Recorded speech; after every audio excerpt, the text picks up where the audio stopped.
What's up, guys? Oh no, the camera's doing the thing. Ah.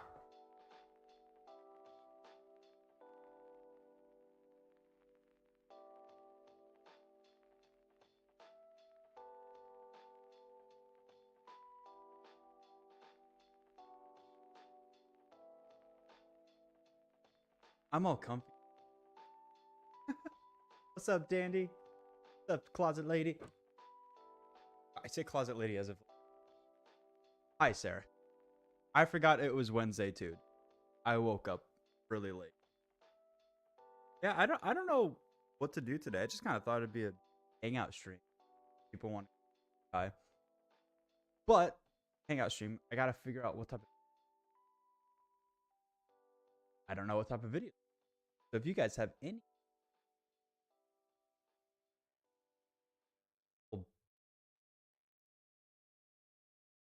I was thinking about playing Star Wars Battlefront 3 right now. We'll see. Maybe I'll play it in like now.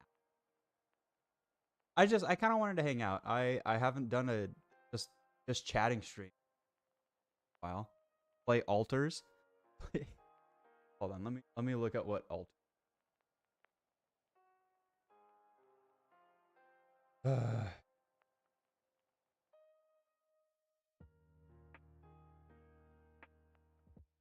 The altars survival game.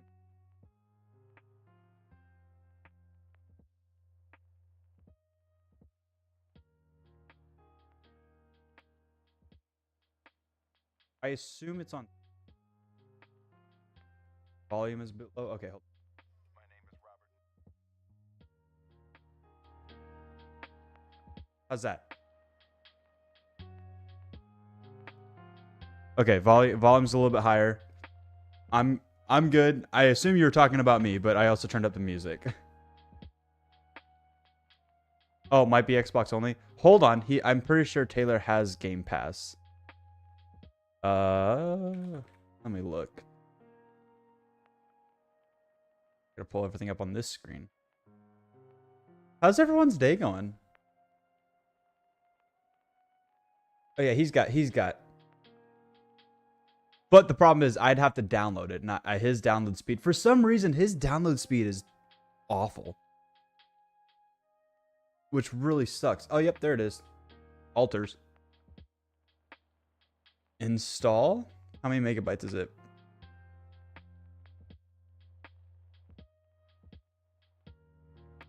Oh, that's what he has. I thought it was 1 terabyte. I was like, there's no fucking way this game's 1 terabyte. It's trash, like really trash.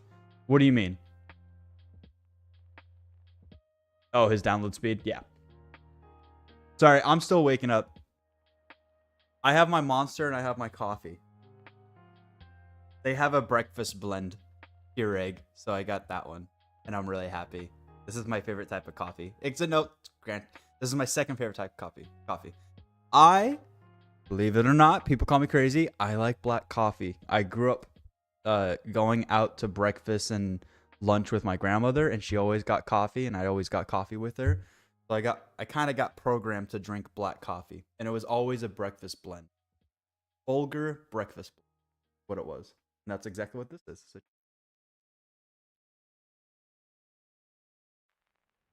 Oh yeah. Oh yeah, that hits the spot. And it might not be something you're into. Didn't think about that till now. Yeah, I'm sorry. I'm not gonna download this. I want to try it out. It's 48 gigabytes and it's downloading at 48 megabytes per second. So it's gonna take like 3 hours for it to download. But there's so many survival games going out. Why is... Oh, well. Ooh, Dr. Pepper coffee. Yeah, Monster coffee. Okay, I was talking to someone last night that said Monster coffee is really good. I was out at a bar, and they were saying that their favorite Monster is the mocha coffee. I tried it one time, and I could not get my mind wrapped around Monster coffee. Just because I'm so used to Monster being an energy drink that I couldn't comprehend the coffee part. Also, it's really strong. It's very mocha-y. Mocha-y. Mocha-y. Mocha. A lot, very mocha. A lot of mocha. A lot of caffeine. A lot, very coffee, because it's a coffee blend.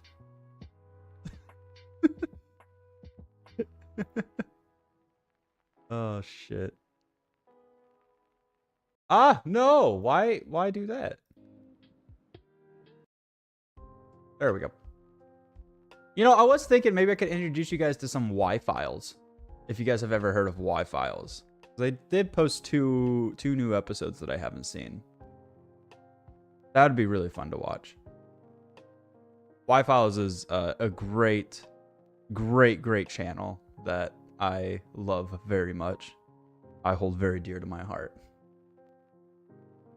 Dandy, do you work today? You're normally out at work right now, aren't you? Or do you guys not have any what's the word? Any projects? It's really cool. When you guys first type, it tells me if you're on Twitch, Kick, or YouTube, and then it disappears. Which is really awesome. Moderator, founder, 3-month subscriber, Prime Gaming. You have Prime. Well, I guess that makes sense. You have Primes.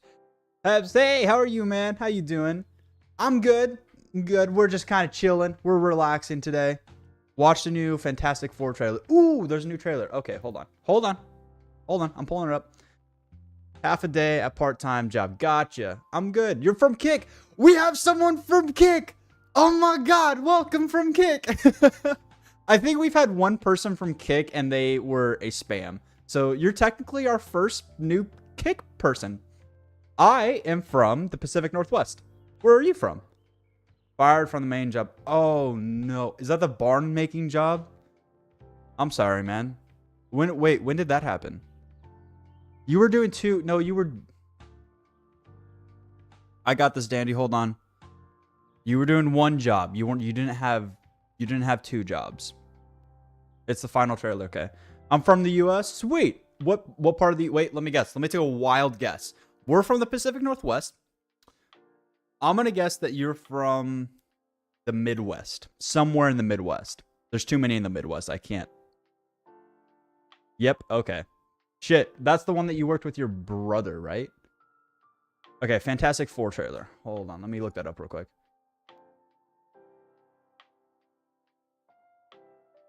I don't know a whole lot about Fantastic Four.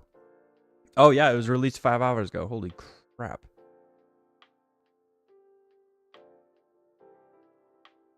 Not daily. I stream Monday, Wednesday, Friday, and we normally do a podcast episode on Saturdays. Sometimes Sundays. Really depends on how everyone's schedule works in.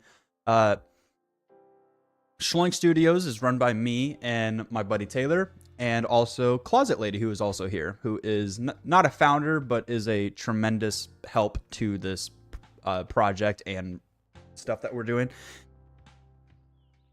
That was Beth. That was Beth. Wait, half fired from my main job. That was Beth. Who is Beth? I'm sorry, Dandy. I'm so sorry, man. It's because Dandy got caught making chicken nuggets out of bleach. Motherfucker.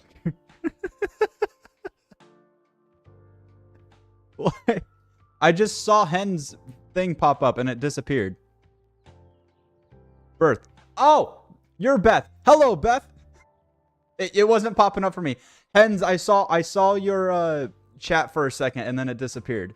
I don't know where it went. Oh God, everyone's fighting now. No, don't fight. Don't fight. Danny's other personality, I feel like, would be someone who just rats everybody out when he's irritated or pissed off.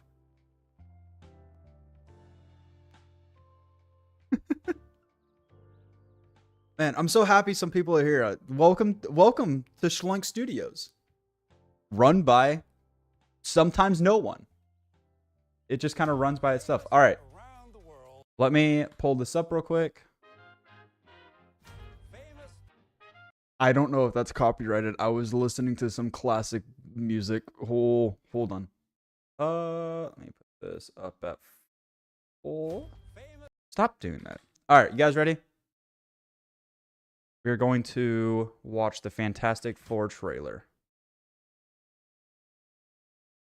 All right, here it is. Famous around the world, please welcome the Fantastic Four. Mr. Fantastic, Invisible Woman, Ooh. Human Torch, I love you, Johnny, and the Thing. I'm What time is it? I'm so happy. That's not really something I say. It's clobbering time. That's just in the cartoon. Never late for Sunday dinner. Let's eat. Hey, what time is it? It's dinner time. Get inside. I'm really happy that after Stranger Things 4, Joseph Quinn is starting to pop off. I think he's a phenomenal actor. And I forget the guy who plays the Thing. I forget his name. He's in The Bear, and he is amazing in The Bear. If you guys haven't seen The Bear, it's about a chef that goes back to his hometown Chicago and tries to start up his own 5-star restaurant. It's peak writing. It is so good. That's in my top 5 favorite shows. I herald his beginning. Uh-oh. I herald your end. I herald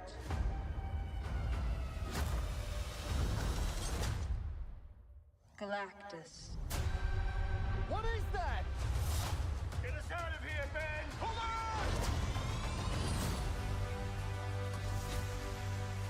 on! Are we safe? I don't know. Of course it's coming out July 25th. Of course it's coming out the day that I'm going to a wedding. Oh my god, you stayed out of Rod's business, Mr. Schlink.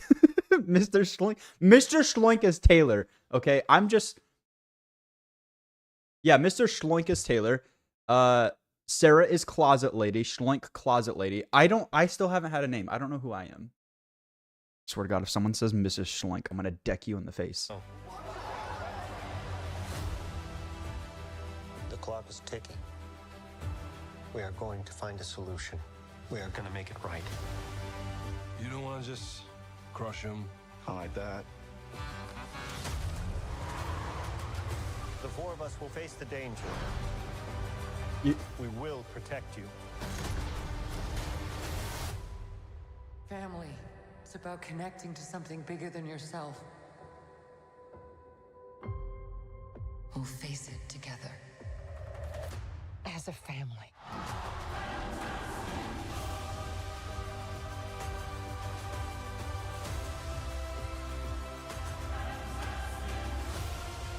What time is it, Ben?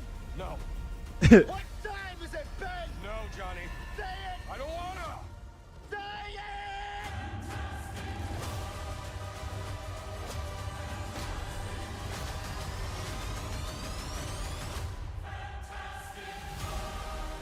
Okay. Okay. That was probably my favorite trailer. I like that trailer the most.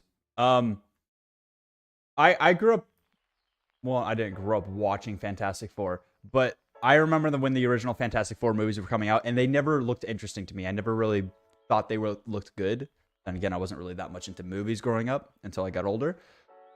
This looks really good. I was iffy about the first 2 trailers, but that trailer was really good. I really liked that one.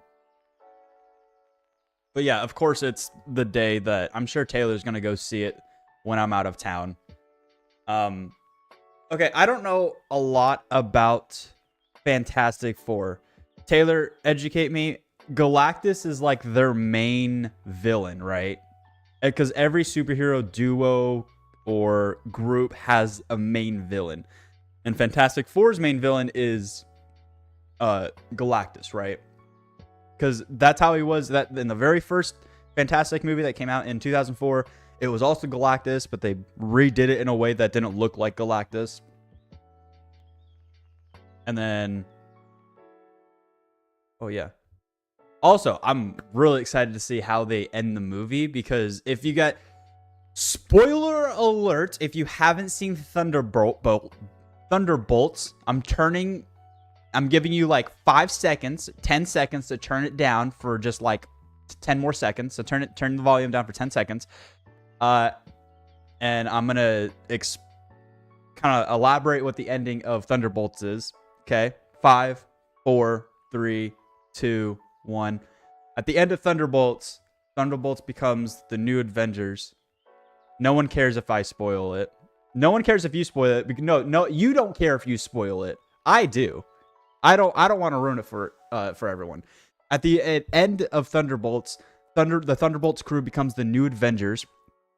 And at the very end, there's an end credit scene or mid credit scene that shows the Fantastic Four ship coming into their dimension.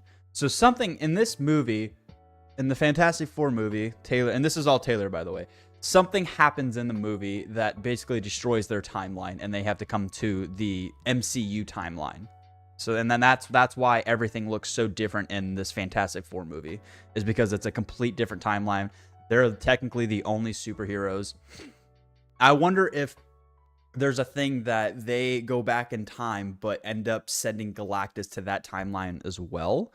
And that's why they, in Eternals, or Celestial Island, that's where Celestial Island comes from.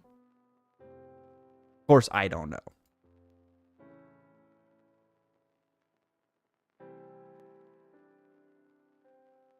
The main villain's Doctor Doom. For this next, what's it called? This next phase, it's Doctor Doom. This next phase is going to be so freaking short. This is phase 4? After Endgame, it was phase 4, right? So we're in phase 5, I believe. Because the whole first story was the Infinity Saga, or the Infinity Stones era, and then now this is the multiverse era, and then after this they're gonna go more towards like a ground level. No, just in general, it's Doctor Doom comic set. Oh, okay. Comic set, etc. I thought, where the fuck are you? I thought you were staying home today. I got out and you weren't there. I know Sunny's here. She's in the other room. I don't know what she's doing. She's probably writing. Any suggestions on what I should look up?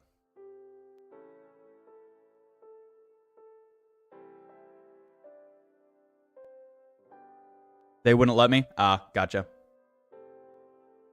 I mean, I don't think your job would want you to. Is that okay? Is that what you're wanting me to look up, Sarah?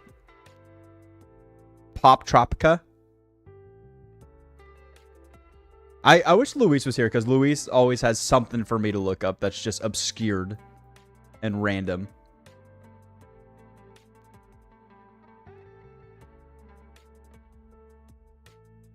Oh. Have you ever played? No, I haven't played. For most people, the holiday season. What is this, Taylor? What is this? All right. Keep pressing the wrong one. Okay, Taylor sent me something. It's the bizarre disappearance of the Solder Children, and it's by Wendigang. Wendigang's pretty cool. I don't watch him a lot, but I've seen a few videos by him, and I've seen him on Unsubscribed podcasts. He's really cool. All right. Let's see what Wendigang has. For most people, the holiday season means the annual pilgrimage of braving the chaos of airline. Shake my head? What? No, I've never played Pop Tropica. However, for the Solder family, Is the volume good, guys? One Christmas changed everything. And like any good unsolved mystery, this one had it all. A deadly fire, a missing ladder, a cut phone line, the FBI, beef liver, a partridge in a pear tree. But to understand how George and Jenny Solder brought their family beef into the liver? national spotlight, we have to go back to Italy. Today we'll be talking about the disappearance of the Solder children and what might have really happened to them. This is me putting together a video on the topic because I really want to, but if you want to see someone who's much better at YouTube than I am, check out my buddy Ryan over on It's a cartoon Nexpo online game from to my see childhood. his coverage of the case, which is fantastic. I'll look it up real quick. Can't recommend it enough. Link to that will be in the description. Anyway, we are going to go ahead and get into it, but as always, Oh, God. Thank you for watching. To understand the disappearance of the Sauter children, we must first talk about their parents, 2D game. George and Jenny Sauter, or by the father's birth name, Giorgio Sadu. Giorgio was born in Tola, Sardinia in 1895. He immigrated to the United States Cool in Math Game was 1908 the when he was 13 GOAT. years old. And like most European immigrants who came through Ellis Island, he Americanized his name and thus began a new chapter as Taylor George sending me Sauter. 2 38 Now, minute George videos. originally came with an older Okay. brother, but he soon returned to Italy, leaving George by himself in America. The young teen found work in Pennsylvania, delivering water and supplies to railroad workers. And after a few years, George relocated to Smithers, West Virginia, where he worked as a coal miner by day and a taxicab driver at night. George would later meet his future wife, Jenny, or as she was That known is a at the time, fucking Jenny rough job to Cipriani, meet those two. whose father was the owner of a local store called The Music Box. Similar to George, Jenny had also come to America from Italy and had also Americanized her name to just Jenny. The two married and had 10 children between 1923 and 1943. That is a newborn every 2 years for 20 years. God bless them. And as mentioned My earlier, they lived in God. Fayetteville, West Virginia, which during this time saw a boom in Italian immigrants due to the emerging coal industry. The 10 children, from oldest to youngest, were raised in a 2-story home, excluding the basement. The 10 children's names, as well as their age at the time of the disappearance, are as follows: John 23, Joe 22, Marion Wait, 19, all these kids George Jr. disappeared? 16, Maurice 14, Martha 12, Louis 10, Jenny 8, Betty 5, and Sylvia 2. This family of a dozen lived in a 2-story home plus a basement in Fayetteville, West Virginia, and for a while, life seemed great. George was a smart and ambitious man. Don't start naturally, he talking moved shit up in in the world, chat and now, eventually, okay? Calm he and down. his older sons ran their own trucking company. Should we and have a hauled dirt day to for where we play cool construction, math games? And later, That would actually be really cool. Playing cool math games for a few hours. Just going down memory lane. freight and coal. People who knew the Sauters considered them as, quote, one of the most respected middle-class families around. George was known for his outspoken beliefs on business, politics, and current events, and especially voiced his disdain for Benito Mussolini, the Italian dictator and leader of Italy's fascist. No, it didn't. No, it didn't. Did it really?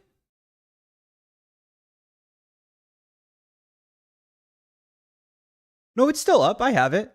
It's right here. I got it up. Yeah, it's still a thing. I think they just... Oh! No! You know what? They probably did shut it down and people got pissed because kids at school couldn't play anything. So they probably have like an off-brand website with all their catalog games, but there's going to be no new games. That's my guess. I don't actually know. So it just might be that they stopped updating it. Man, yeah, these are all new games. I don't know what... I mean, it's been 10 years since I played, but 8-Ball Pool, OVO, Chapter Royale, Awesome Tanks 2. I remember Awesome Tanks. Free Civilization, Bronze Age. I remember playing that. Yep. Fireboy. Oh my god, Fireboy and Water Girl. Holy shit, I'm going down memory lane. Duck Life. Okay, I gotta get off this. Party. Occasionally, George would That's get only 2 into more people heated than my arguments with family's members got. of You have 7 brothers or 7 relatives? Bro, I got 2. I got 2 relatives. Fayetteville's Yeah, they must Italian have brought it back. community. A community that was having a particularly rough time in the United States during World War II, since Italy was allied with Germany throughout the war. Well, in 1945, the holiday season marked an important one for many Americans. After all, it was the first Christmas after the war had ended. George and Jenny celebrated Christmas Eve with 9 of their 10 children. Oh, I should watch a as Fat their second Electrician oldest, episode. Joe was away in the army. Spirits were high. He did as a Marion brought video about Fat Electrician. If anyone doesn't know who he is, he does history videos. Mainly, his main thing that he does a lot of is like World War II history. And one of his most recent videos, he talked about I forget what exactly the number and team it was, but it was an all Asian company, all Japanese descendants that were American and were incarcerated after the bombing of Pearl Harbor. And some people don't know this. After the bombing of Pearl Harbor, I think it was Roosevelt signed an executive order that all Japanese nationalities will be incarcerated or encamped because they didn't know if they were fighting for us or for Japan, and for America's safety, they didn't want to take the risk. So they basically incarcerated, I think it was like 100,000 Japanese descendants that most of them haven't even seen their homeland. They were born in America because their parents or their grandparents immigrated to the United States, and a lot of them were very true. Animal Jam was amazing. Papa Tropica was my shit. You're really into off-brand shit, aren't you? But there was a lot of Japanese descendant young men that were like, listen, I know that we're Japanese descendant, but we're American and we want to fight for our people. We want to fight for America. And they basically, the American people gave them like the army, and the branch was like, okay, fine, we'll take whatever we can. We'll just give you the shittiest job. So they did the shittiest jobs, like cleaning shit up, literally, plowing stuff, working long hours. And they were so good and so motivated that they actually started their own company. And it was all like, I think 60,000 to 80,000 Japanese descendants that were all Japanese descendants, run by one white dude. And these guys have some of the craziest combat records in World War II. It's insane. And they were probably more patriotic than a lot of other people in the United States, and they proved that they were patriotic. But anyway, it's Fat Electrician. Fuck, wrong one again. I want to show you guys because I really want people to watch it. I might watch this afterwards because it's a really good video.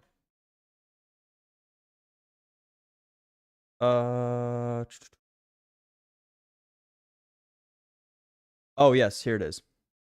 America's Samurai, the 442nd Infantry, most decorated unit of all time. Or is it most decorated unit of World War II? The most decorated unit of World War II. And their motto is "Go for broke." And if you've ever heard that motto, it comes from them. And it's actually, I think it's a Hawaiian term, is what he says. Yeah, it's a 44-minute video. It's a really good video, and it's a crazy story about their accomplishments in World War II.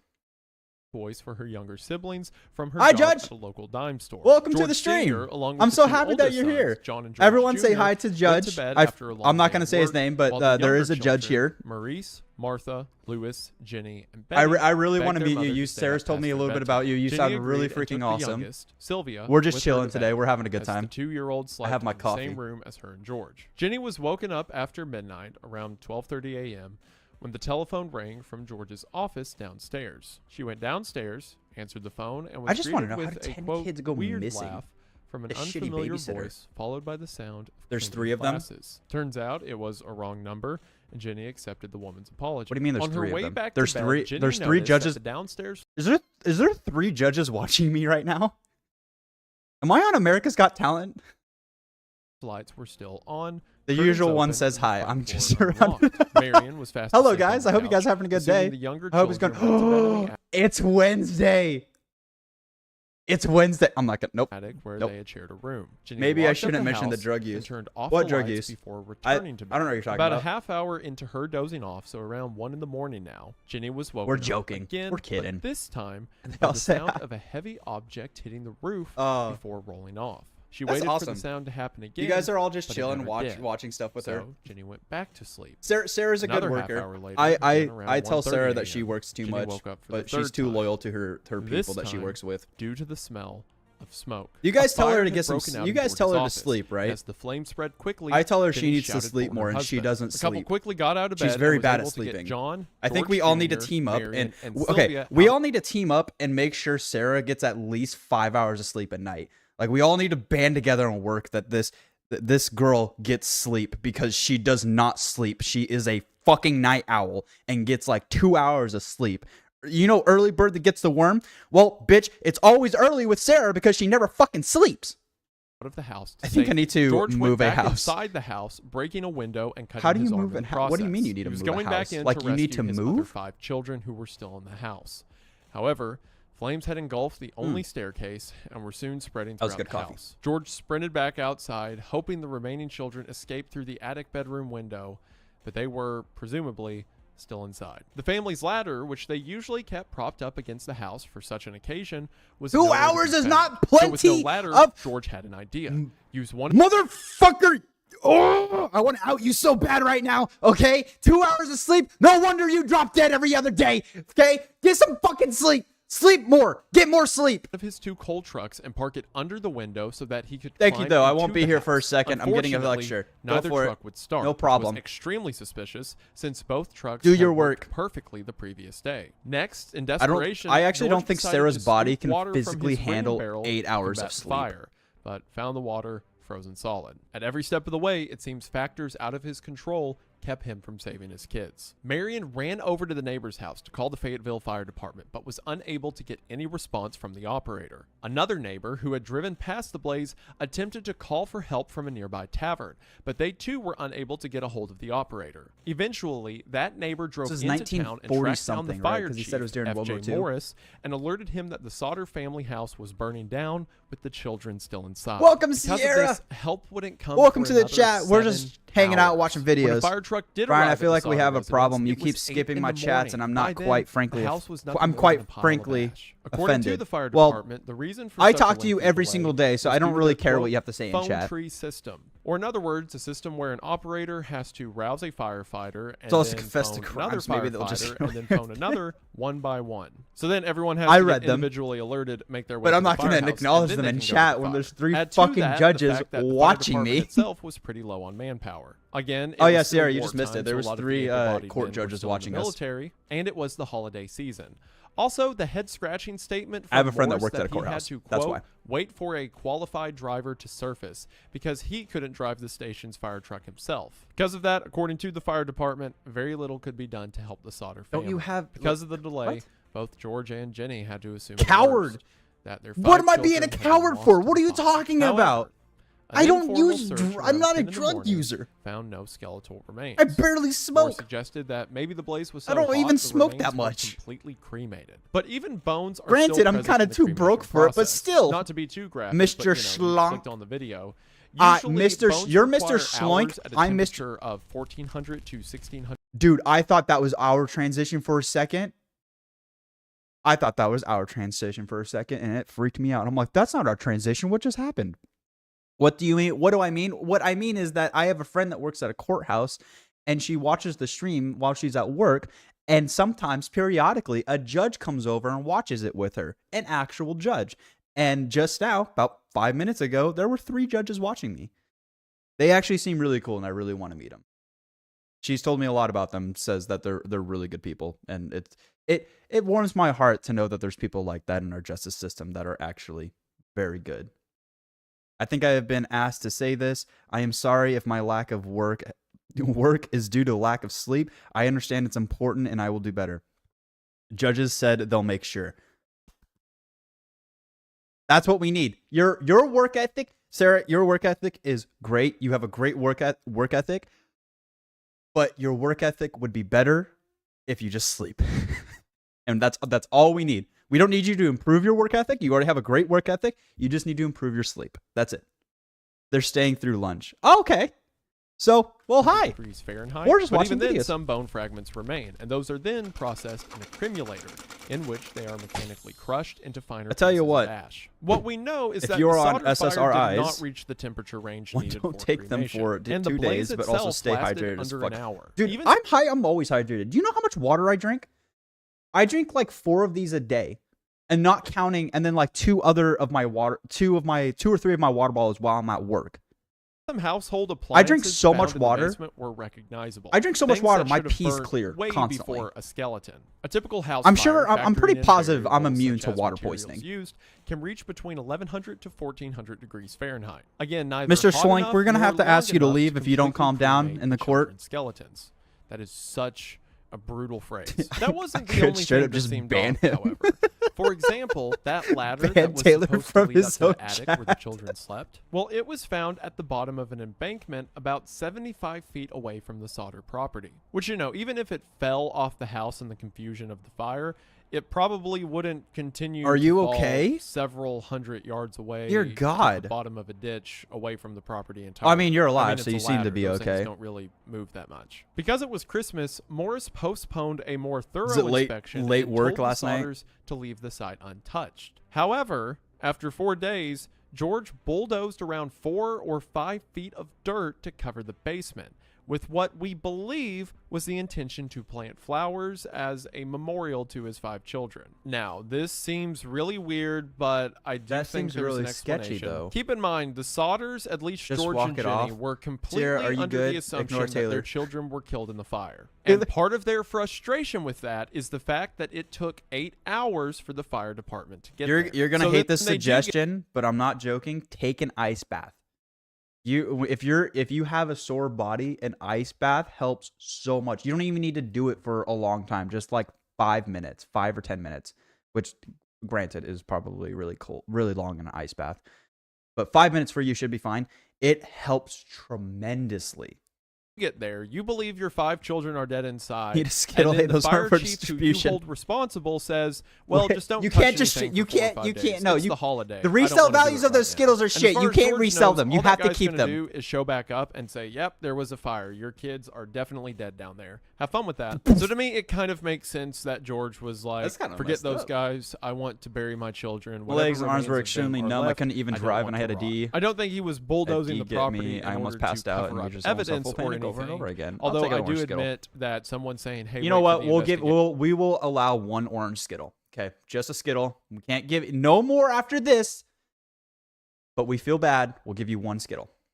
One. I will allow one Skittle. And then Okay. you bury it in dirt is kind of weird. A state inspection said that the fire It's was not selling caused if they're by free. faulty wiring, Shit, deeming you're it right. an accident. On December 30th, No, she's the right. coroner We can't get issued mad. 5 She's death giving away for. certificates listing Trump the said cause no as to Skittles? fire or suffocation. Faulty wonder wiring if was an Trump odd choice really from likes the Skittles. inspector because George had just had the wiring checked and approved Skittles by the and power Diet company Coke. That would- a few months earlier. That's a great Furthermore, combo. if the house indeed had faulty wiring, then why were the lights on downstairs? You guys enjoying while this the video? house was on fire? If the wiring resulted in a fire, well, that would call the power within the wiring to quit. With questions unanswered, George and Jenny Sauter started to believe that perhaps their I don't even know where Taylor keeps his Skittles.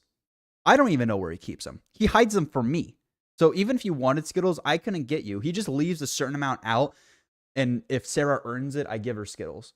That's it. I don't know where he has. I swear to God, he has like 10 stashes in the fucking walls because he just whips them out sometimes. Like, here, have a Skittle. children were still alive. Even Marion, who recalled that Christmas Eve to the Raleigh Register in 1976 with, quote, "I never smelled burning flesh. They say you can smell burning flesh miles away, but I never did," end quote. Jenny Can you was smell burning particularly flesh from keen to miles figure away? out why the inspection was unable to find her children's remains. I mean, now it would I be feel like difficult maybe because like sure, a you buried the mile, but not basement in miles dirt, away. But on the you could initial smell inspection, there burning should have flesh. been some remains found. Jenny went as far as to burning various animal bones to see if they goddamn would actually walls. be consumed by the fire. But every experiment left a pile of charred bones. Now, a lot of the stuff I've said up until this point, you're probably All right, serious question. Can you actually smell flesh from miles away? This is a serious question. I've never smelt flesh in my life. Turn it up a little bit more. It's not loud enough for you? Bro, it is. I gotta turn it down on my volume on my piece because it's really loud for me. And I have my volume all the way up. Yes, you can smell burning flesh from miles away. I didn't know that. I shouldn't know this, but I do. Well, yeah. If there's a large amount of flesh, like a couple people, or they're burnt, then maybe it's at least 2 to 3 miles away. So, like theoretically, a single body you wouldn't smell from miles away, but accumulated amount of bodies you'd smell from miles away. I never knew that. That's hearing interesting. and thinking, well, this sounds like Well, even grieving just a parents single who are body can trying be to smelled find from some miles away. bargain Oh. as to how their children could still be alive. And if everything I've mentioned up until this point, ironic. things like I didn't smell burning flesh, or I've been burning animal carcasses to see if the bones are still there, if that was all the evidence we had, I would agree with you. But as the informal investigation continued, things only got weirder. For example, when a telephone line worker was called to the Sauter property, he found that rather than the phone line being Okay. burned through, it was Okay. actually cut 14 feet above ground and 2 feet from the nearest utility pole. This would explain why Jenny was unable to reach an operator the night she made the call. A witness came forward claiming to have seen a man at the scene of the fire steal a block and tackle heard it's pulley horrible. system, which George Sauter used for transporting car engines. This led to an investigation, and the police eventually apprehended Lonnie Johnson. Lonnie Johnson admitted to cutting the phone line, thinking that he had actually cut the power line to steal the block and wanna tackle know. pulley. Not Despite in this, chat. he denied We don't wanna having to do expose- anything. don't with the expose fire. yourself So in according chat to with Lonnie a Johnson, bunch of he people wanted here. to steal this giant pulley system from George. All right, which I'm seems about to like the mute most you. Inconvenient thing Stop. in the world to steal. And in order to cover his theft, he wanted to cut the Jesus, power sir. to the place, which wouldn't that like alert everyone? Because as This we is know, so he stole the suspicious. pulley and got away just fine without cutting the power. I feel like the family would be more suspicious if on Christmas Eve the power went out, so they go outside to check and they see a guy moving the giant pulley thing into I mean, what did he steal it with? Like a box truck? But he apparently, despite this master plan, Nah, he didn't used know his which line tractor. was the power line and just cut the phone line thinking it was the power line and thought that was good enough. And then by total coincidence, that night there was a fire at the house They and say the it's 5 fine. children either died or disappeared. No You have the biggest, like, it's A-OK card. If you have judges saying that to you, you have the biggest A-OK card. That is amazing. So, I don't know human, but I do know burning horses. It's not great.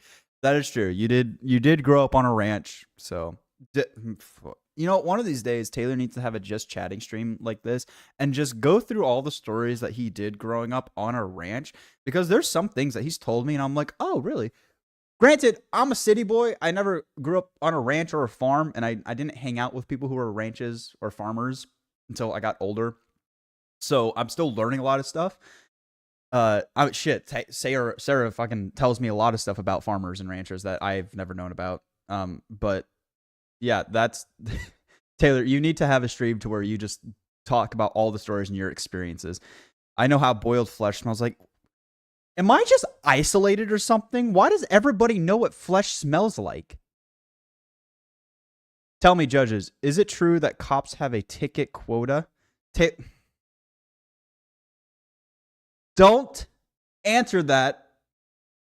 Just freaking don't answer that. one can find Just- the remains or them alive. Ryan, you're That seems extremely kinda isolated. Suspicious. A private I investigator, am. CC I am Tinsley, extremely was hired by the extremely family isolated. to help find their 5 children. He discovered that in October, a few months prior to the fire, Russell Long, a life insurance salesman, threatened George after they rejected his sales pitch. Long had told him, quote, "Your damn house is going up in smoke," and, quote, "Your children are going to be destroyed." What kind of insurance salesman threatens to burn children? Who That's the the most over the top. It's like, oh, you don't want a life This is insurance the 40s. They're policy? so Well, unhinged. you're You don't gonna. say How did that. that conversation possibly go? How did it start with, "Hey, I sell insurance," to "I'm going to kill your family"? This threat from Long was apparently due to Sauter. He's a door-to-door salesman, and every single time someone declines him, he's like, well, your house is gonna burn and your kids are gonna be destroyed. Opposition to Mussolini. It's okay, Ryan. So And am I. he also Okay, I'm not alone. allegedly That's good. told George, I'm not quote, too isolated. "You are then. going to be paid for the dirty remarks you have been Unquote. making But about the Mussolini." PA Which requested that's an even increased funnier quota publicly to in Grant imagine County. a Oh, super God. fascist life insurance That's lovely. salesman. Coincidentally enough, So don't the speed in insurance Grand salesman was County- also a Grand member County. of the Got it. coroner's jury that declared the Sauter fire to be an accident. Which that's one of the most West Virginia things ever. It's just a small town, so the guy who possibly started the fire I feel like you was don't also work one of the 45 guys who got jury judges. duty. You If work for the insanely men in coincidental. black, The and private you're just investigator using judges also as a found, cover-up. according to the Times West I'm- Virginia, that Long Hear me out. Hear me out. What did Taylor just say? I feel like you don't work 45 judges. You work for the men in black, and you're just using judges as a cover-up. hear me out. Technically, judges are men in black. The gown.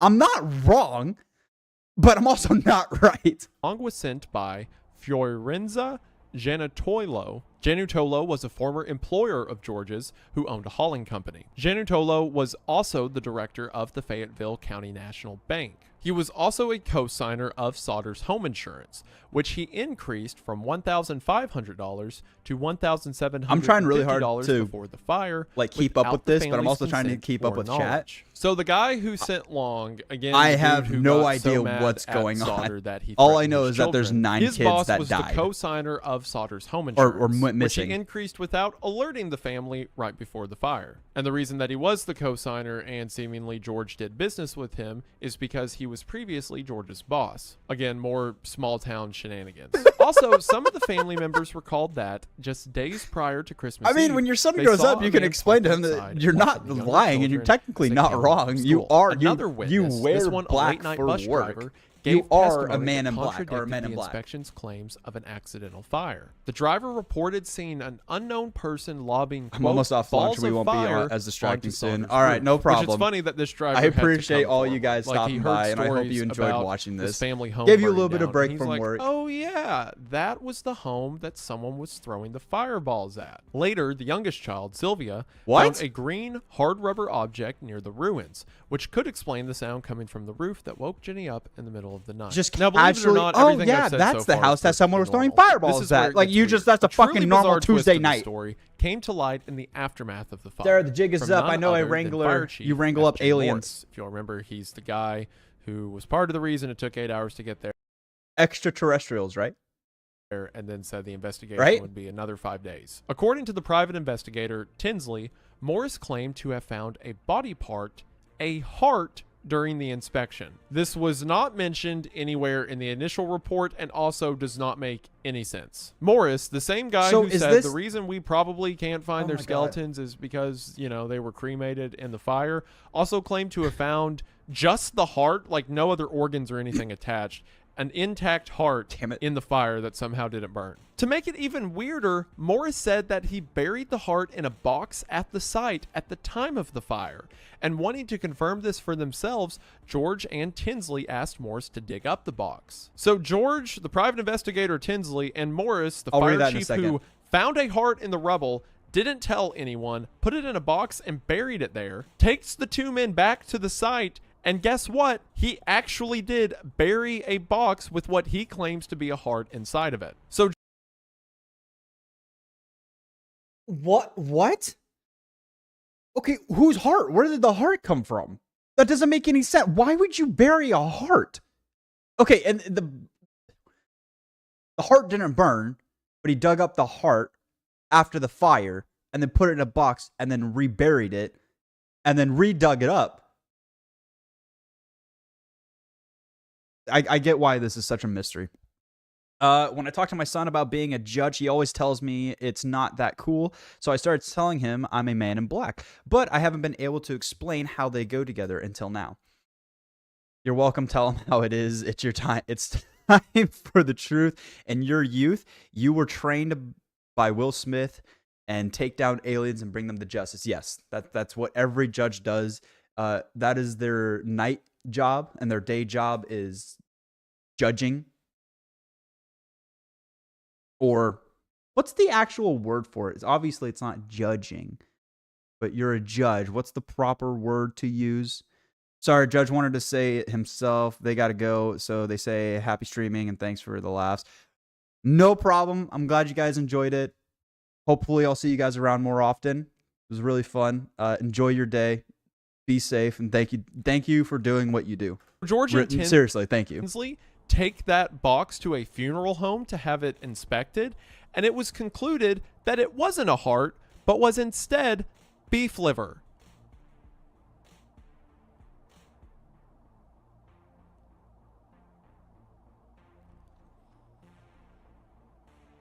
I mean, that makes more Which, like, sense. What on earth are But what still. is anyone talking about? Later, the Sauters heard How rumors. the fuck do you get beef liver and a heart mixed up? Like, I understand. I'm not educated in this kind of stuff, okay? Like, if I looked at something fleshy on the ground, I'd probably 9 times out of 10 mistaking it for something else.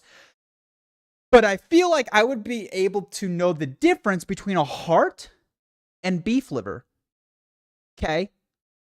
How does a farmer get a heart and beef liver mixed up? Technically not a farmer, but a rancher or of some sort. Technically, it is judging, by the way, or presiding or sentencing, depends on the context. Got it. So presiding and sentencing would be the proper. I'll probably just use presiding. Presiding sounds better. It sounds fancier too. New word of the day: presiding. And actually, I'm gonna look that up real quick. What does actually presiding mean? Hold on. I am educating myself. Presiding is exiting, coming, or occurring immediately before in time or place. Okay, presiding. That's proceeding, not presiding. Oh well. That Morris told others that he I wanna had try buried beef liver. the organ in order to placate the family. Cooked beef liver, that not these raw. remains God, no. would help persuade the Sodders that their children were in fact dead, and hoped that they would stop their own investigation. So either Morris killed the kids, like he straight up murdered them, or had them abducted or whatever, and it's all his fault, and he's trying to create a diversion. Or alternatively, he is one of the like top 5 dumbest people to ever live. Like, it was already pretty dumb. Him like, well, I can't drive the fire truck. I got to wait for someone else to show up and drive it. But if assuming that story is true, he thinks that these 5 kids were killed in the fire. And despite there being a lot of evidence that something weird went down, this fire chief is like, oh, they can't let these kids go, can they? Well, I guess I'll buy beef liver, put it in a shoebox, bury it there. I don't think you need to worry and then about tell that, them Dandy. that They're it's really their far away. child's heart that I found in the fire and didn't tell anyone. And what? And then they'll It find the sounds beef like they- liver, which I'll tell them is a heart, and they won't check, and that will convince them that their kids are dead and not that I am clinically insane. Alternatively, Morris absolutely knew something nefarious happened to the kids, and this was like what he came up with in 8 seconds. Because even if you want to come up with something like, well, maybe there was beef liver in the house before the fire, like, it would have burned up. It would have burned up along with everything else. Also, if I was George at this point, I would go postal. Because the fire chief showed up 8 hours late to the fire, which even if they couldn't have saved the kids, it would have helped if, you know, they tried a little bit. I mean, unless the liver was like under dirt, a few feet of dirt, it might not burn up. Obviously, it'd get dirty and it'd probably burn a little, but it wouldn't like disintegrate. And then he's like, right? well, you've got to leave the kids That out sounds to rot right. because, you That know, doesn't the sound holidays wrong. and all, what can you do? And then I bury my kids, and then the investigators come out and they're like, yeah, maybe someone, you know, potentially tried to steal something from you, and they cut the phone line that night, and that's weird. And also there's witnesses who claim people were throwing fire at your house and stuff like that, but your kids are dead and you've got to let it go. So I bought this beef liver from the grocery store, and I shoved it in a box and buried it at your property because I was planning to trick you into believing it was your child's heart so that you would let this silly fantasy of yours go. There are a few this doesn't things make any George sense at all. can do after that that wouldn't be justified in the eyes of history. Believe it or not, it gets worse, because what happened next made the fuck does Sodders it get even more worse? desperate to find the truth. In 1947, 2 years after the fire, George and Jenny reached out to the FBI for assistance with their investigation, and J. Edgar Hoover, friend of the channel, and at the time director of the Bureau, responded with, quote, although I would like to be of service, the matter related appears to be of local character and does not come within the investigative jurisdiction of the FBI. However, mean, that's associates fair. of Hoover said they would assist the Sodders if given permission from Fayetteville's fire and police departments. But their Okay. offer was declined. So to add to it, the Sodders are like, okay, we've got to get outside help. So they asked the FBI, and Hoover's like, that's not really in our jurisdiction, but here, some of my associates, they'll help as long as the local departments are okay with it. And the local departments, keep in mind, the same people who planted a beef liver at the side of the fire are like, no, we've got this covered, FBI. At Okay, this never point, mind. even That if does the sound 5 like the children FBI did should get die in involved. the fire, the local police and fire department should still absolutely be charged with something. I don't know what, but we need to make up a law for it. Frustrated, Negligence? the Sodders made it their goal to lead That's the just pure investigation negligence. themselves, and George often traveled the country following up on leads. George's leading theory was that the fire was a distraction, an act of arson used by the Italian mafia for cover while they kidnapped the 5 younger children as revenge for the father's outspoken It was criticisms 5 of kids, not Mussolini. all of them. Another Okay. theory was that the children were embroiled in a human trafficking scheme. These theories were bolstered by alleged sightings over the years, which I know the Italian mob thing would seem kind of out of left field, but you've got to realize they were much more prevalent in the United yeah. States around this time. And Fuck. Yeah, the mob was very prevalent from like the 20s to the pretty much the 70s for like 40 years, almost 50 years. They were very prevalent. I don't know what mob it was exactly, but a mob literally ran New York City in the 70s, like late 60s to the early 80s for a decade. They ran New York City. There's a documentary on Netflix about it.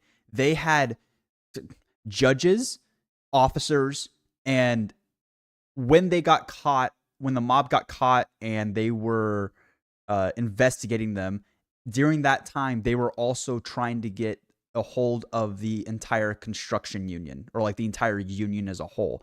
And they had New York City by the fucking balls. They could do whatever they wanted. They had everybody under their belt. They didn't give a shit. And then, I don't know the whole history, but around the 80s, they started really cracking down on them, and then they basically disbanded them, and now they're not gone, but they didn't have their grip over New York City. No, it's a really good documentary on Netflix about And the also mob. George himself being Italian and constantly getting into fights with other Italian people, and also owning a trucking company that probably brushed shoulders with mob people or mob clients a lot. It wouldn't be out of the realm of possibility that maybe one of them were mad enough at George to do something about it. I mean, keep in mind, the life insurance salesman said he would kill his family and burn his house down for not buying life insurance. That's and just not liking Benito Mussolini. Yeah, John, that's just the a oldest of threat. the Sodder children, told the Roanoke Times in 1984, quote, "Our thinking was that kidnappers might have been trying to take us all. My brother and I barely got out of the house," end quote. He also believed that Out the of fire chief was paid off, as I think most people would at this point, when he said, quote, "The fire marshal was either paid off or they didn't push it. It's a way of life in Fayette County. If they want to get rid of you, they get rid of you. Our thinking was they might have been trying to take us all. My brother and I barely got out of the house. But you can't relive it. We've got more friends today, and we're out more. If it happened today, we might get something done." I'm disappointed that the law didn't take an interest in it when they should have. Today, 7 out of 10 people involved are deceased. There's no use prosecuting anyone. I'm not naming names, they're gone now, but I have suspicions. End quote. One That's day, sad. George saw a newspaper photo of school children in New York and was convinced that one of the students was his daughter Betty. He immediately drove his truck to Manhattan, but the school did not allow him to see the child, despite his insistence. In 1952, Ida Crutchfield, That's Charleston completely understandable. Someone driving across the country to see a little girl at a school. That's understandable. That's motel manager, came forward and said that 4 children stayed at the motel for a few days after the fire. She noticed the children's portraits in the newspaper, bearing a striking resemblance to her new guest. The children were accompanied by 2 men and 2 women, whom she described as, quote, "of Italian extraction." That is such a weird way to say they Italian were Italian. extraction? Like, well, what was their ethnicity? No, they were of an Italian What does extraction. that even mean? Crutchfield told the authorities, quote, "I do not remember the exact date. However, the entire party did register at the hotel and stayed in a large room with several beds. They registered about midnight. I tried to talk to the children in a friendly manner, but the men appeared hostile and refused to allow me to talk to these children. One of the men looked at me in a hostile manner. He turned around and began talking rapidly in Italian." You mean, okay, so they were Italian. They're not of an Italian extraction. They look Italian and they speak Italian. Chances are, immediately, the whole party if it walks like a duck, it quacks like a duck. It's probably a duck. stopped talking to me. I sensed that I was being frozen out, and so I said nothing more. They left early the next morning, end quote. Which, like, that would be cool and all if you said that 7 years ago, but at that point you can't really be like, oh, the Italian extraction people, they went that away. The Sodders found her statement credible enough that they added it into a billboard they put up a year later at the site of the fire. So it's been 8 $5,000 years. reward, which they later doubled, was for information leading to the recovery of any What's or all $10,000 in missing children. 1950? According to the Nashville 1951. Tennessean, George stopped in town on his way to Indianapolis to check out a mystery girl. It's $5,000 who he thought is like might be one of their $30,000 daughters. now. The family learned of the mystery girl, who was picked up for loitering a few months earlier, from Pat Bacigalupo of Bordeaux, who recognized similarities between the setting of the Sodder home and the mystery girl's stories of her home. Upon seeing pictures of the girl, George said, quote, "She does not look like any of my children." Which, it's hard not to feel bad for George at this point, regardless if you think there was a conspiracy against him or not. Like, the guy lost 5 children and he really thinks they're alive, so he does things like drive to New York when he sees a picture of a girl that's in school there because he thinks it might be his daughter. Even if he was wrong. I think about that some right of there is like grievance kicking in, that you see someone that resembles your daughter or a loved one that you may have lost. You just kind of spiral in hoping that it is them. Granted, I mean, this whole thing is really suspicious. It could possibly be his daughter if the mafia was involved. Also, I'm sorry that I'm not commenting a lot about this video. I've never heard this story and I've never seen this video, and I don't really watch Wendigoon or Wendigang, but so far I really like it. leads he was chasing, he truly did feel like there was a lead to chase. And once again, if I was him and the fire chief did all of that, I would be convinced of anything anyone told me forever after that. The fire chief I'd have put trust issues beef with law liver in a enforcement box. or I cannot anyone get over that. Other witnesses who matter. came forward included a woman claiming to have seen the children in a passing car while the fire was still burning. Again, I don't know why these people didn't show up a decade ago, but sure. Another said they served the children breakfast at a diner just hours after the fire. A letter from St. Louis told the Sodders that Martha was alive and in a convent. Another lead, this time from Texas, came from a bar patron who claimed he overheard an incriminating conversation about a Christmas Eve fire in West Virginia. And yet another tip came from Florida, saying that I love watching children the were one with the staying Asian one of lady, and I Jenny's forgot her name, relatives. Bailey. This and is one Saren of the for these problems things. if you make like a national reward or case about anything. Like, say there's an unsolved murder and you have a few details Bailey about the murder. Bailey Saren? Is that a YouTuber? Or is that the case? Is the case of Bailey Saren? And you make that national and put out a reward for it, every rando is going to be calling saying it was their cousin. With renewed hope, the Sodders brought in a pathologist from Washington, D.C. named Oscar B. Hunter. Hunter did a thorough excavation of the fire site and discovered several pieces of vertebrae. Again, if there was vertebrae at the fire site, I don't know why those weren't found in the rubble and why the fire chief just said they burnt up, but whatever. I feel After like a sending them to the vertebrae would be Smithsonian pretty Institution, hard the to report miss. stated that the vertebrae belonged to one YouTuber, she person does make a murder between mystery. Oh, 16 yeah, and I know who you're talking 22 about. I've heard of years her. old. Which that sounds promising, right? Yeah, It Bailey might be Sarian, the yep. remains of one of the children, sure enough, found in the fire. Sure, the oldest child that was dead or missing was only 14 years old, but we can figure that out later. There's human vertebrae in the fire. Well, the findings from the Smithsonian prompted FBI involvement, as the bones found in the Sodder case may have been connected to a possible interstate kidnapping. And after 2 years, the Bureau withdrew from the case without making any progress. The vertebrae showed no exposure to fire and were most likely from the dirt George used to fill in the memorial. Which, like, this, someone did something. Something's happening somewhere. His children die in a fire, at least he thinks at first, but then every detail around it's weird, and the fire chief is a freak for some reason. So he's like, okay, maybe my kids didn't die in the fire. So he has a pathologist come and check out the dirt, and they find human vertebrae, and the FBI show up and are like, it's probably someone else. And by coincidence, the dirt he used to bury his children had human remains in it? What? Where did he get the dirt from? Yeah, what are I the see odds it. of that? I see I'm lagging. Hold on, let me see if this helps. Let's see real quick if it's still lagging. I don't know what happened. The ads kicked in and then it just started lagging. Am I still? Hold on, it's a little delayed. I gotta see. Oh, dude, I am way delayed. I'm way far behind. Is it still lagging for you guys? What if I... Hold on, let me do this. Also, because I missed it. Hi, baby turtle. Baby Turtle says, "Howdy, boys and lady, lady of the closet." Lady That's of the closet. Right. That's a lady of the closet. That's her name. That's her call sign, lady of the closet. I love it. All right. Makes me feel important. Well, anyway. Okay. How's everything look now? My screen's really delayed, so I can't tell. Like right now, it's just switching to the intermission. I think that should work. That should have worked. Yeah, Bailey Sarian. I've heard of her. I tried watching one of her videos. I couldn't get into it. It wasn't my content. But I do know she goes into extreme detail. Like, she does her research, which I respect a lot for. But her style of content isn't just me. It's not for me. No hate on her, though. She seems lovely. It seems fine now. For a moment, there was a completely pause, and then it just was lagging and fuzzy. Yeah. You bury where you think your kids are dead, and I think you it's use the ads. dirt that has an already dead kid in it? How is this not like... I would be convinced the devil did it at this point.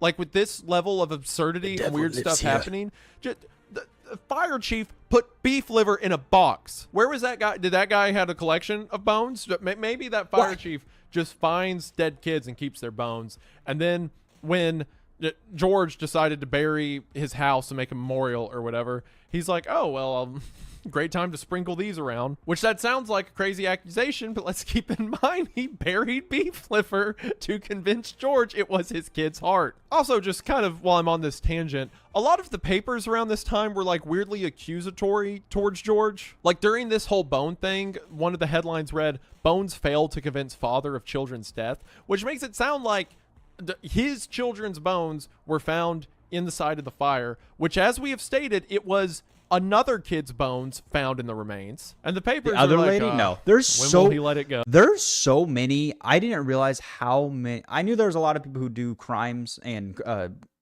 crime stories and go into detail about it. I didn't realize how many there were that did makeup. And then, of course, what's her name? Bailey Sarian. Hold on. Yeah, Bailey Sarian. I don't know how to say her name. I'm really sorry. I just know she's like the leading charge of that like genre of and style of crime research and crime storytelling. Stephanie So is her name. Oh. I haven't heard of her. You think one I've child only heard of skeleton's Bailey. enough for him. In 1967, the Sodders received their most 20 years convincing later. lead, a mailed envelope addressed to Jenny. Postmarked from Central City, Kentucky, inside the envelope was a photograph of a man in his mid-20s who looked remarkably similar to Lewis. Dark curly hair, brown eyes, the same nose, and upward tilt on the left eyebrow. On the back of the photo was a handwritten note that read, quote, Lewis Sodder, I love brother Frankie. LLIL boys, Lil boys, A90132 or 35. End quote. The family had a private detective follow up on this lead from Kentucky, but never heard from him. Look, if Sodder said he was fully convinced that the president of the United States and every other world leader wanted to kidnap his 5 children and everything else around it was a staging to kidnap them, I'd believe the guy. It's fully possible that someone just sent a picture of someone that looked like a grown-up Lewis to them to mess with them because, you know, people are awful, and they put the letters and numbers on the back and stuff to freak out the family. But to George's credit, the things that are happening are as equally insane or less insane than things that have already happened. Once again, the fire chief. It's also kind of crazy how different everything was. Is back the fire then chief compared to not now. being I mean, investigated? think about it. Back then, if you got a photo of someone who the picture or whoever sent the picture claims to be your missing child, you've got to hire a private investigator, send them to the area, and when that person never gets back to you, you just give up. Whereas now you could post the picture online and probably find the guy within an hour. If something similar to this happened today, I'm sure the case wouldn't have gone on for as long as it has. The handwritten note stumped many people trying to decipher the message. Lewis did not have a brother named Frank, but at one point during the case, the Sodders accused a man, Frank Cipriani, of kidnapping the children and raising them in Florida. So maybe whoever sent the letter simply listed Frank's name with this supposed picture of him, and then wrote that they themselves loved their brother Frank, and then the weird letters and numbers and stuff, and then sent that. One of the witnesses who claimed to have seen the children on Christmas Day noticed that the car had a Florida license plate, and Frank Cipriani lived in the area where others claim to have spotted the children. Also, the 5 digits, the A90132 or 35, could possibly refer to postal codes. For example, 90135 is an area in the city of Palermo, which is the capital of the Italian island of Sicily. Could just be a coincidence, but there weren't many explanations offered that were much better than that, possibly connecting this disappearance back to the mob. Soon after, the Sodders erected an updated version of the billboard, this time including the photograph of who they believed was their missing son. They didn't risk potentially putting their son's life in danger by posting the message or the name of the town on the envelope. There's something so heartbreaking about this sign as well. Like the long text, you really feel the desperation for these parents to find something relating to their kids. That same year, the Sodders received another letter, this time from a woman in Houston who claimed to have met Lewis and Maurice at a bar. When Lewis confessed that they were the missing Sodder children, George and the youngest daughter Sylvia's now husband, Grover Paxton, drove down and met with the two men, but they denied that they were the missing brothers. So a woman just writes randomly saying, hey, I found your kids, and then these two guys actually... I honestly think it should be a misdemeanor or something for someone to do that. Maybe even a felony to mess with an investigation or mess with a family who's missing a child or possibly a family member that died. That should, I think, because that happens so much and it fucks up investigations. Is it a misdemeanor? It's if you're messing with if you're actively messing with an investigation, that I think that is a felony, right? Or is it just one of those things that they say it's a felony, but they don't actually act on it because you have to have a lot of evidence to convict someone of that? Actually exist, and when George goes to meet him, the two are like, no, we're not your kids. Like, this poor family has been dealt so many cruel hands, from how people treated them during the investigation to how people are treating them decades later. Stacey Horn, who wrote for NPR on the Sodder case, added several of her findings on her blog. After interviewing several fire professionals in Fayetteville, they believed it was more than likely that the children died in the fire. Possible reason why no one heard the children during the fire, or why the children didn't try to escape, is that they might have already been dead due to smoke inhalation. After all, they were sleeping up in the attic. Perhaps an unsatisfying end, but it is one that makes the most sense, at least on the surface. And by that, I mean if you ignore everything else that anyone did involving the case. George and Jenny went to their graves believing... but even then, why would the fire chief fuck with the dad and say, and put the liver there and actively not allow the FBI, who probably has better and more resources than the local departments, to help with the investigation? That their children were still out there somewhere. George died in 1969, a year after telling the Associated Press, quote, "As long as we live, we will dig into it," to come out with an explanation on what really happened 23 years ago in that fire. In 1975, Jenny told the Beckley Post-Herald, quote, "Somebody stole them, that's what. It's been a long time, but maybe I'll be lucky enough to see them someday. Maybe somebody will drive by and see that billboard. You never know." After her husband's death, Jenny added rooms to her home, putting up layers between herself and the outside. She dressed in all black. She continued to do so until her death in 1989. The billboard, now old and weather-beaten, finally came down. The surviving Sodders and their grandchildren continued the search, each coming up with their own theories. Sylvia, who was only 2 at the time of the fire, died in 2021 at the age of 79. And remained convinced her siblings had escaped the flames. Her daughter, Jenny Hinthorn, said of her family, quote, "Do I believe that they perished in the fire that night? I do not. I don't think they're here. If they are still here, I don't think they're in West Virginia." End quote. For some people, a sliver of hope is all it takes to persevere, to keep going, no matter how slim the odds. For the Sodder family, that was in part a testament to their character. They used this tragic event, this dark cloud that hung over them for decades, to keep going, to remain curious and ask questions, even if the answer could possibly shatter that hope. Unfortunately, the Sodders never found one.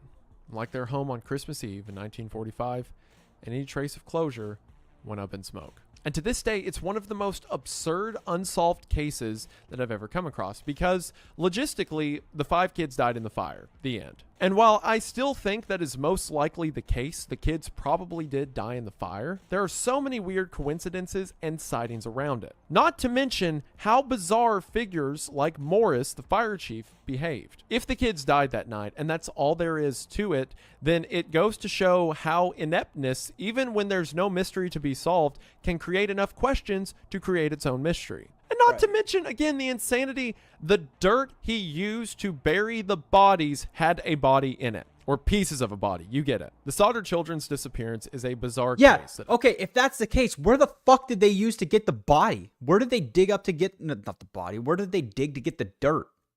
If they accidentally dug up a body. I think will continue. And if to they get didn't, talked they about just for didn't decades investigate to it. come. I really hope Well, I guess someday they evidence did, comes out but, or some you know. story that definitively proves once and for all what happened. But at the same time, it would be tragic to get closure now after the parents tried for so long and never found it in this life. Given that all immediate members of the family have now passed, hopefully they have found each other and found some closure to these questions in the hereafter. Also, I know he's dead now, but we really got to look into that fire chief. And that's about it for the Sodder Yeah, disappearance. I would say but so. Of course, we just want to say thank you for watching. This is a case I've known about. That was a good video. I like that video. I like Wendigang. Wendigang is really good at putting videos together. Or I guess Wendigoon, not Wendigain. I will say I think stories like that are a great example of why it's so important to if someone disappeared or someone passed or went missing, why it's so important to find the body.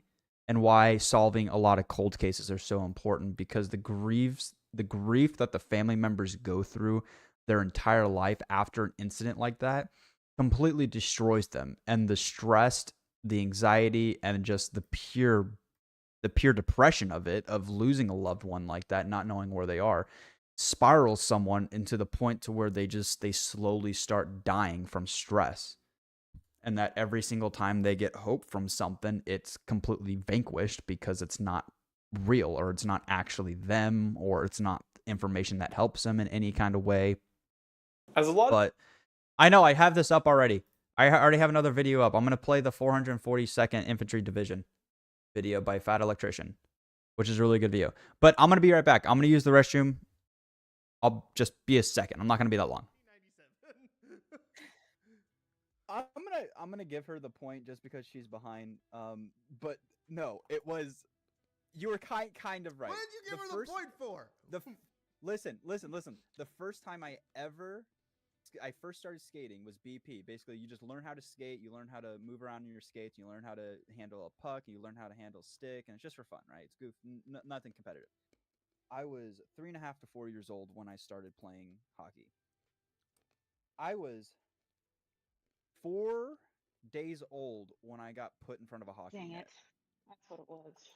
Oh. But Okay, you but were technically right, and I feel bad that you're this far behind because No, do not give me pity points. I won't give you pity points then.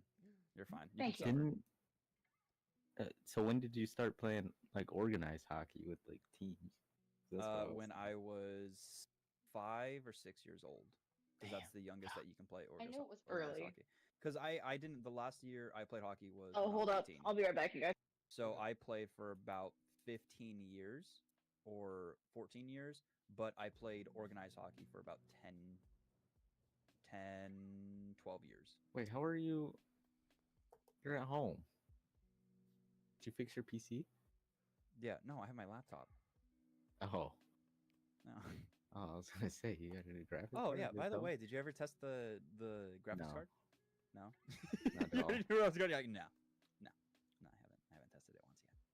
You know, truthfully, I don't think we ever really talk about hockey.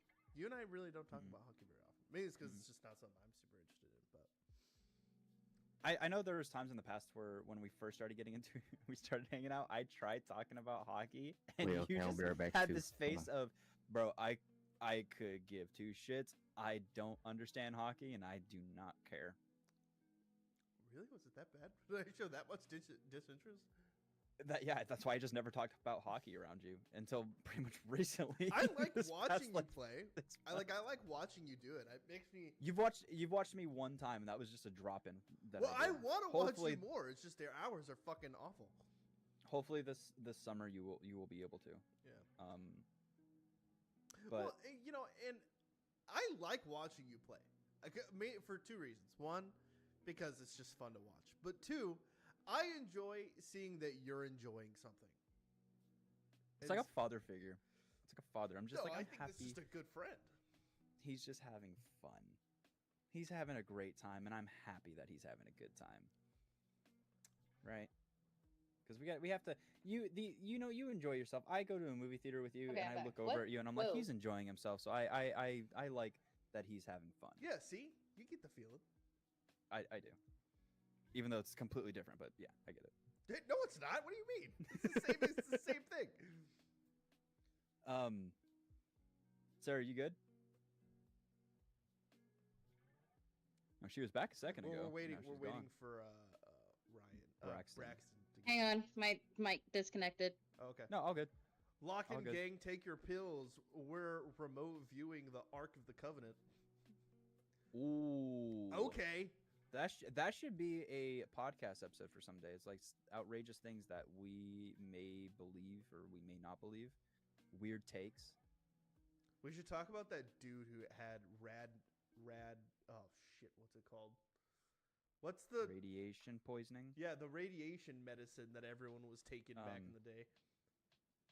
Who left? Oh, Sarah. it's Sarah. She has access to it. She can just join. Yeah, who was the guy? Didn't he? The rad pills. Was it during the Cold War, like the 50s, when they were experimenting with it? We're good. Sorry. Is that what you're talking about? Yeah. Where they Most had, like, definitely. radioactive water. Yep. Like on purpose or on Yeah, accident? no, it was like No medicine. purpose. Okay, I'm back. All right. Taylor. Oh, Huh? okay. Everyone's I'm back. Sorry, took a little bit longer than I expected. Okay. This is shit sakes. What you want to bet? Yeah, it did turn into that. Anyway, so this is America's Samurai, 442nd Infantry, most decorated unit of World War II. Fat Electrician, by the way. He is one of my favorite YouTubers.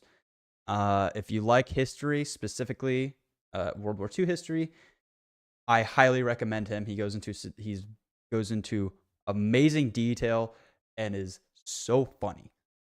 Third attempt in the last year at making this video, but it's one of those ones that you have to get right. Today we're talking about America's Samurai, the Nisei, the second generation Japanese Americans that comprise the 442nd Infantry Regiment and the 100th Infantry Battalion, aka the Purple Heart Battalion. Ladies and gentlemen, in World War II, America did what is, in my opinion, one of the most disgusting things that the American government has ever done. They signed an executive order suspending all of the constitutional rights of Japanese Americans and then forced over 120,000 American citizens into an internment camp for the duration of World War II for no other reason than they had Japanese ancestry. Despite that, the sons of these Japanese Americans not only volunteered to fight for America in World War II, they demanded and petitioned for the opportunity to do so. And not only did they fight, they became one of the most effective and decorated combat units in American history. And we're gonna get into it right after a word from our sponsor. This video is brought to you by Sundays. It's food for dogs. Isn't that right, Mushu? All right. I'm gonna let the ad play out of respect for Fat Electrician. Anyways, Sundays for Dogs is dog food that's made with a bunch of human ingredients, like, you know, actual I'm actually meat, thinking not, about you know, using this ground up sometime cartilage in the and pig future dicks. for The Rava. food actually looks different. Like, it actually looks like beef jerky. It doesn't smell like a bunch of dehydrated Sorry, Nick, dog I gotta food. It's skip. I'm gonna air-dried, skip make a ahead. trip just It's for already a dog long food. video. So it's nice to have it just show up at the house. His So if you ads wanna are give also Sundays a try, really I'm gonna have a quick. link and a discount code down below. Let's get back to the video. All right, our story begins on December 7th, 1941, when the Imperial Japanese attack America at Pearl Harbor. Okay, everybody knows what the attack on Pearl Harbor is, but what almost nobody knows about is the Ni Hao incident that happened directly after the attack on Pearl Harbor that would change the course of American history. During the second wave of the attack at Pearl Harbor, America was able to get some of their fighter planes up in the air and begin fighting back. Some of these American fighter planes were obviously shooting at the Japanese fighter planes, and one of these Japanese Zeros ends up getting shot in its fuel tank and leaks out a bunch of its fuel. The Imperial Japanese pilot Shigenori Nichikaichi does the only thing he can do in that situation. He makes an emergency landing on what he believes to be a small uninhabited Hawaiian island known as Ni Hao. However, he was incorrect. The island actually had 135 inhabitants, 133 of which were native Hawaiians, and then there was one Japanese couple, Yoshi and Irene Horata. Now, Ni Hao is like 140 miles away from Pearl Harbor, so the residents of the island had no idea that Japan was actually attacking America. So when he first made this emergency landing, everybody was happy to help this guy. They thought he was just just, you know, a pilot from a friendly country that needed their help. Then within a couple of hours, word had reached Ni Hao that America was under attack by the Japanese, at which point the Hawaiians did the appropriate thing. They took him as their prisoner, took away his guns, locked him up, and they were going to hold him for the American government to come and get him. All right, let me ask you this one time. What master do you serve? What master do I serve? What am I supposed to say, Jesus? But for whatever reason, Yoshi and Irene decided that they were sympathetic towards this Japanese pilot, so much so that they were actually going to help him break out of jail, arm him, and try to help him escape. It's a bold strategy, Cotton. Let's see if it pays off for Dude, him. This one plan thing, would ultimately be okay, thwarted one by thing the- about Fat Electrician, or Nick is his name, his editor splices in movie quotes so perfectly. It just fits so well. Hawaiians, primarily a man by the name of Ben Kanahele, who was a World War I veteran and rancher. When Ben Kanahele went to stop Shugenori from escaping, Shugenori shot him. Ah, fuck it. I'm gonna get another monster. Hold on. I said I wasn't, but...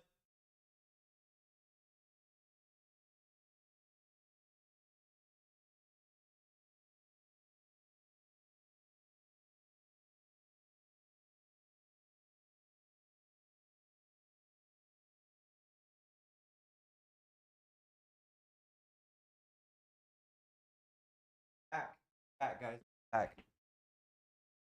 Back. Oh, okay. Wait. 3 times, at which point Ben Kanahele proceeds to pick Shugenori up and throw him at a stone wall. His wife then bashes him in the head with a rock while Ben pulls out his hunting knife and slits his throat. Which I cannot stress to you enough is the most Polynesian American shit I have ever heard in my entire Bro, life. that's a Homie gangster gets couple. shot 3 times, then proceeds to pick up the armed gunman and throw him at a wall like he's the Incredible Hulk. No, the piss break. There's a difference. It's not as long. It's quicker. After that, Yoshi, the Japanese man that was trying to help him escape, would also wind up dead, and his wife Irene would end up being incarcerated for the rest of World War II. So Ben Kanahele saves the day. Hooray, that's good. Bad news, this is a really, really bad look for pretty much all Japanese Americans, right? There was 2 Japanese Americans present, and they elected to side with the Imperial Japanese that were attacking America. And this winds up being one of the main catalysts. I mean, if this is the first instant, it's okay. Don't get me wrong. What America and the American government did to Japanese people during World War II, while like the whole camp situation, is horrible. But if this was the first example of that, it's understandable for why they assume that the Japanese people or Japanese heritage people would do the same thing, but not realizing that this couple were basically isolated on an island with 150 other people, not very many people, compared to the average Japanese descendant that was living in, you know, Midwest US or on the coast. They were in a city with hundreds of thousands of people constantly. So they're more susceptible to be on the American side versus someone who's kind of isolated on an island by themselves. I don't know. It's really shitty that this was like the first experience that the Japanese people had, and it just set a bad taste in everyone's mouth. And excuses for, because you read it on a newspaper in the 40s, you'd immediately assume like, oh shit, well, they attacked the US and there's this like little island near Hawaii that a couple just helped the people who attacked us and killed a bunch of our friends and families and fellow Americans. So it's like, it's understandable, but it's still wrong and horrible. For the American government discriminating against American citizens that had Japanese Really? ancestry. By January 1942, the Hawaiian National Yeah, they did not treat him good. They gave him horrible, it was horrible living conditions.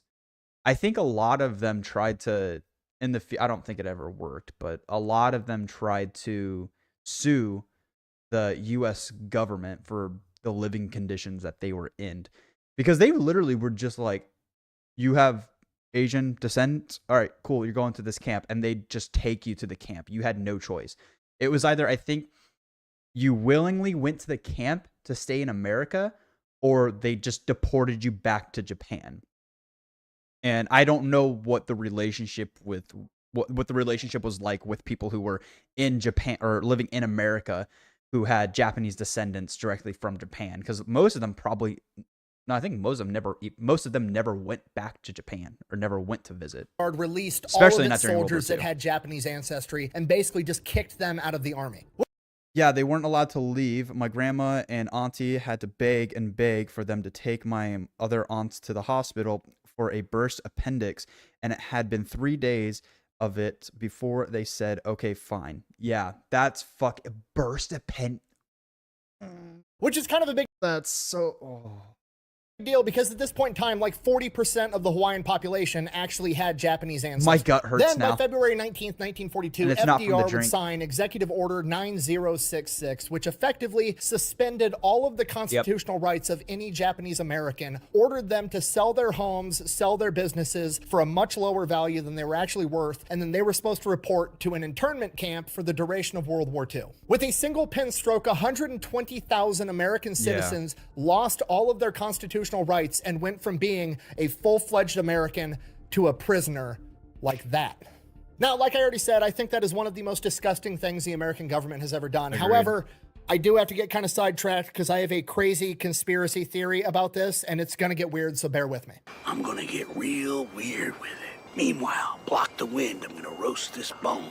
Jesus Christ. I think that this inspired Star Wars, and just hear me out. The Jedi and the Sith, you know, the guys with the lightsabers, are clearly inspired by samurai. You know, they have the robes, they have the same garb, they have swords, that's their primary weapon. They're just space samurai, that's all it is. You've got the Jedi, which are the good ones, and then you've got the Sith, which are the bad ones, similar to Japanese people. You've got the Imperial Japanese, which are the bad ones, and then you have the American Japanese, which are the good ones. But then Chancellor Palpatine comes along. He is the leader of the Republic, the president, so to speak. Also worth noting, he's an elderly guy that nobody ever sees standing up. He's always sitting down. I'm too weak. Oh, don't kill me.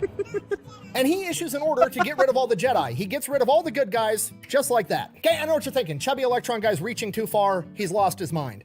Potentially, okay? But here's the linchpin in the entire argument, right? When Emperor Palpatine got rid of the Jedi, he got rid of the good guys, he executed Order 66. When FDR got rid of all the Japanese Americans, he signed Executive Order 9066. I mean, what the fuck are the odds, right? They're on to me, dude. Those guys are sharp as nails up there. You can't put anything past them. Sorry, I'm getting sidetracked. Anyways, 120,000 Japanese American citizens end up getting thrown in concentration camps inside of America. Shitty, awful, horrible, but it's what happened. In Hawaii, however, things were a little bit different because a significant portion of the Hawaiian population was Japanese, and they couldn't throw all of them in a concentration camp. Otherwise, it would crash the entire Hawaiian economy. So a lot of them got to kind of live borderline normal lives. So a lot of the Japanese Americans that were previously serving in the National Guard that got released from duty end up forming what they called the Varsity Victory Volunteers, and they petitioned the Hawaiian governor, and they were like, hey, look, I understand I have a Japanese ancestry, but I'm not Japanese. I'm an American. I understand you're not going to let me fight and have a gun, but I still want to help with this war effort any way I can because this is my home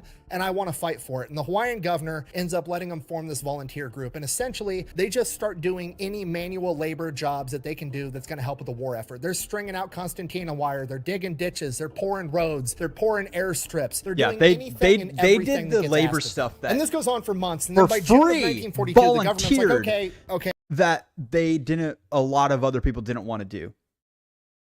Like and we'll keep this going. There's just it's amazing on what these guys and these young men did.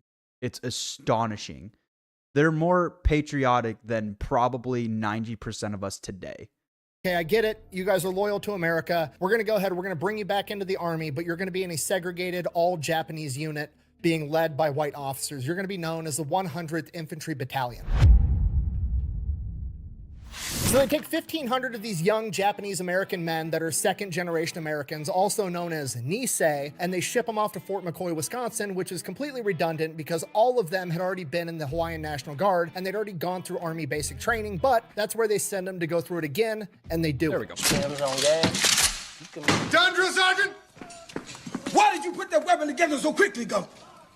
You told me to, Drill Sergeant. And while they're there, the Nisei continue to prove that they are 1,000% committed to America, despite the fact that America has given them every reason to not be. And they prove it not with just their general dedication to the task, but while they're actually there, the Army secretly sends in psychologists inside of their command structure to evaluate them, to see if they're lying, to see if they're I could just imagine the psychologist coming out and be like, yeah, these guys are more patriotic than all your fucking Midwest farmer boys. These guys are insane.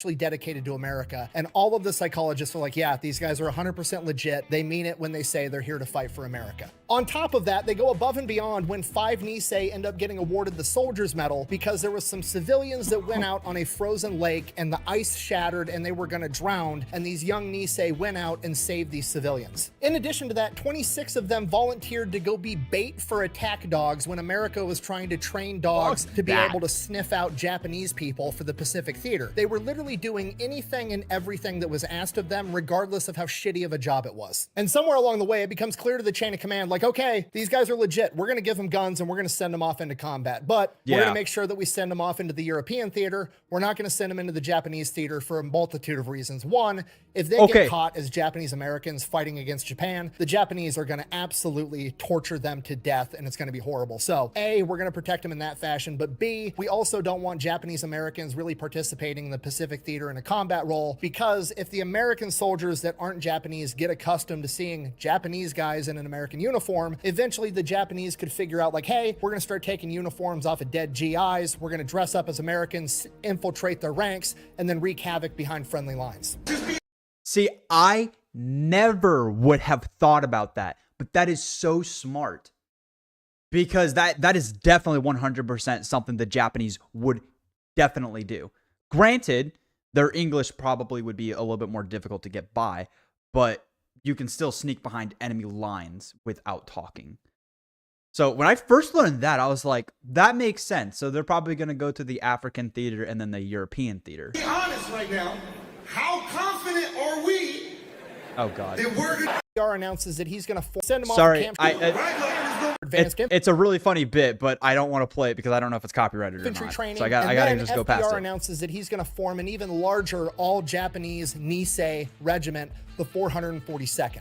Now, the American government is hoping to get 4,500 volunteers to be in the 442nd Infantry Regiment, which is kind of a big ask from a community of people that you've just taken all of their civil rights away and then thrown them in a prison. And not only do they end up getting 4,500 volunteers, they get over 10,000, which is absolutely insane, because I'm going to tell you right now, if you incarcerated my entire family for no other reason than the color of their skin and then asked me to go fight in a world war for you, I would probably tell you to go fuck yourself. So all 10,000 of these dudes are far bigger men than me. Speaking of bigger men than me, one of the volunteers is a young man by the name of Daniel Inouye, who is currently in med school trying to be a doctor. When Pearl Harbor happened, he ran to the nearest Blue Cross aid station and started working around the clock treating the wounded. And he's been volunteering at aid stations and hospitals for months while also going to med school ever since Pearl Harbor happened. So when he goes to the draft board tells him like, no, you're too valuable where you're at. You're going to go off and become a doctor. On top of that, you're already doing a bunch of work for us stateside. We don't want to send you off to combat. So he's like, okay, I'll be right back. He leaves, drops out of med school, tells the hospital he's not coming back to help anymore, and then goes back to the draft board and is like, I just quit my job and I dropped out of med school. Fucking send me. So they end up sending him,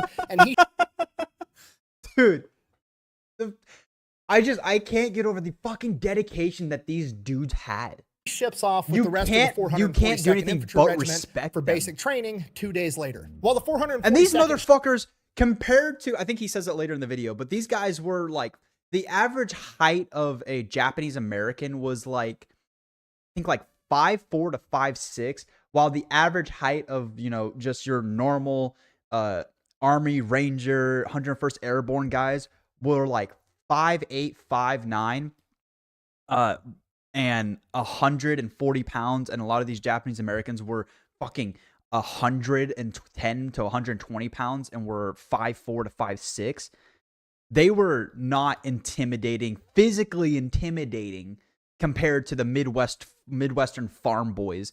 But my God, I'd rather fight a farmer than the 100th Infantry Battalion is finishing up their advanced training at Camp Shelby, Mississippi. They are then sent off to North Africa, and they get there in September of 1943. So they land in Oran, which is a major port city in Algeria, and from there they get attached to the 34th Infantry Division, aka the I'll Red probably Bulls, be gone when you wake up, so have a good day at work. Infantry Regiment, good night at work. The Iron Men, which, cool part, that's my old unit. Not so cool part, the commander is kind of a dickhead, because when he has his greeting speech to the 100th Infantry Battalion, he openly refers to them as the guinea pigs from Pearl Harbor. And not that I'm trying to defend Commander Mark Clark for calling them guinea pigs, I'm absolutely not. But to put it into a little bit of context, a lot of people have a lot of doubts that the Nisei soldiers are going to be effective on the battlefield, okay? The average Nisei soldier at this point in time was between 5'4" and 5'6" and weighed somewhere between 120 and 140 pounds. And they just got attached to the 34th Infantry Division, which is based out of the Midwest, okay? The 34th Infantry Division, by and large today, but especially back then, was almost nothing but 185-pound corn-fed white boys with machine guns that grew up on a farm. So they're looking at these dudes with a smaller stature like, what do you guys really think you're going to do on this battlefield? Why are you even here? It's, yeah. Look at that.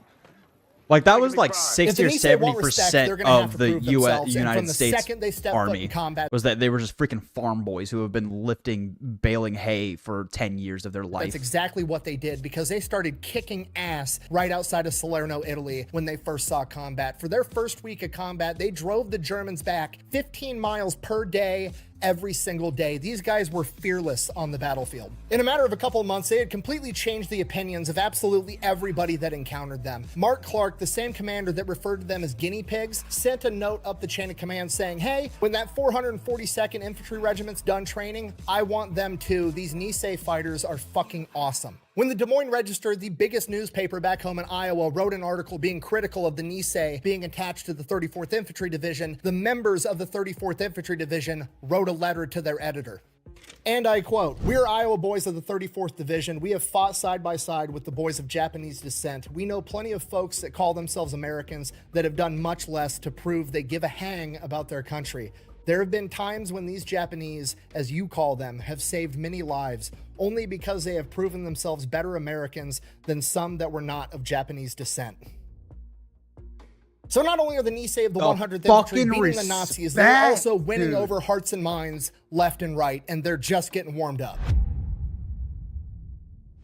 All right, by January of 1944, the 100th and the rest of the Allied forces have advanced through North Africa, and they have come up to the German Gustav Line. The Gustav Line is effectively the line in the sand that Germany has drawn, where they are not going to let the Allied forces advance past this point. It is heavily fortified, they have the high ground, they have all the advantages, and they are going to fight tooth and nail to not let Allied forces penetrate through this line into Europe. And one of the most vital areas of the Gustav Line is where the 100th Infantry is at. It's at Monte Cassino. Cassino is a small town, and then above it, on a humongous hill overlooking the town, is an old monastery that the Germans have turned into a massive fortress. And not only that, they've went and chopped down all the trees on the hills and the ground in front of the monastery, knocked down all the buildings, so there's absolutely nothing to provide cover or concealment in case they assault. So you're pretty much running through an open field uphill into German machine gun fire if you try to take this position. And that's exactly what America's going to do anyways, because it's the only option. And because the 100th Infantry, which I'm now going to refer to by their nickname, the One Puka Puka, because it's easier for me to say, has developed a reputation for being both fearless and willing to take on any challenge, they are selected to lead the first assault on Monte Cassino. January 17th, 1944 at midnight, Alpha and Charlie Company of the One Puka Puka are going to take off, advance up this hill. They fight all the way up this hill and make it to the outer stone walls of this monastery, where they get pinned down and they continue to fight all night long. Dandy, Sarah, are you guys all here still? Running out of ammunition. It is straight up not a good time. They need more ammo. But now it's broad daylight out, so they're going to have to send in reinforcements. So they send in Bravo Company of the One Puka Puka. But if they go out in broad daylight up this hill with no cover, I don't know if you just said it, but how did they get the name Puka Puka? What does it stand for? The One Puka Puka. Absolutely mowed down, so they drop a bunch of smoke. Bravo Company starts advancing through the smoke, and then the wind shifts and blows all the smoke away, and they get just utterly destroyed. Of the 187 men of Bravo Company, only 14 of them end up making it to the wall. After taking that many casualties and running out of ammunition and having fought all night already, they are finally ordered to withdraw. A couple of weeks later, the Allied forces launch another major attack on Monte Cassino and the Gustav. To make all that progress just to get to where you need to go, and then to immediately be told you need to fall back and just go back through the hell that you just went through, and then to continuously fight again after. Granted, it was a day or two, but still, Like, if I encountered something like that, I'd be like, fuck no, I'm not doing that again. I'm not going up there. You're not going to force me to do that. Line. This time, the one Puka Puka is ordered to take Castle Hill, a neighboring hill to the monastery that's of vital importance to be able to cut off support. The Nisei actually managed to fight their way up the hill and take the top of the hill, and they managed to hold it for 4 straight days, fighting their asses off. But then eventually, the flanks of the 34th Infantry end up collapsing, and they're about to get completely surrounded and stuck on top of this hill, at which point they are ordered to withdraw again. By this point, the 100th Infantry Battalion has lost 50% of their men, and they are ordered to the rear where they can recuperate and pick up reinforcements to replenish their ranks. People start referring to them as the Purple Heart Battalion and the Little Men of Iron, a play on the 133rd Infantry Regiment's Iron Men nickname. After a brief recuperation, they are then sent to a different spot on the Gustav line near Anzio, and this spot of the line is essentially World War I-esque warfare. Each team has their trench, and there's just no man's land in between. For 2 months straight, all they do is sit inside their trenches and their foxholes. They fight all night and they sleep all day. The one Puka Puka starts referring to it as Dracula days. They sleep during the day, they draw blood at night. While the one Puka Puka is there, there is a third major attack on Monte Cassino by other Allied forces that also fails. At this point, the chain of command's getting restless. They're pissed. They need to break through the German Gustav line, and eventually they come to the conclusion, fuck it, we're just going to pick a point where we're going to attack, and we're going to hit that singular point along the line with absolutely everything we've got. The problem is, the Germans have massive tank units in the area too, and they need to know where those tank units are, because if they decide to attack at a singular point, and that's the point where there's a bunch of German tanks, it's not going to go that great for the Allied forces. So they need to figure this out. Otherwise, this is going to be a humongous gamble. At this point, a member of the one Puka Puka steps forward and goes to the chain of command because he's got an idea, and that man is Lieutenant Young Oak Kim. And Young Oak Kim is already a complete badass. He's already earned a Silver Star and a Purple Heart, and he's coming to the chain of command with this crazy idea. But what's most interesting about Young Oak Kim is he's one of the very few people in the one Puka Puka that's not Japanese. And that's because he's an officer. Sarah Typically, is at the work. officers were white men, but in Young Oak Kim's case, he was Korean. Now, as I'm sure you can imagine, the racial tensions between Japanese people and Koreans during World War II was pretty high, considering the Japanese had invaded Korea and were committing atrocities there. Because of this, prior to deploying with the one Puka Puka, the chain of command pulled Young Oak Kim aside, and they were like, hey, we understand that Japan... What? Let me guess. You checked your schedule and just realized, oh shit, I have to work in less than an hour. Yeah, I've been there. It's fun. I'm going to take a little nappy nap. I'm going to make sure I don't work in a few hours. Oh, I work in 20 minutes. I got to get dressed right now.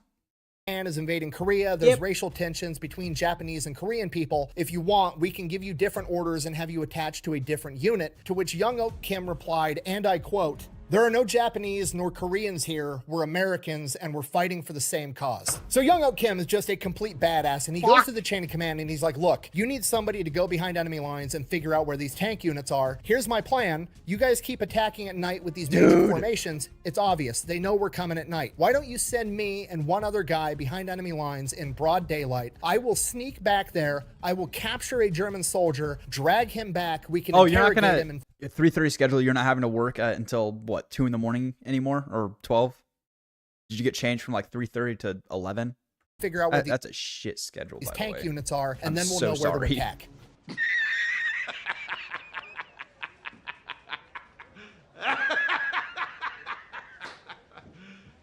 You serious? Okay, now right out of the gate, that's kind of a stupid idea, right? You're really going to go behind no man's land, capture an enemy soldier, drag him back without getting caught and killed. But the Allied forces are desperate, so they're like, you know what? It might work, and if it works, it's not that stupid. They give him the green light, and he sets off to do it. May 16th, Lieutenant Kim and PSC Irving Akahoshi crawl through no I did that for 2 years, or a year and a half. Fucking sucks. man's land through an open wheat field in broad daylight, crawl all the way behind enemy lines where they find a German unit that had been up all night manning their... Oh my god, you be Gumpy, thank you so much for the follow. I don't know why it didn't pop up. Hold on. Why didn't it pop up? Let me look. Oh, well, that's probably why. Because we don't have an alert box on here. Hold on. Let me open that up real quick. There we go. And let me put it right... Let's do right here. All right, so we replay it. And it's still not popping up. Why won't you pop up? I'm so sorry, Yubi, that it's not popping up, but I hope you're enjoying the video. Thank you so much for the follow, dude. We're going to get that figured out. I don't know why stuff is not working on stream anymore. It's just, ever since we got this new this new whole setup. It's just, it hasn't been working, and it's been very frustrating. Main alert box right there. Yeah, why isn't it not playing? Oh, I see. Hold on. Is it because I can get rid of that one? Yes. That, and then play? Nope, it didn't. I'm really sorry, UB. We'll get that fixed, but thank you so much for the follow. Their machine guns. They then stalk them further behind enemy lines and watch them as they eat dinner, breakfast, whatever they're eating at this point in time. Watch them eat and then fall asleep. Yeah, And I then mean, when yeah, two those are dudes good go hours. To, you know, I mean, be the long guards, hours, but not good hours. They stalk them, and then they end up sitting there and waiting till they fall asleep, and they wake them up by shoving their guns in their mouths so they can't scream. Kim and Akahoshi then take their 2 German prisoners, smuggle Just them back imagine through no man's waking land, up to behind that, just friendly lines, turn the prisoners over, they get interrogated, they gather the intel as to where the German tank units are, and define the battle plans for the entire Allied advance. 48 hours later, after setting off on his mission, the Allied forces launch their attack and Monte Cassino falls on May 18th. Lieutenant Young Ok Kim is then awarded the Distinguished Service Cross, the 2nd highest award in the American military. And as he's getting that pinned on his chest, Commander Mark Clark looks down and sees his 1st lieutenant rank, and then points over to a captain nearby and is like, "You, Mayor." Captain approaches, he rips the captain rank off of this guy and pins Lieutenant Young Ok Kim as a captain as well. Cutting back to the rest of the 1 Puka Puka over at Anzio, they also coordinated the attack. Could you just with the imagine that captain's just like, "Yes, sir," rips it off him like, that's my rank. I'll just go get another one. Battle of Monte Cassino, so that if Monte Cassino fell, they were also going to launch their offensive, hopefully driving the Germans back, so that they broke the Gustav line in 2 locations. That way, they could advance forward and in and either crush the Germans in the middle, or the Germans would be forced to retreat. It's funny working at a food restaurant for like 5, maybe 6 hours minimum or max feels like 10-hour days. But when I was working at a tire shop or mechanic place, I worked 10 hours, and those 10 hours felt like 3 hours because it was just, you were constantly busy and you weren't really having to deal with customers. At least I didn't have to deal with customers as much, but I could just focus on my work. Yeah, I hate working in food industry. Insert Mr. Krabs. Money, money, money, money. And that's exactly what ended up happening. And not only that, the 1 Puka Puka was the lead element of the Anzio breakout. I So want now them to the make a Allied movie forces are about chasing the Germans as they 442nd advance towards Infantry Rome, Division. and the 1 Puka Puka is out I mean, they front. probably and have. as they get near Rome, they're like 15 miles outside of Rome. They are going to be the first Americans to set foot in a major European capital as the Allied forces capture it. They are ordered to stand down as they peel off the side of the road and just kind of hang out in the ditch, and they don't know what's going on. And then other American units start catching up, and then they keep marching, and they keep marching into Rome. And now the 1 Puka Puka is not the first into Rome, and it dawns on them, they pulled us off to the side because they didn't want a bunch of Japanese dudes being the first Americans to capture a major European capital. They never even got to set foot in Rome. They were ordered to go link up with the new Nisei unit, the 442nd Infantry Regiment, and they would be absorbed into that unit now instead. From here, the 1 Puka Puka still kind of retained its identity as the 100th Infantry Battalion, but they are just now one of 3 battalions inside of the 442nd Infantry Regiment. And their new unit slogan is one of the best and most famous slogans in military history: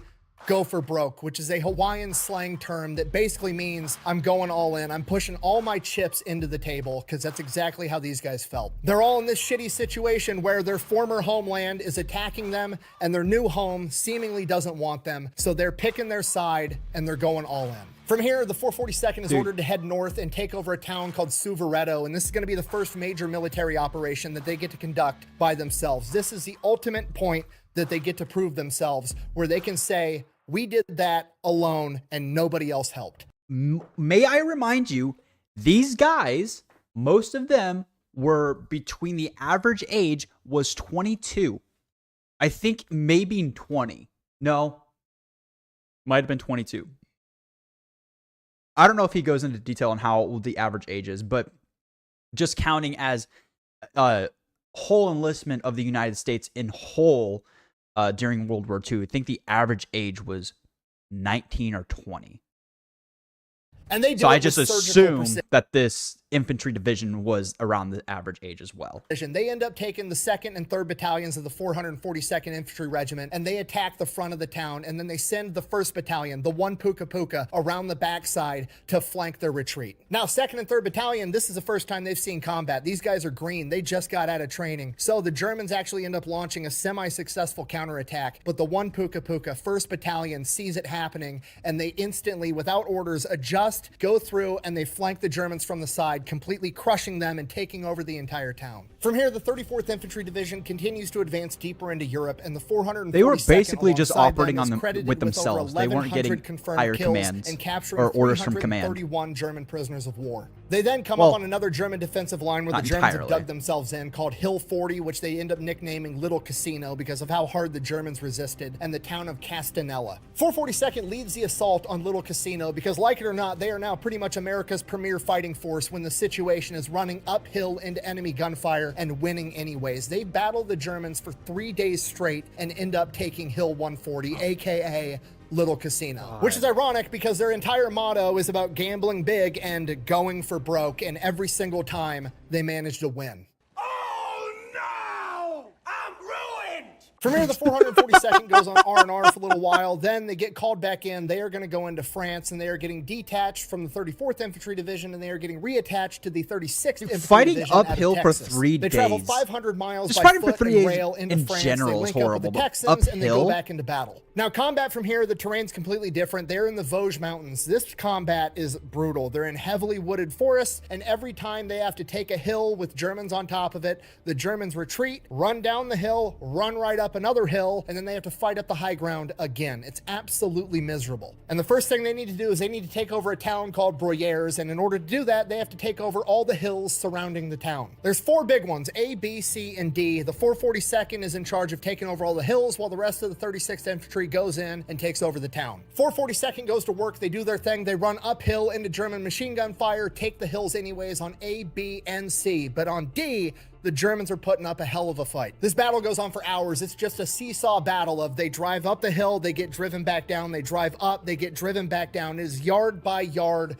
brutal combat. They're taking heavy casualties. There's finally a lull in the battle. There's not a wave going up. And normally, all the many combat days they've was been it, though? experienced to at this time, the Germans have Was it been a pretty week? respectful of the rules of war, right? When you're not launching an attack, you send out the medics go out there, they pick up the casualties, they pick up the dead, they bring them back, they get everybody taken care of. You extend the enemy the same courtesy. That's usually how it's gone at this point. But now the Germans are getting desperate because D-Day has already happened. Shit is hitting the fan, and they are no longer playing by the rules. The 442nd doesn't know that, so they send the medics out. The medics go, they lay out the litter, they grab a guy that's been shot, still alive, probably gonna survive. His name's Abe Ohama. They get him on the litter and they start carrying him back, and then the Germans open up on the medics and the wounded with machine gun fire. Abe Ohama, while he was on the litter, was struck again and immediately killed. Seeing this, the rest of the 442nd, unprompted, without orders, pissed off, gets on their feet and charges the hill while screaming, takes the entire hill, killing 50 Germans and capturing another 7 as POWs. The 442nd is just How many? conducted with 50 Germans and capturing another 7 as POWs. Capturing The 442nd 7, is okay. just I thought you conducted said what is very 70. reminiscent of a Japanese banzai charge, and it's practice that they're going to need for later. From here, the rest of the 36th Infantry goes in, they take over Broyers, and the 442nd renames Hill D Ohama's Hill. At this point, the 442nd's been fighting nonstop for weeks on end, so they're finally sent back to the rear for R&R. And the second they get there, it's like 2 a.m. in the morning, they immediately get told there's an emergency, they got to turn back around and head back to the front line. The commander of the 36th Infantry, General Dahlquist, somehow got placed in charge of an entire infantry division and had never actually been in combat. In addition to that, men that served underneath him said he one huge thing about World War II, and they depict this really well on Band of Brothers and a little bit on the and the Pacific, is that when these guys were at war, they would fight for a week straight and they'd sleep maybe a few hours a night if they could. Literally sleep whenever they could, which was almost never. And when they'd finish a battle, they'd be posted, guarding if they took a hill or took a town, they'd be guarding it for maybe half a day, and then immediately would just roll out to the next battle. And then while they're rolling out, that's when they would sleep if they could. But for months on end, constantly moving. And it's like, oh, you guys are going back to rest, reset, and rest, get some more gear, clean your gear, get some new clothes because you guys haven't showered or cleaned your clothes in weeks. And then immediately, not even half a day there, when you're still doing shit, they're like, okay, we got to go. You guys have to go out. You got to go. We have another mission. And it's just the constant movement for months on end. And not just getting used to being tired all the time. And then getting into a gunfight for hours, if not days, consistently. Seem to care. You'd go back to normal civilian life. You couldn't complain shit. You couldn't complain about anything for the rest of your life. More about being the first unit into Germany than he did about actually taking care of his guys and keeping them alive. These factors would culminate and come to a head on October 24th, 1944, when he would order the 1st Battalion of the 141st Infantry Regiment to overextend into German lines, and they would then be engulfed and completely surrounded by an entire German division. To put that into perspective, if you don't know military unit sizes, that's about 300 men surrounded by about 6,000. So while the 442nd is making their way back to the front lines, General Dahlquist orders the 1st and 2nd Battalion of the 141st Infantry to go in and save their buddies. They go, they try fighting, they end up getting pushed back. And here's the kicker. The Germans just think that the Americans are trying to break through the line. They don't know that the Americans are freaking out because there's an entire battalion surrounded. They have no idea that 1st Battalion is up above them on a ridge. But from the American perspective, they think obviously the Germans know that. So they're like, oh shit, we can't punch through the line to go save them. We better start airdropping in ammunition, food, and water so they can stay up on that ridge and fight as long as possible. So they go and try to airdrop a bunch of supplies to them. The airdrop gets caught by the wind and goes off course. And then the Germans are like, wait a minute, why the fuck are the Americans airdropping supplies to us? Oh shit, we have an entire battalion surrounded. Congratulations, you played yourself. So now they start attacking the Lost Battalion 2. The 442nd makes it to the front line on October 28th. Now, in hindsight, some of the Nisei feel they were sent in particular because they were deemed expendable, and if they all died, it wouldn't be that big of a deal. However, a lot of the other Nisei like to believe they were sent in because they were the best. So the 442nd goes in. And and that's another thing I want to touch on. The attitude of these guys. Whenever they got into a shitty situation, it wasn't obviously the government and the leadership was basically like, they're expendable. They're not a big deal. If we lose them, it's not a problem. They turned around and looked at it no, it's because we're the fucking best and we have the most experience and we have the respect of our fellow soldiers around us. Maybe not the leadership, but the people around us we have respect for. And they're sending us into the most dangerous battles that we can get to because we are the best. And they didn't complain about it. They were like, fuck yeah, let's go do it. Absolutely brutal. The Germans have minefields all over the fucking place. They have fortified machine gun positions. So the Lost Battalion's up here. The 442nd has to approach from here. There's the German line in between, and then off to the side is Hill 617 that also has a bunch of Germans on it, overlooking the approach to the German line. So they're just getting machine gun fire and mortars rained down on them from absolutely everywhere. For the first 2 days, the 442nd advances like a couple hundred yards. Every time they peek out from behind a tree or stick their head up out of a foxhole, anytime they leave cover, they're getting shot at. They can't move. They're completely pinned down. After 2 days of being essentially paralyzed on the battlefield, the 442nd, the Nisei decide they're going to live up to their motto, go for broke. They're just going to fucking send it. Here's the plan. They've got 3 battalions. They're going to send one of them up to Hill 617. Oh, there is a movie. They're going to take that hill, wipe the Germans off the top of it. Then they're going to come back down the hill, rejoin the other 2 battalions, and then they're going to launch a full-on assault and penetrate the German line and save the Texans. I got a fucking sliver 3rd on my Battalion hand. gets the order. They're going to launch their attack on Hill 617 first, at which point the 3rd Battalion commander grabs his Colt 45 pistol and says, okay, boys, let's go. Nobody moves. Nobody wants to get out of their foxhole or poke their head out from behind their tree. If they get up, they're going to get shot. This is absolutely crazy. After that, a couple of moments go by, probably the longest couple of moments in human history. It's just dead quiet. Nobody wants to move. And eventually, 2nd Lieutenant Edward Davis, the last officer in his company, stands up and gets on his feet as all the other Nisei are looking at him like he's crazy. And he turns to his highest ranking NCO, Sergeant Kohashi, and asks him, doesn't order him, he asks him, will you go with me?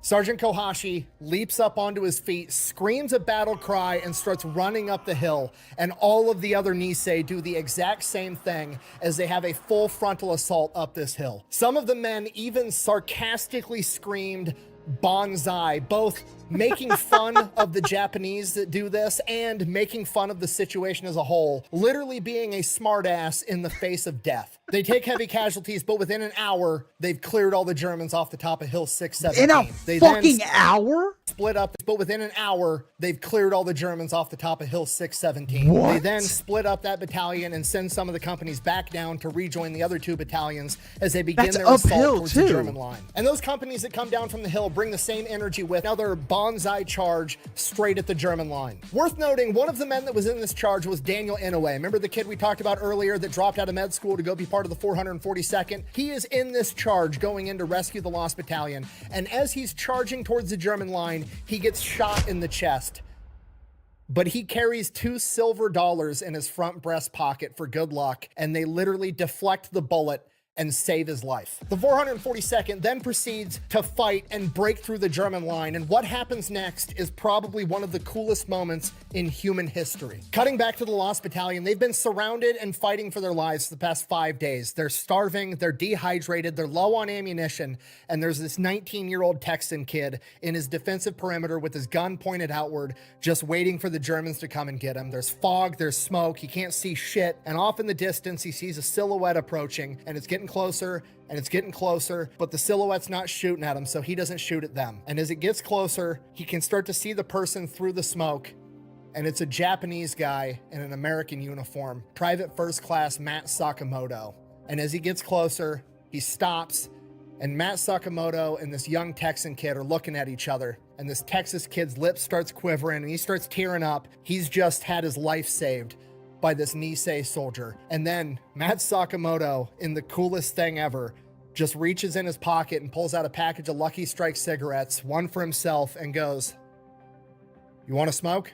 And a couple seconds after that, the rest of the Nisei come walking through the smoke, and they've rescued the Lost Battalion. 64 men of the Lost Battalion were killed in combat. 211 of them were saved by the 442nd. To save those men, the 442nd sustained 800 casualties, 120 dead, and 680 wounded. And it is at this point that a rational person that's maybe never served in the military would ask, is that even worth it? Should they have went in there to rescue them if it costs that much? And the answer is unequivocally yes. And it's not because the Nisei were expendable or that they were worth less than the Texans. It's because nobody's expendable. When you join the United States Army, when you become a soldier, they make you say the Soldier's Creed over and... Cross, thank you so much, Cross to Crown. Wait, is this Cross? Like Cross that I know in person? Say hi to everyone checking in because someone asked what I do for fun and I said streaming. It's going good. It's going good. We're watching a Fat Electrician video. The American Samurai 442nd Infantry, most decorated unit of World War II, is great video. It's so good. Great story. And over again at nauseum. And in the Soldier's Creed, it says, I will always place the mission first. I will never accept defeat. I will never quit. I will never leave a fallen comrade. And those aren't just words that they make you say because they sound good. No, it's a promise to the person to the left and the right of you that no matter how bad shit gets, we're going to come to get you because you're one of us. You're not just some number on a... Wait, that one popped up. Let's see if, what's his name pops up. Boy Monkey? Is it this one? Yeah, see, that's weird. Why is it not popping up on... It popped up for Cross, but it doesn't pop up for... UB Monkey. Yeah, see, that's weird. I don't know why it's doing that. Anyway, thank you. Thank you, Cross, for the follow. Appreciate it. A spreadsheet that we can plug into a mathematical calculation and determine if you're worth saving or not. No, you're an American soldier, and we're coming to fucking get you. You're goddamn right. And there's never been a better embodiment of this principle than the 442nd rescuing the Lost Battalion. Because not only did they live up to the ideal of you're one of us, we're coming to Braxton, get you no matter what's what, up? they also, in doing so, proved... Motherfucker, aren't you supposed to be at work? What are you doing? Are you off? Second dude just said, hoorah. that they are one of them. The Nisei, the outsiders, the Japanese that nobody can trust, proved irrefutably that they're not Japanese, they're not outsiders, they're just Americans. Oh, They're you one of are? us. Are you on your lunch break? Okay, now, finally, after getting It pulled seems off like of lunch R&R break time for almost you. immediately to go save the day and rescue the lost battalion, they are then finally sent to southern France where they can actually have some R&R. And from November till March, they're on a security detail that's relatively low impact. They get to rest, recuperate, they get their ranks replenished, and this is referred to as the Champagne Campaign. Then in April of 1945, the Allied forces finally make it to the German Gothic Line, their last-ditch effort of defenses inside of Italy. It is heavily fortified, and like everything else the Germans made, it's believed to be... Headed back to hearings. I don't get lunch. Oh, yeah, that's right. You don't get a lunch, which is really fucking stupid. You just take a break whenever you want, right? Like, they just take an hour off your pay... Yeah, an hour off your paycheck for lunch, but you just pretty much can stop whenever you want. I'm about to drive to my next stop, though, so I gotta go. Good luck. Well, thanks for stopping by. Appreciate it, buddy. Love ya. Okay, headed back to hearings. They all said, have a good day. You guys too, have a good day. Good luck with the hearings. Thank you so much for stopping by. That's actually hilarious. So, the Allied forces called up the A-Team. They bring in the 442nd. Nothing has fucking stopped these guys yet. This probably isn't going to stop them either. And because they're the best guys, they're going to get the toughest mission. They are assigned to attack one of the mountain strong points of the entire Gothic line. Literally, the most impenetrable part, that's where the 442nd is going to attack. Now, the reason the chain of command did this is they wanted to use the 442nd as a diversionary attack, right? They're going to have the 442nd attack this super strong point. That way, the Germans are going to send all of their reinforcement troops to this strong point to hold that point, right? And then once all the reserve troops are there fighting the 442nd, because these guys aren't going to give up, and hell, they might win anyways, they're going to be able to attack a weaker part in the Gothic line and punch through. However, nobody told the 442nd that, so the 442nd treats it not as a diversionary attack, but as a main attack, and they punch through the strongest point with reinforcements anyways in a single day. You planned. It worked. And during that attack on April 1st, 1945, the main character that's been there all along would finally emerge. Daniel Inouye, the 18-year-old kid that dropped out of medical school and put his dreams of becoming a surgeon on hold to go off and fight for his country. Daniel Inouye, the guy that helped save the Lost Battalion and had his life saved by $2 silver when he was shot in the chest, had ended up getting promoted in the field to a lieutenant and was now leading an entire platoon. During the attack on the Gothic line, Daniel Inouye's platoon gets pinned down by 3 German machine gun nests with MG-42s, the most terrifying machine gun of World War II. With his entire company pinned down, Daniel decides that he's going to live up to the unit motto of go for broke, and he's going to do some gangster shit. Advancing by himself, he gets shot in the stomach, fights through it, gets to the German machine gun nest, hits it with a grenade, blows it up, immediately shifts to go to the next German machine gun nest, makes it all the way there, throws another grenade in that one, takes out the Germans there as well. He then crawls up to the 3rd German machine gun nest, gets within 10 yards, grabs his grenade, pulls the pin, he's just holding down the spoon, winds back to throw it, and the German inside the nest shoots him with an anti-personnel grenade that hits him directly in the elbow. He was so close that the grenade didn't have time to arm itself, and it is just the blunt force trauma of a massive grenade flying at him that severs the majority of his arm. His men immediately leap up to help him, but he screams at them to stay under cover because he's worried that that arm that he's not in control of anymore is going to relax and let go of the spoon on that grenade and kill him and even more of his men. I forgot about this part. Them to stay back. In his own words, and I quote, "I looked at my right hand and it was gone. The grenade was still there, clenched in a fist that suddenly wasn't a part of me anymore. I pried it out with my left hand and threw it. That grenade hits its target, and Daniel Inouye has just taken out a 3rd German machine gun nest, both left-handed and single-handedly, literally. He then gets to his feet and continues advancing on the German position, killing at least 1 more German with his Thompson submachine gun before getting shot in the leg and collapsing to the ground unconscious. He then wakes back up flat on his back, looking up at his men who are looking down at him, and he hits them with the hardest line in military history, and I quote, "Nobody called off the war," literally telling his dudes, quit worrying about me and assault the fucking objective. Ah, boys! We're gonna And as if that wasn't gangster enough, Daniel Inouye is See, then these rushed guys to were the rear complete where he receives badasses. emergency medical treatment and has to get his arm amputated in the field completely sober. He had already received too much morphine in the field, they couldn't give him any more without killing him, and they don't have anesthesia on the front lines in World War II, so they just had to cut it off while he was awake. While that's going on, Inouye's men and the rest of the 442nd go on a German ass-kicking extravaganza. Over the course of the next week, they liberate like 5 towns, a concentration camp, they secure key roads, they cut off German supply lines, they're forcing Germans to surrender left and right. The 442nd is advancing so fast that American supply lines can't even keep up, and they're forced to operate on whatever That's they crazy. confiscate from the Germans that they kill or surrender to them. Then on May 2nd, 1945, the German forces inside of Italy surrender. 5 days after that, May 7th, 1945, all of Germany surrenders, and World War II for the 442nd is over.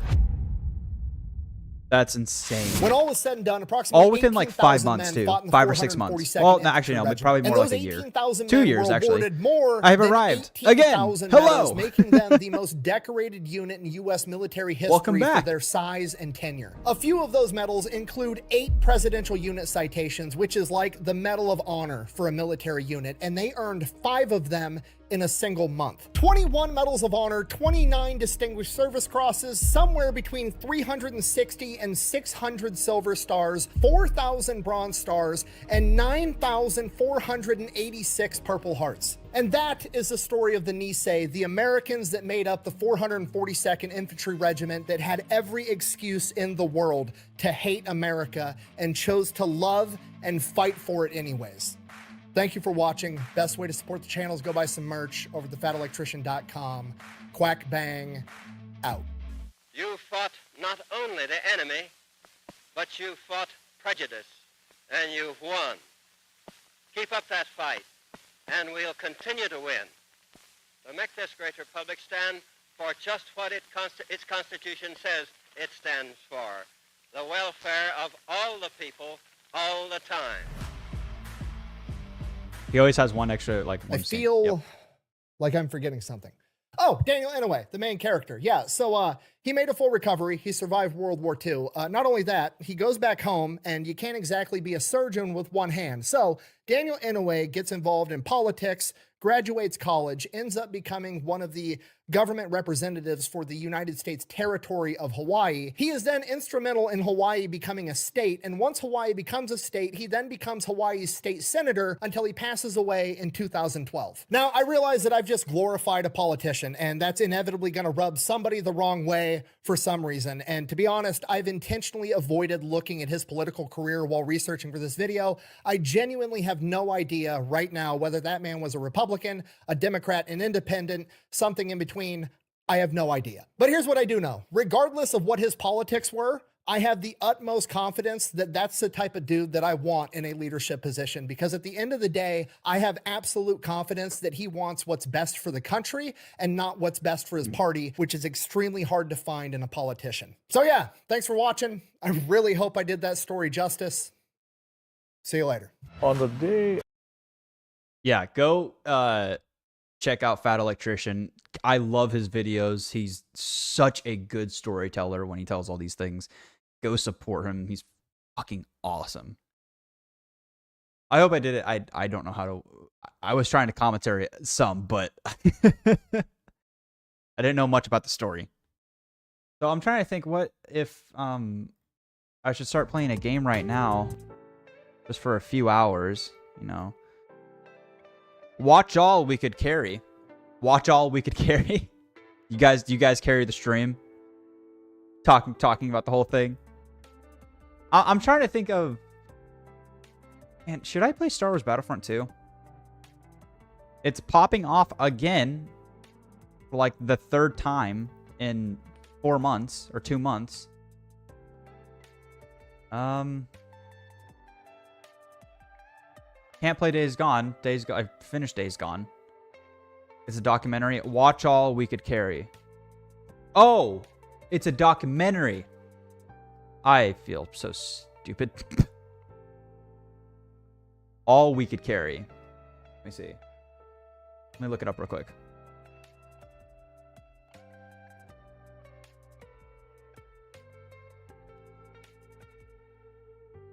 thought that.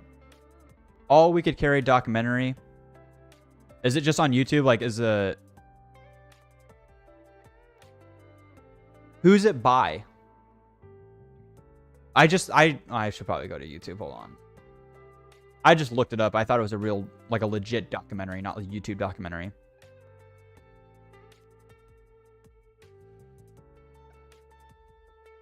All We Could Carry. A rival clip from All We Could Carry. Okay, so it is a documentary, but it's a... Yeah, it should have like 2 Asian ladies on the screen. Is this about the... We'll watch it real quick. It's only 2 minutes. That's fine. It's about the encampment of Japanese people during World War II.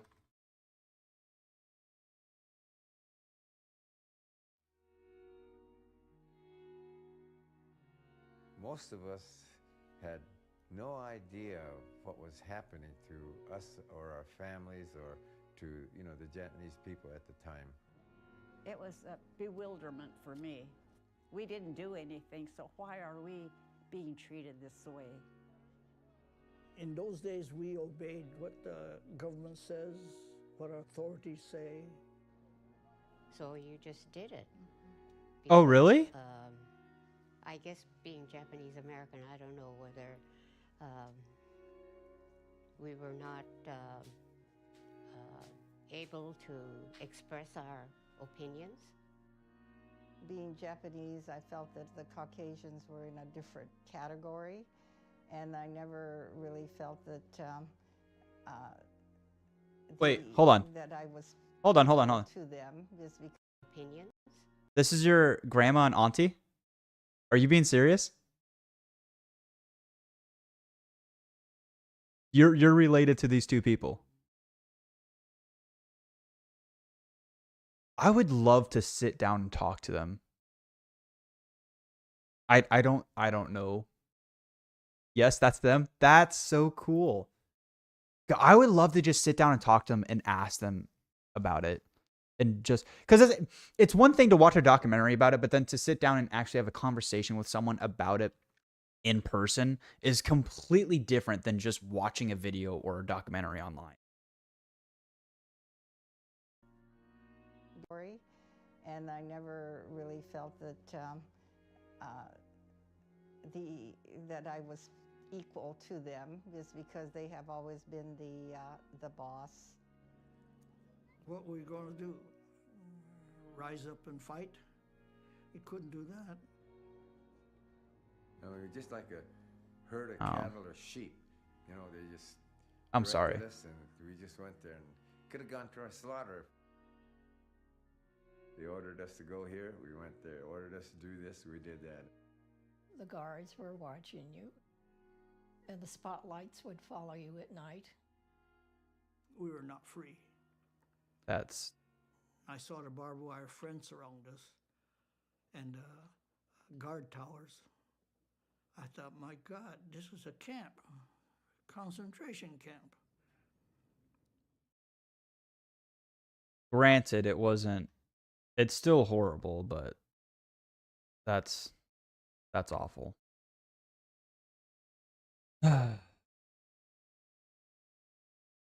Well, what to do now? Real question. I think I'm going to try playing some Star Wars. Because everything else that I wanted to play is not downloaded. And I don't want to sit here for an hour and a half downloading something just to play it for 45 minutes. I mean, I could play Schedule 1, but I really don't want to play Schedule 1. It's not as fun as it was when it first came out. I'll send a pic on Snap. Okay. Yeah, please do. That would be really cool to see. So, Star Wars? Yeah, we'll do Star Wars. It's hot right now. I kind of miss playing it too. I don't know how good Taylor is though. I don't know what rank he is, and I don't know what he's got for cosmetics or what he's got for star cards on the heroes, but we'll see. It's been a fat minute since I played Star Wars. No! Go over. There we go. It did go over there.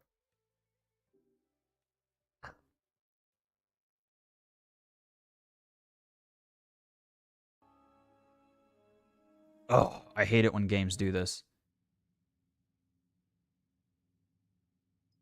Connecting. Oh, triple XP event. Ooh. Okay. Okay. Do that one. Borderless.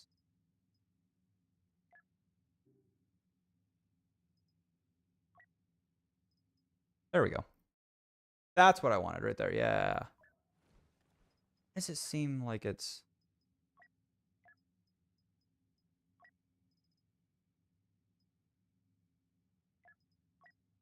Something feels weird about this. Something feels off.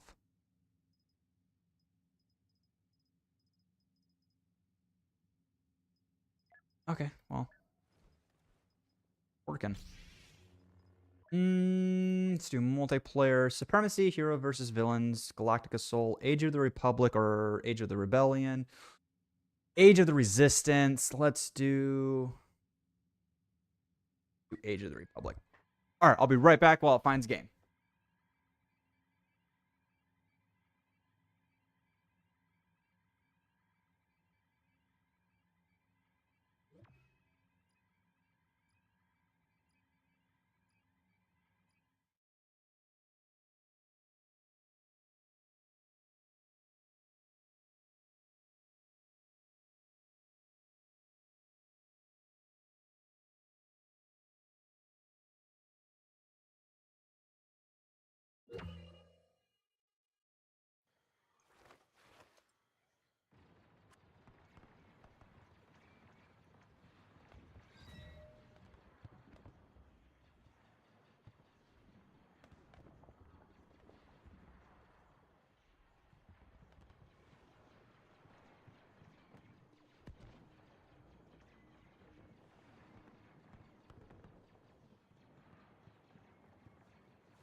Oh my god, that was so fast. Holy shit. That was so quick. Fuck, fuck, fuck. Oh, this game kicks you out so quickly if you don't... let's go... Change character. Yeah, let's just do Assault. Normal Assault. I gotta change this real quick. Hold on. Oh no. Oh, are you kidding me? No match, really? There we go. Star Wars Battlefront 2. Good. Star Wars Battlefront 2. There we go. Okay. Okay, I got it. Cool. I like left and realized I didn't update it at all, and I was like, oh no, we're still on just chatting. No. Turn the volume up right there. It's my hand.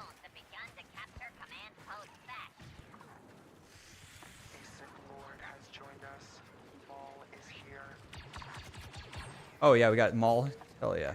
Maul is the best Jedi. Or not Jedi, but hero in the game. Uh-oh.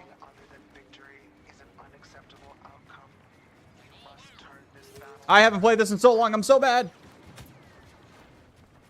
How do I dodge? How do I dive?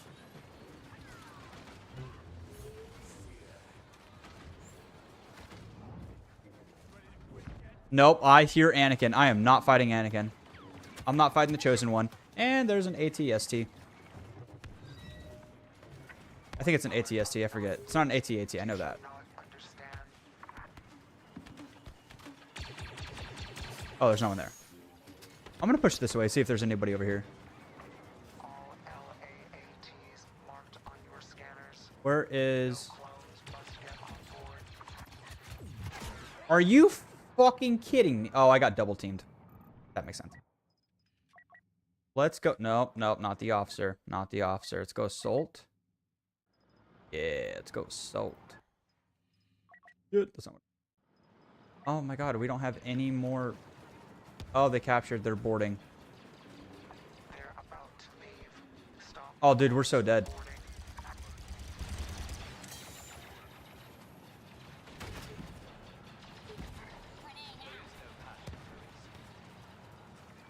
Fuck you, Obi-Wan.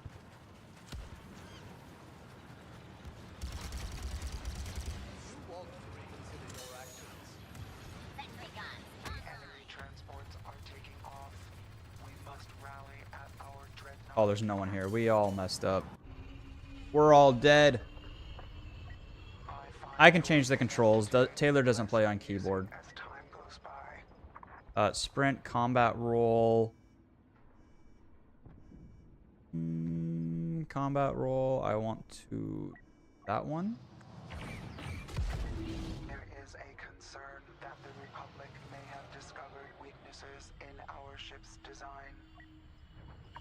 Sprint, jump, toggle, crouch. That. Toggle, crouch. Combat roll. Fire, zoom, scroll wheel. Yeah, that should be fine. That's all I wanted. I don't want anything. I don't want to go too in depth of it. Oh, yes.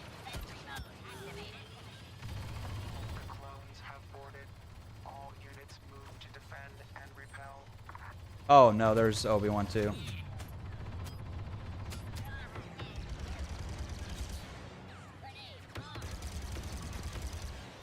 I'm gonna die. No, no, no. Anakin. Oh, there's Obi-Wan there too. Obi-Wan and Anakin.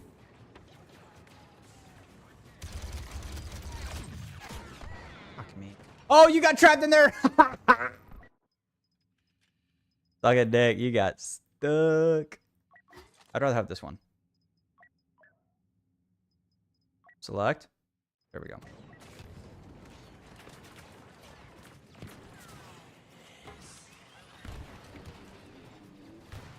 The Simpies have begun to capture the objective.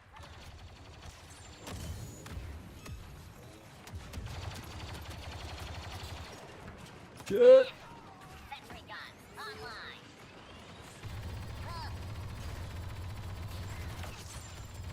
Oh, yeah, no, I was not surviving that.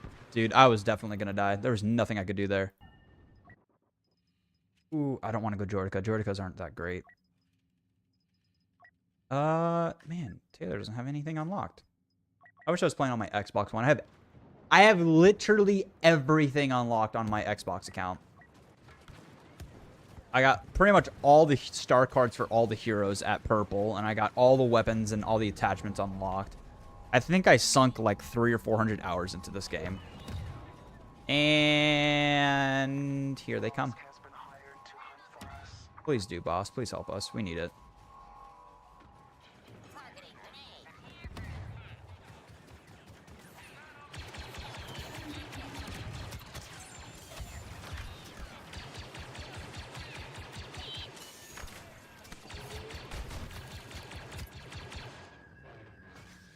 Nope.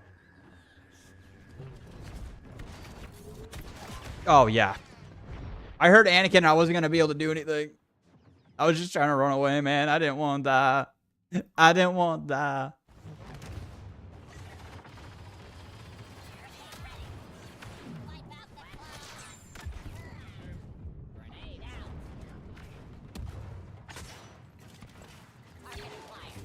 Yeah, I'm dead. I'm dead. I'm dead. Dude, Anakin is so broken. I mean, he is the chosen one. Suck. I'm going this way. I'm going heavy again. See if I can help my boys out. We need everyone to have some What the fuck? Oh.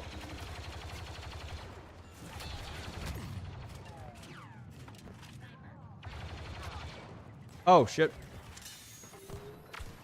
Nope.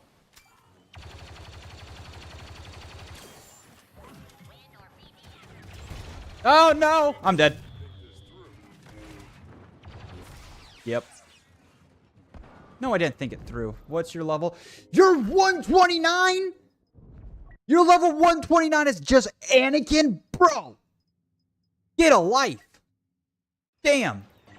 How long have you been playing? Day one? You've been playing since day one, haven't you? Oh shit, there's... That killed me, really. That's what killed me? Are you kidding me? Anakin pulled me. He touched my fucking booty hole and I died. That's all it takes, apparently. Okay, guys, where are we going? We going left? I'm pretty sure Anakin's over here. I don't want to face him. Can we please not go this way? Yeah, see, here he is. He's over here. And I missed that throw. Holy shit. I don't know why I tried to do that. That was a really bad idea. Can I please get a different gun? Ugh, not a different gun. I want a different heavy gun.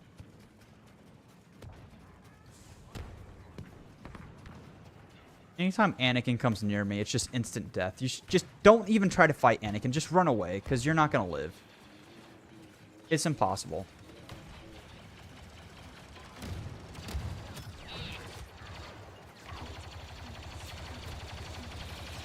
That motherfucker.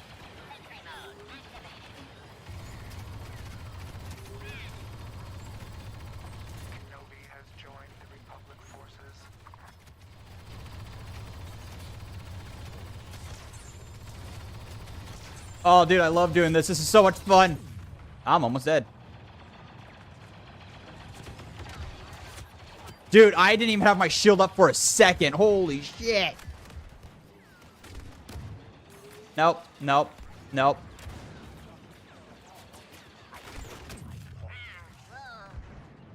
Oh, they're pushing up. They're pushing up hard.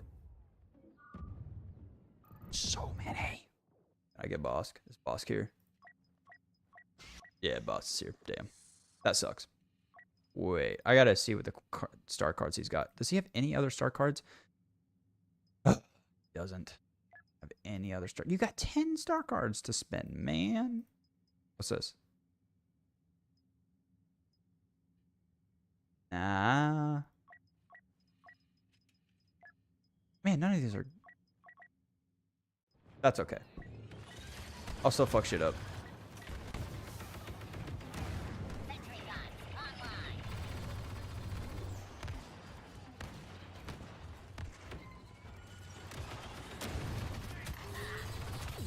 I'm dead. I'm dead. Yeah. They're that fucking Wookiee right there. Oh, it's Chewbacca, of course.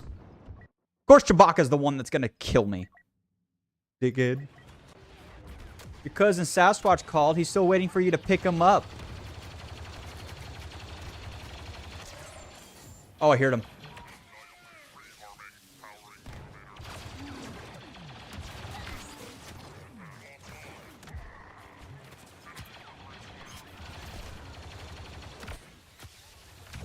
I'm dead. I'm dead. Yeah. Man, all the starting weapons for the assault class are just not good. The first two guns for the assault class are horrible.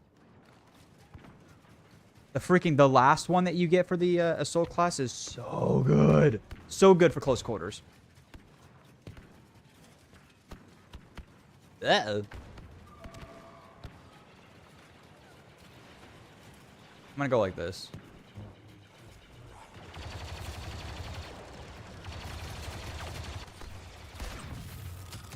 Nope, nope, nope. Are you shitting me dick right now? What was that? I'm gonna support my fellow troops. There you go.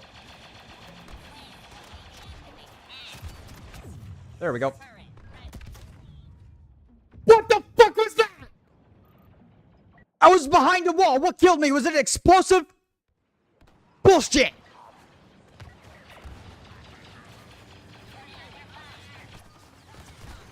That did some damage. Fuck! Let me guess, it was a commando. Yep, it was a commando. Yep. Dude, that commando was getting so much points. So many star points. Or star... Can't think. Oh my god! Oh my god! There's so many! Oh my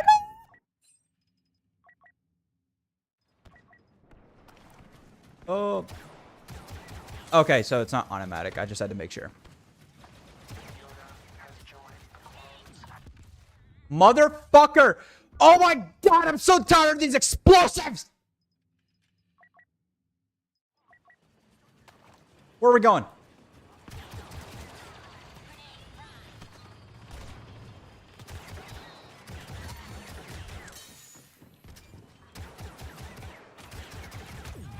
Nope, officer. Go, go, go, go, go, go, go, go, go, go. We gotta get there, we gotta get there, we gotta get there. They fucking...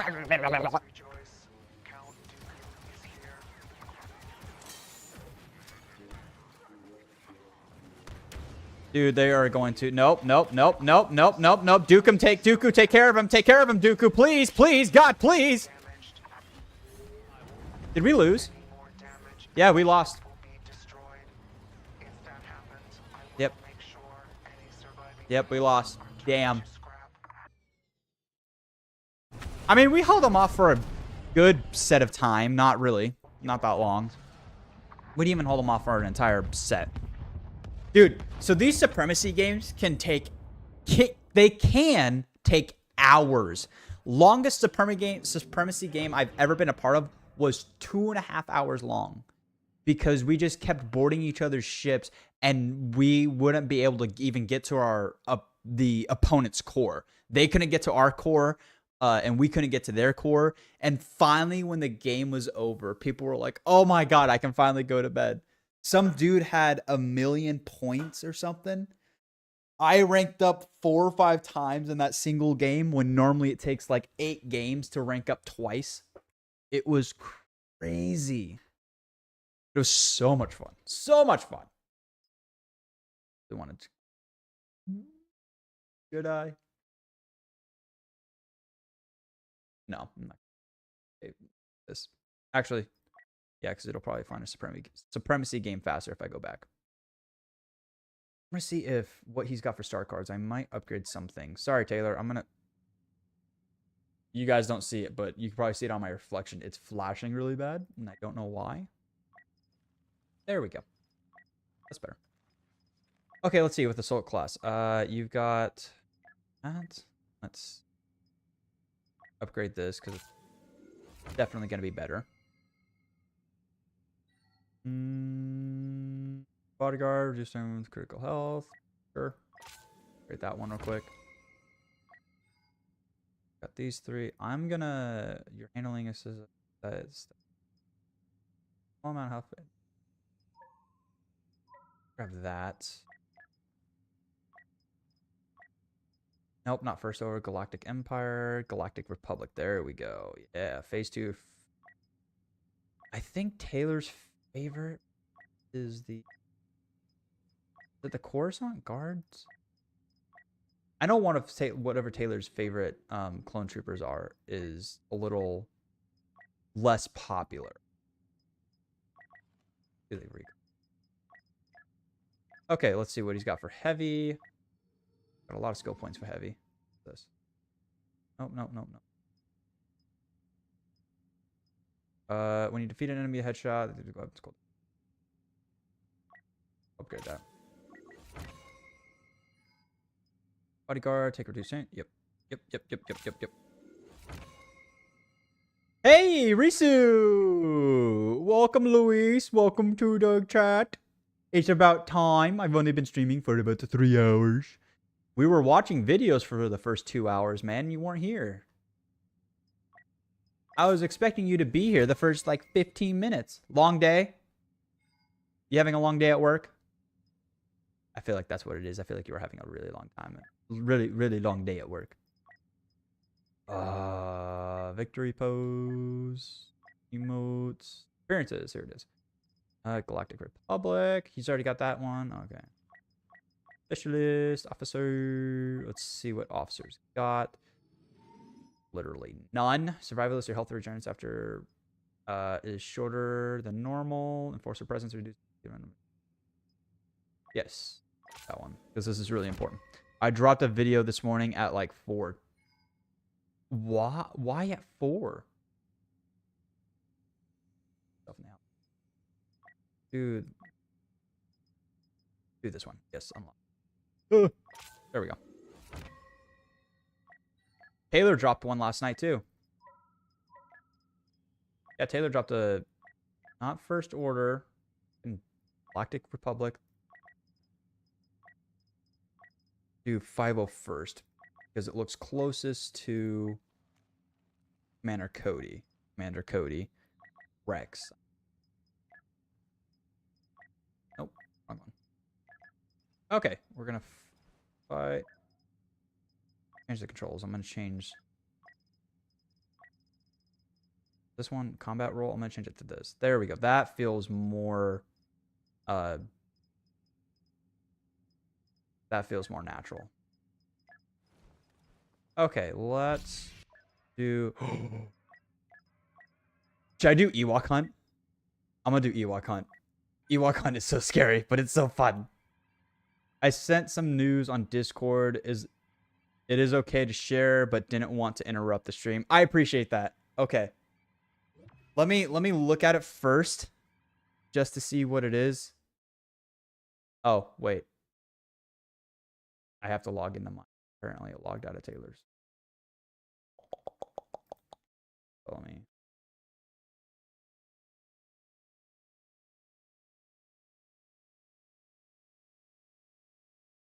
Nope. Wrong one. Yes, I am. Oh, I see. That's why. Wait, what do you mean that's the wrong one?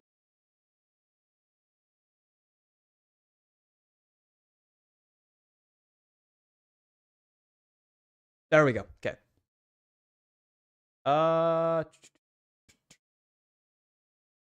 You sent it to the Schlink chat? Uh-oh. Whoops, wrong one. Oh, God. It really is a horror movie.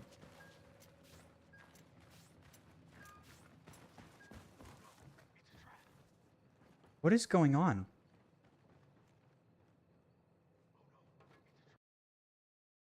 Why is it dragging like that?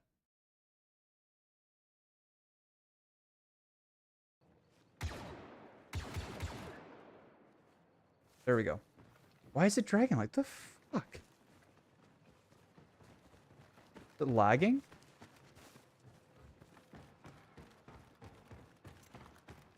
Oh, that's right. You only have a limited amount of time of light. That sucks. We gotta get inside one of these bases. Oh my god, that's why. I don't know if you guys can tell, but it's like dragging or something. Yeah, see? And it just teleports my vision.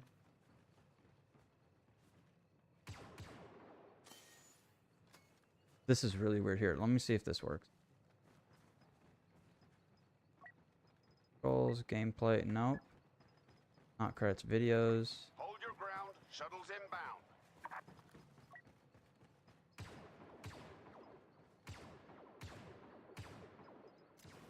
Yeah, it's really weird. I don't know what's going on.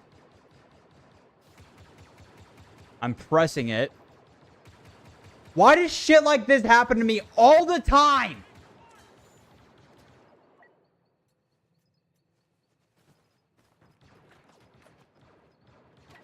There we go. Yes. But now everything's going to go to a blank screen or a black screen. Yes.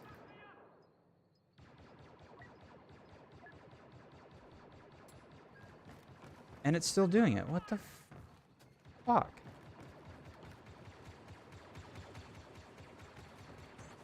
Oh my god, this is so annoying.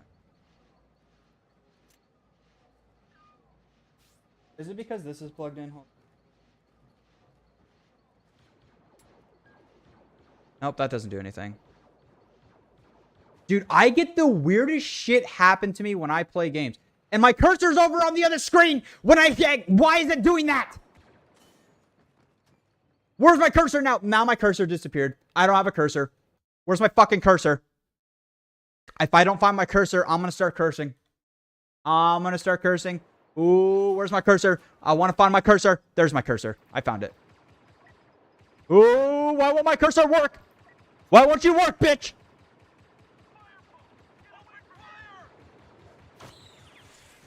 I'm gonna die. I'm gonna die now. I'm gonna die. Now I'm gonna fucking die. Dude, oh my god, I'm so fed up with this shit happening to me every time. Every fucking time. I can't catch a break. There's always something that happens every time. Why does my cursor keep disappearing? Why do you keep disappearing? Where are you going? Shut the fuck up. I'm trying to figure something out. Fucking teddy bear's trying to kill me while I'm trying to find my cursor. I can't move shit if my cursor can't move. Star Wars Battlefront 2, yes. Sensors are picking up the shuttle. Okay.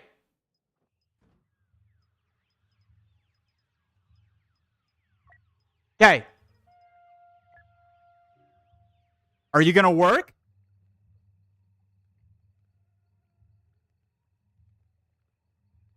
Cursor, where'd you go? Hello? Hello?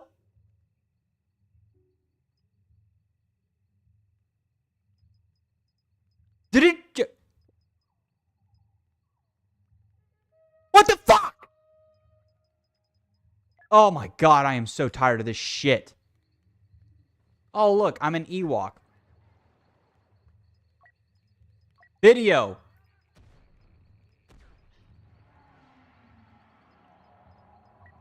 Borderless. Yes. Oh, look at that.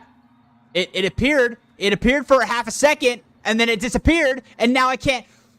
Oh, I am about to lose my ever-loving fucking mind. Are you working now? Nope, it's still doing the dragging shit. I don't know why it's doing the dragging shit. Why are you doing the dragging shit? Oh, look at that. Now my controls, it's all Fuck this game!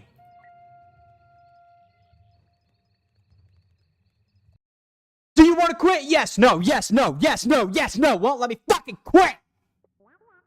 Fuck you, BB-8. Shut up. Alright, where's my cursor now? Watch, what? Oh, I didn't select that. Oh, my cursor's invisible. Wow, look at that. You guys ever use an invisible cursor? It's great. Oh, look, you try to select up here, but it wants you to go to Attack of the Droids. But then if I go to play, it's like, nope. Oh, it's working. It's working.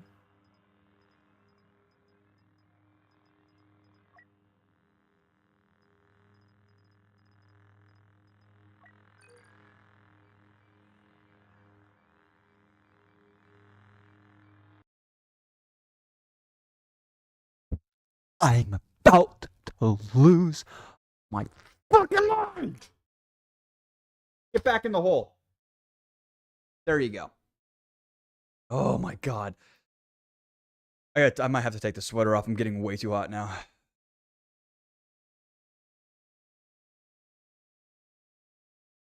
I hate EA. I hate EA shit so much. So fucking much. I always have problems with EA.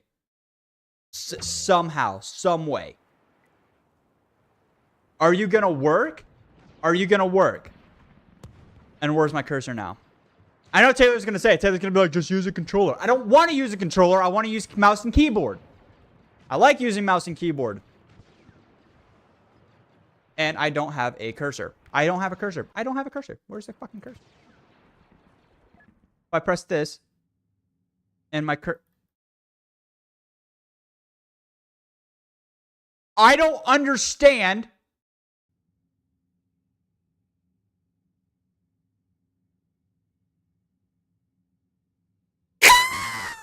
Why won't you fucking work? I can't even quit a game. This is how they get you. This is why their fucking stats are so high. Is because they fucking rage bait people into playing the game, and then they trap them into servers, and they're like, oh yeah, look, we have a lot of people playing. No, you fucking don't. I'm stuck and I can't leave. Oh my. Stop.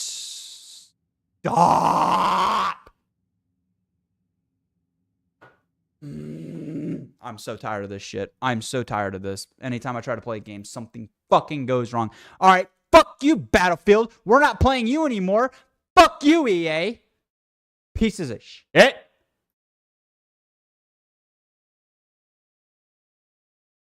So what do we do now? Ryan, look at the censored comment.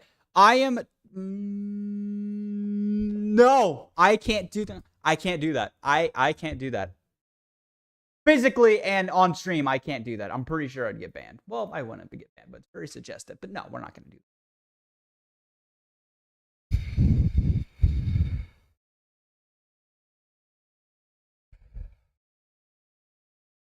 We're okay. We're fine. We're okay. Well, let's try launching Battlefield one more time and see if it works. Because it was working fine until I pressed off the screen. Once I pressed off the screen, for God knows for whatever reason, Battlefield started going retarded. And it started lagging. And it started going slow. Why? Because EA's UI physics, or UIs, are awful. Look. And look at that. Would you look at that? Would you look at that? Everything is working perfectly. All I had to do, for whatever reason, I had to quit the game and then come back. And then things started working really well. Right? But if I click off the screen, God forbid if I click off the fucking screen, it's going to be like, I don't know what you're doing. So, I'm kind of stuck on the screen right now. I did not mean to do that. I need to drink some water.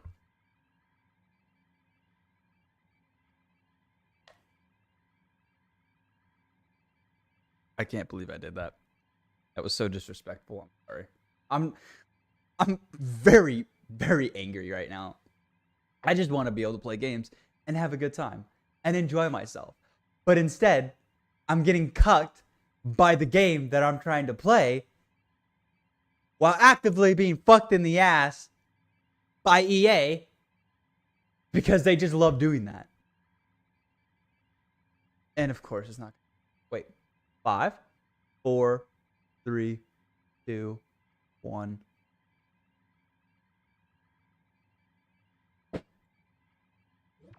There we go. Yeah. Took a second. You don't accept it. I'm not. Hold on. I can't. It expired for me to accept it. Sorry. You have to accept it. You have to do it like right away. And it's really annoying. Okay, cool. All right, cool. Everything's working really good. Oh my God, why is it so dark? Why can't I see shit though? Oh my God. Where is everybody? Guys. Hello? People? Like, I know. Oh, that's why I was up there. Guys! Where did everybody go? I got here and people were talking about scary teddy bears. Nope, you're not in there. Oh, I see. Y'all are over here, huh? Gotta go this way. Follow the shooting and you'll find them.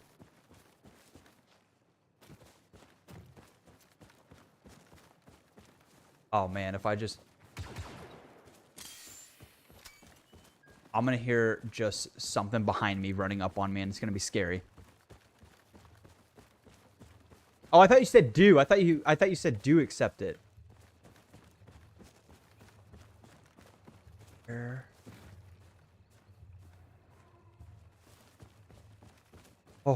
Oh, wait, the cave. The cave.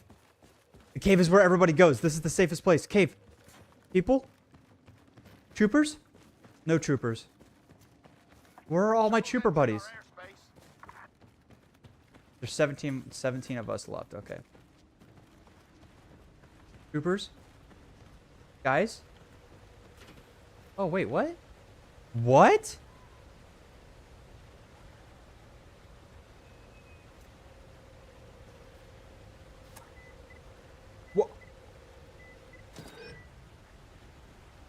Oh. Oh, I didn't know that was a thing. Wow. I hear them. Wait. Fellow flashlight. No, that was my flashlight. Never mind. Guys, Guys. Where is everybody?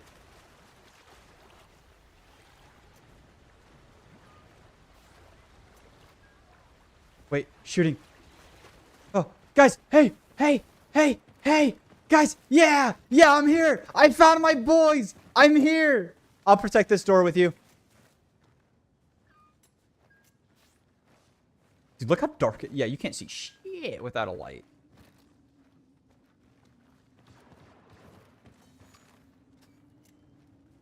Oh, there's a scope? I didn't know that.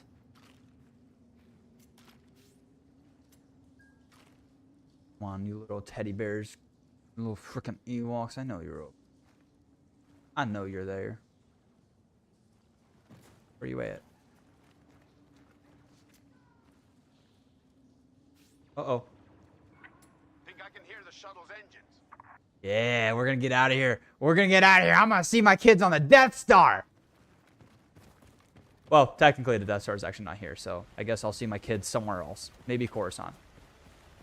Yep, we should probably stick together. There's 16 of us. Where's the rest of us? Reach the extraction. Let's go. Let's go. Let's go. Let's go. Get those four balls in your sights. I'm covering you. Go, go, go, go, go. Oh, shit. He's right there. Go, go, go, go, go, go, go, go, go, go, go, go. Run, run, run, run. Oh, no. Oh, no. Here they come. Oh, boys, let's go. Let's go, boys. Come on. Everybody's together. Let's go. Let's go.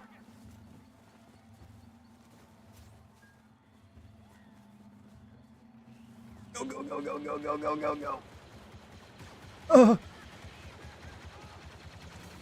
Dude, all it takes is like 2 or 3 of those Firefly grenades and we're all dead. I don't even see them. Yep. Yep, yep, yep, yep. That's what I was talking about. There it is. Oh, man, those things have such big range.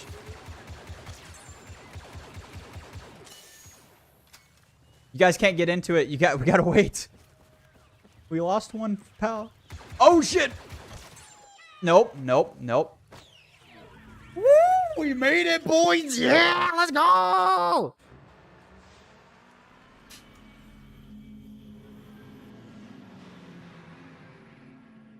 God, when I first played this game, it terrified me. It's so scary. Especially when you're like the last 4 and you just see 15 teddy bears start sprinting at you. You don't think teddy bears are scary, but when they're wearing drapes, throwing fireflies at your face and holding spears, it's fucking terrifying. Like Toys R Us coming alive. Play one more. We'll play one more and then we'll go back to Supremacy because this is a lot of fun. And I can't click off the screen because then shit starts messing up. So I got to stay on the screen. Man, I gotta leave for work in 2 hours. I don't want to. But I need money. I'm broke. I'm a broke bitch. I'm broker than a broken bone.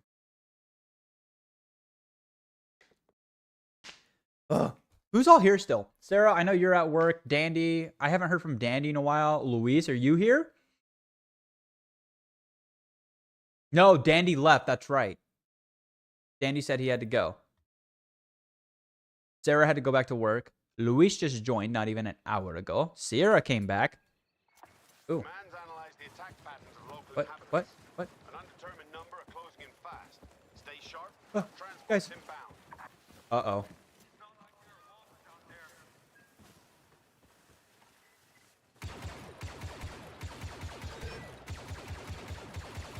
Fucking 7 minutes? Damn.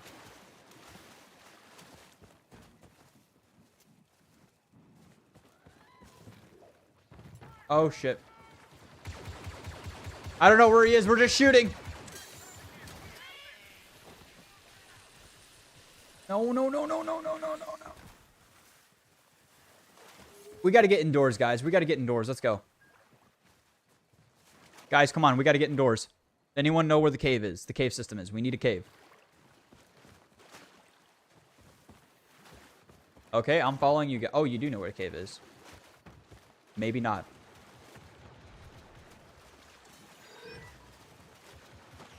Oh, shit. Run away, run away. Oh, no. We're falling one by one.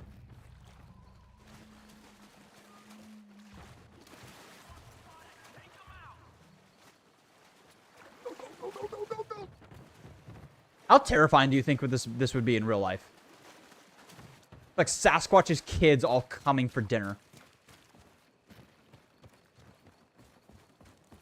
Down here. Perfect. 5 minutes remaining. Okay, we can do 5 minutes. We can do 5 minutes.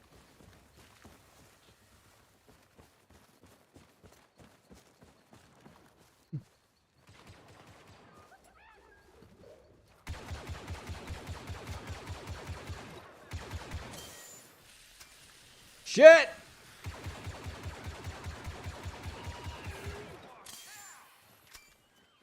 Go, go, go. We gotta go. We gotta go. We gotta go.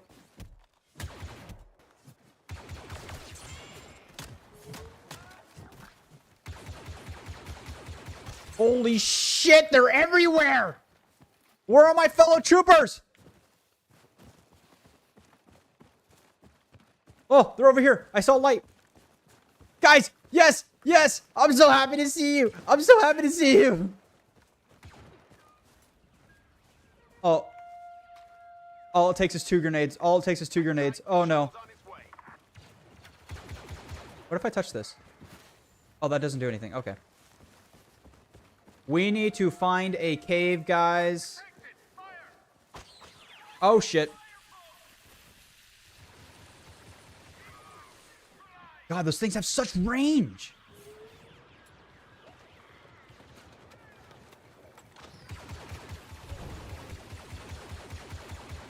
Where did he get incendiary grenades? What?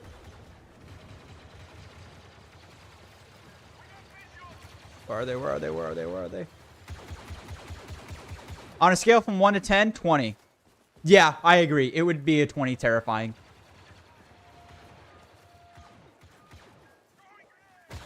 Shit!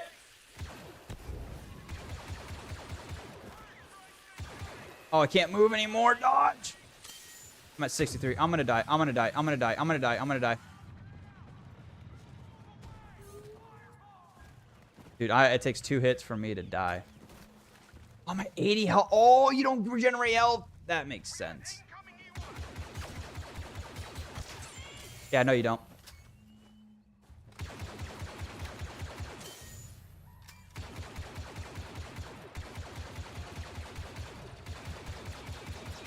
You just gotta kind of shoot in just in the general vicinity of the... There's so many! No! No! No! No! Get away from me! No! No! I'm at 20 health! No! Run! Oh! They're not as fast as me! I'm fast! Fuck! Oh, they got us all. Oh, I was the last one alive. I was the last one alive at least. That's pretty good. Where's the...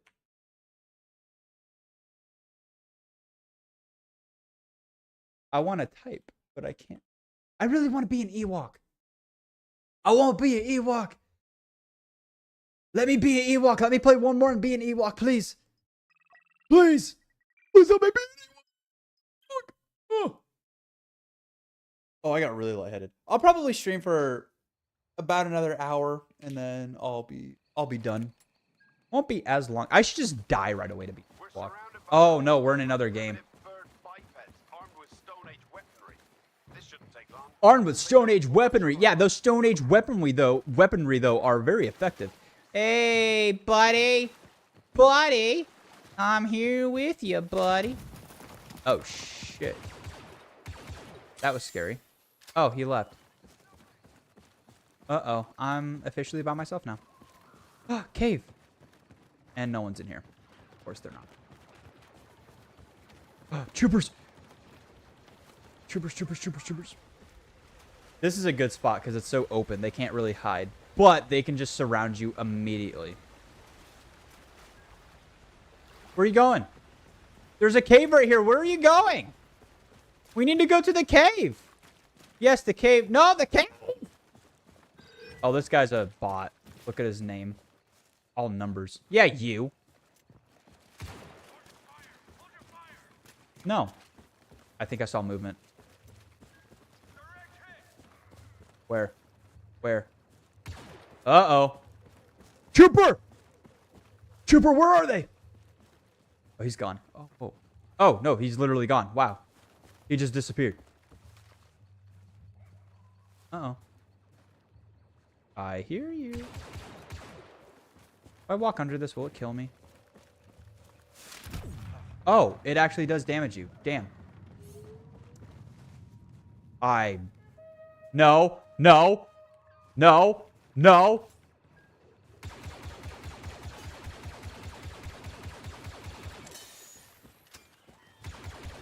Nope.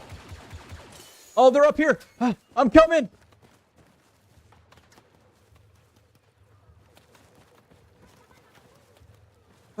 I'm coming. I'm coming. I'm coming. They're protecting me. They're just shooting around me, trying to help me. Oh my god. Oh, how'd you guys get up there? How'd you get up there? Oh, we gotta get up there this way. Okay.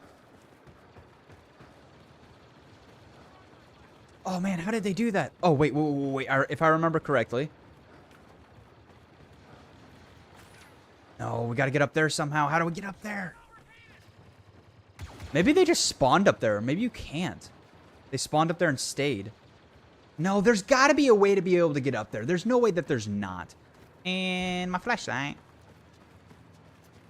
And it's gone. I'm a stormtrooper and the most organized army in the that the galaxy has ever seen. And I have a fucking flashlight. How does that happen? You know what? I'm going to the other side. I'm joining the other team. I want to see how long I can live. Ewok spotted. I spotted an Ewok? How did I didn't even see it? Keep it together. Transport's en route. Okay. Bro, they are just lighting this forest up. Man, the Ewoks are supposed to hunt us, but right now I'm just hunting them. Oh, shit! Oh, wow, he snuck up on me. Okay, I'm dead. But that's okay, because guess what? I'm an Ewok now. And you don't take fall damage either, as an Ewok. Which is kind of cool. Okay, I gotta throw these fireflies at them somehow in some way.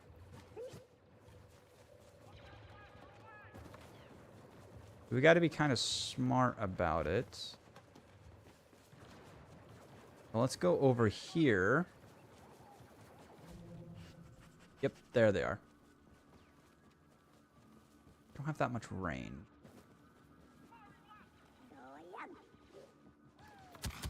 There you go. Did that not do anything? Oh, no, it did. That's a thermal imploder.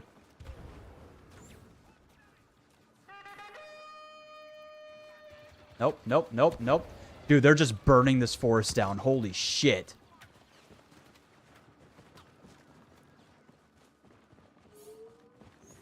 There's no way they see me. There's no way.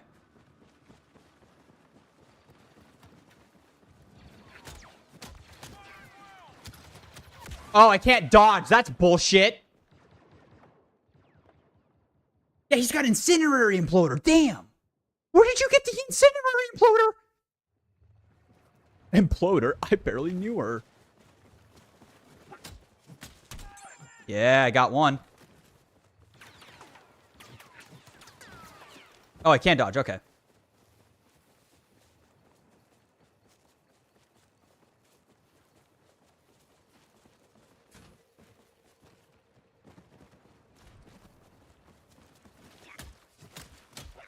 Yeah! Ah, yeah, I got you, bitch. I got you. I'm gonna snip him out. Find them. Man, this guy was all by himself. I don't know why he went all the way out here. Unless he wanted that. Oh, he was looking for the thing. That's what it was. I see you. Go get him.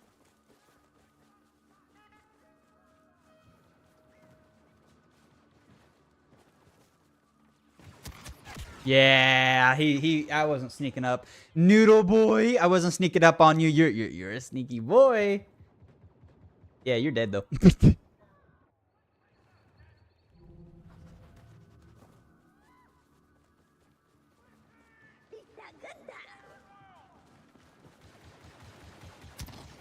Oh, damn.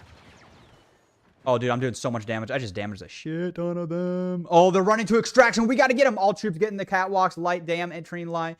Light that damn tree line up. I want to sun shining from our blasters. Oh, you can see all the footprint. Oh, my God. All right, once we get over there, we got to just absolutely throw as much fireflies on them as possible. We're so small, though. We can't run that fast. It's 175 meters, man.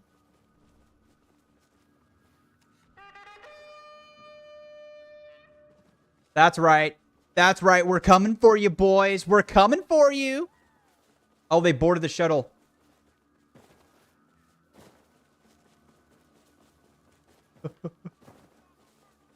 Damn, how many lived? Damn!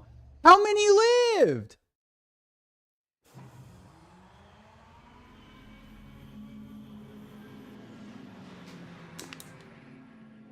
That forest is speaking. Light it up. Like the trees are talking. They're talking. Oh man, it's almost 3 o'clock. I wonder where Taylor is. I mean, I know he's still at work. Still. I survived 3 minutes and 32 seconds, and I got 2 eliminations as an Ewok. Both of them were just guys by himself. Missing an action means they weren't killed, but they didn't board. They didn't have enough time, and then all these guys survived. So 1, 2, 8. So 8 of them survived. 1, 2, 3, 4, 5, 6, 7, 8, 9. First Ewok were those guys. Okay. They only had... I had the most eliminations for an Ewok. That's sad. I shouldn't have had the most eliminations. Guys, come on.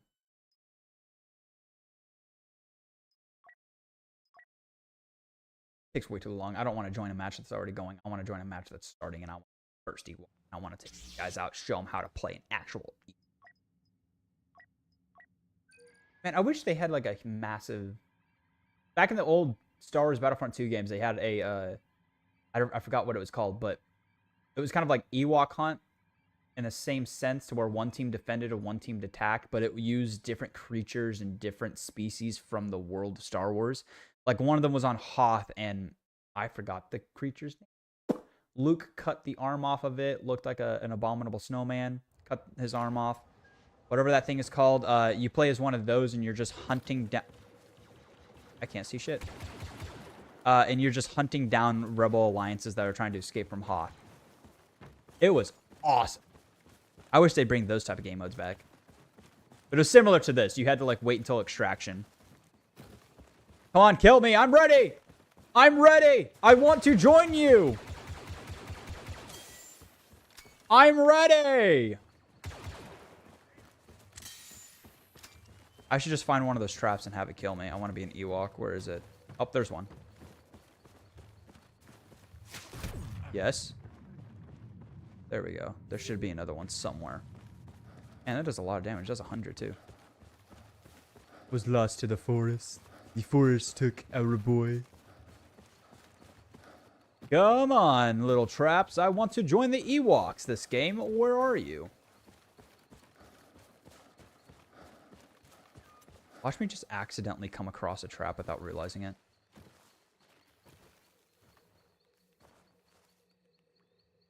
That's not the right way.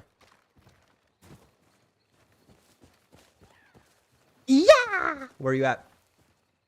Where are you at, huh?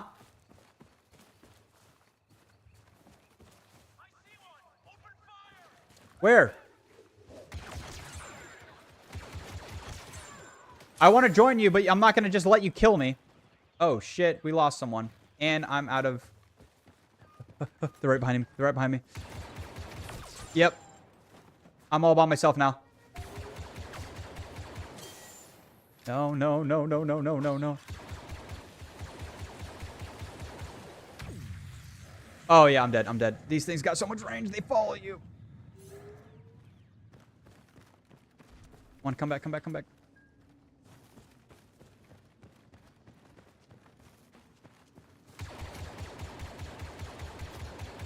Yeah, nice try trying to sneak up on me. You got to get some of your buddies over here, too. Oh, the fireflies work as well. Never mind. Well, at least I have 2 exits. I have 3 exits I have to worry about now. I'm all by myself, dude. Come on, you little teddy bears don't got shit on me.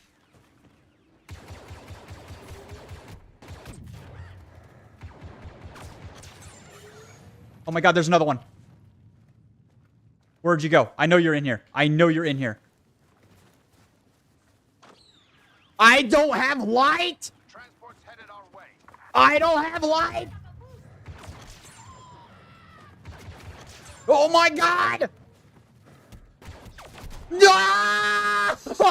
He got me! I wanted to join them, but I wasn't making it easy. Alright, where are we going? Oh, they're on the catwalk again, aren't they? I bet they're on the catwalk. Do I follow these guys? I think I'm going to follow these guys. I feel like these guys. Anybody a Rockies fan? Not as much as Pedro. What are they talking about? Padres?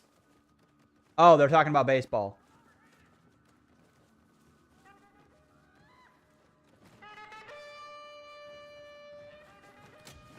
This dude, oh my god!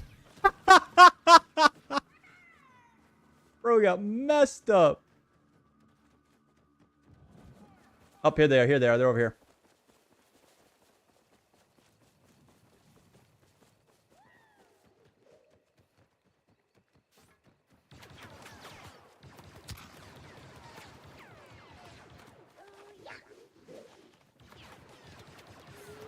There we go. We're doing a lot of damage there.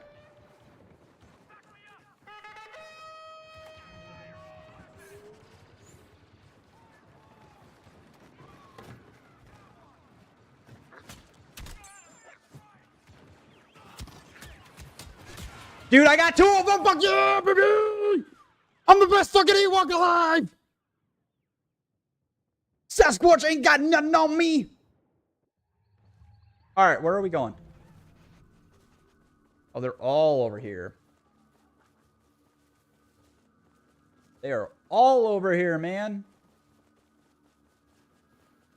We all got to throw our things at the same time to be able to get them. Or at least scatter them out so they all separate and we can just tag, we can pick them off one by one. I don't remember this map, so I don't remember where I'm at. Am I going the right way?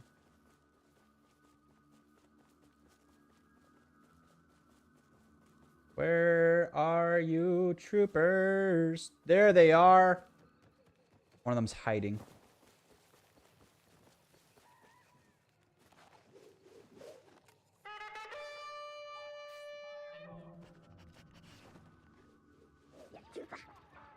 There we go.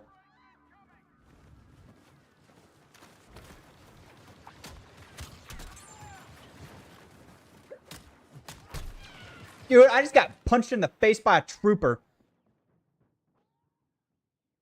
How much do I have? I have 13 eliminations in total. I am fucking shit up, bro. I am messing them up. Oh my god, of course we spawn at the opposite end of them. Why the opposite end, man? Why can't we spawn like halfway through the forest? Dude, they're screwed. Yeah, you're screwed, man.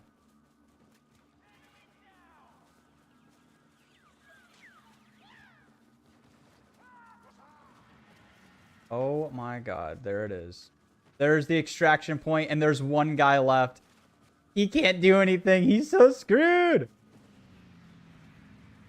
He could try, but all we have to do is this. Yeah, all we have to do is that, man. We have this entire area locked down.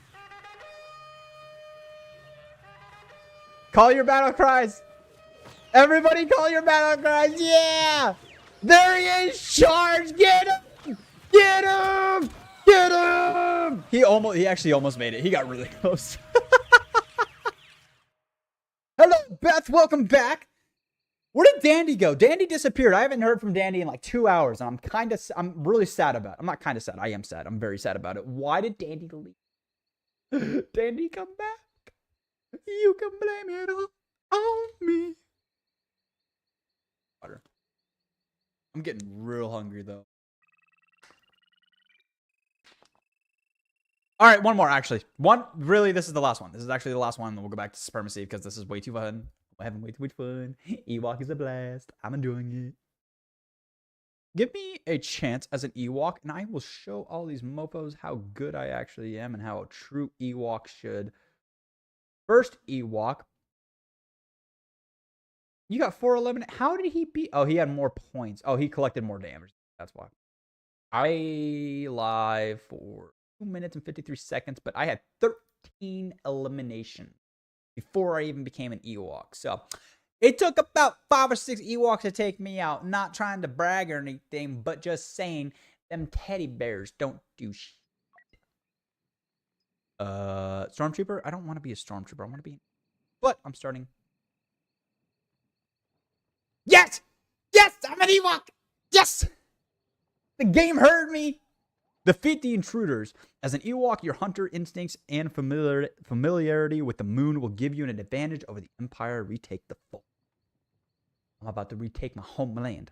I'm about to retake everything. All I gotta do is pick off 2 or 3 guys, and I got the game in the pocket. All right, let's stay up high, though, first, because we want to assess the situation. Unless one dude is by himself far enough away. No, I guess I'm gonna have to go down. Yeah. Come on, boys. Ooh, they're all over here. Okay. Chase them all down. And get close together.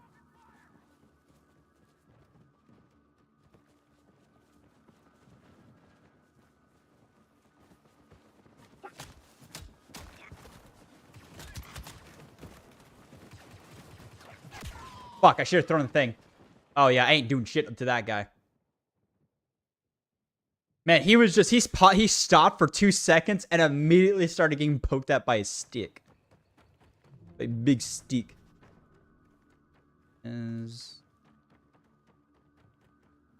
It doesn't help that it doesn't... I can't actually see them. I have to be at a certain distance away. But which is also kind of fair. It makes it fair. But when you spawn across the entire forest, it really sucks trying to find them. This guy is red. This guy's important. He's got an incendiary imploder and a heavy laser blaster.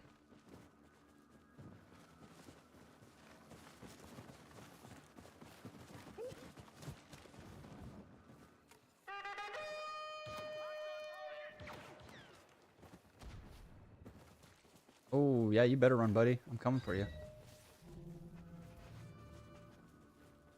I'm coming for your ass.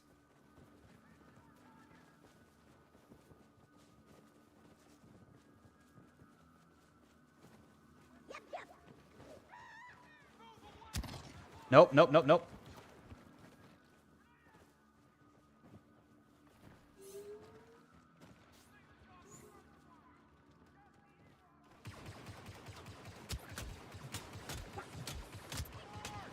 No fucking way you're not dead! He should have died. There's no... You guys agree he should have died. I poked him so many times. Be a poison poke.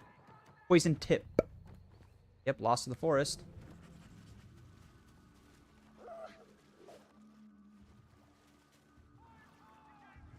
Yep, fireflies. A lot of damage there. I may have just gotten myself stuck. Are you kidding me? No fucking way I just got... Are you joking? I got myself stuck? Why? Why is there a spot on the map that I can get stuck as a fucking Ewok?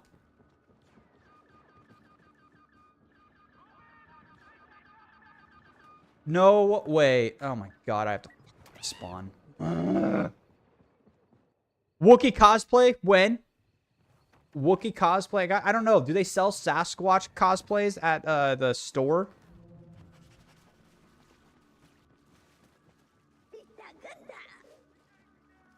There we go. That'll block them from going in for a moment.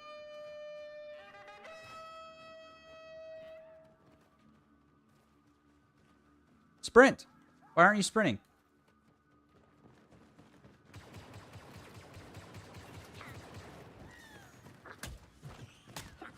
Yeah, we got one. There we go. Nope. Nope. Nope.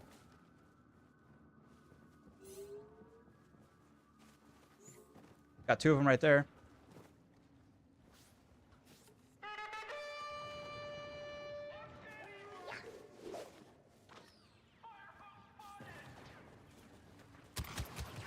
Yeah, I wasn't gonna be able to do anything right there. He got me.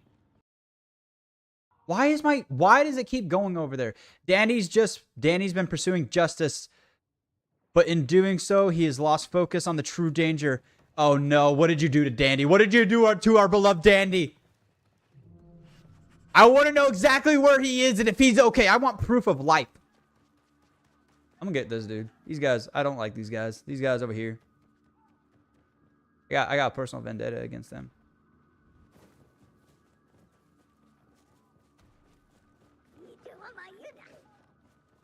Oh, I should not have done that. I just wasted it. Yeah, they hear me coming for him. They're like, no, no, no, run, run, run, run, run, run, run, run, run, run, run, run, run.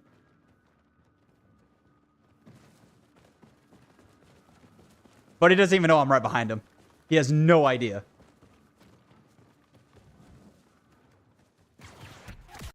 You bitch. Of course he turned around. I'm really tired of my fucking thing keeps going into this screen instead of staying on this screen. It's really annoying.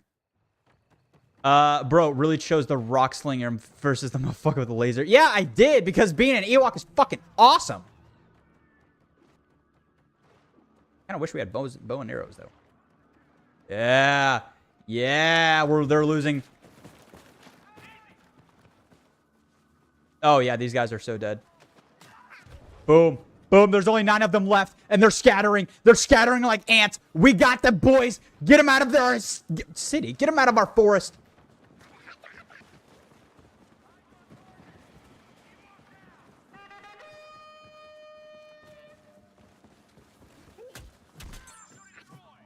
Dude didn't realize he was running right next to us. Oh, no!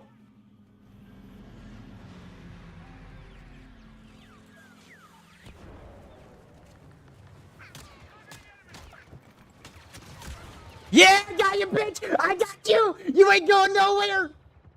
I killed him and he got to the extraction point. Oh, no. Oh, dude.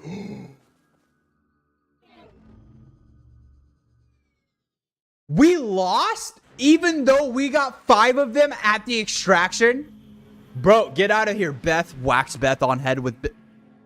I almost read that wrong. With big stick. Yes, Ryan is Ewok size in real life. That's right. I'm actually a dwarf. I'm 3 foot 2 or 3'3". One of those two.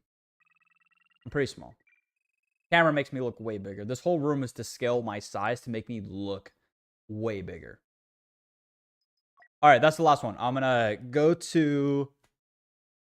Did we do Heroes versus Villains? No. Beth scurries away. Yells battle cry, blows horn. All right, you guys pick. What should I do? Supremacy, Hero Showdown, or should I keep doing Ewok? Did you guys like Ewok? If Supremacy, what era should I do on Supremacy? I'm only gonna play for 20, 30 more minutes, so like one more game, and then I gotta start getting stuff ready to go to work. Which means I also have to eat lunch because I'm hungry. I haven't eaten today. What do you guys think? Come on, guys. I need you to speak. Let's go. What should I do? What do you guys want me to... What do you... What do you want to see me play? I don't know why that was so hard to say. All right. I could play the campaign, even though the campaign's not that great. I don't like the camp. It's very short, like 3 hours long, if that. And the missions are 10 to 15 minutes. They're very short.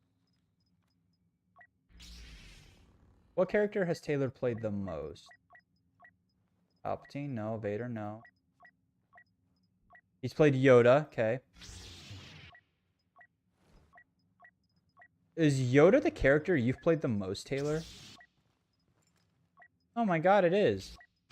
Oh, and Obi-Wan. Yoda and Obi-Wan are the two characters he's played the most.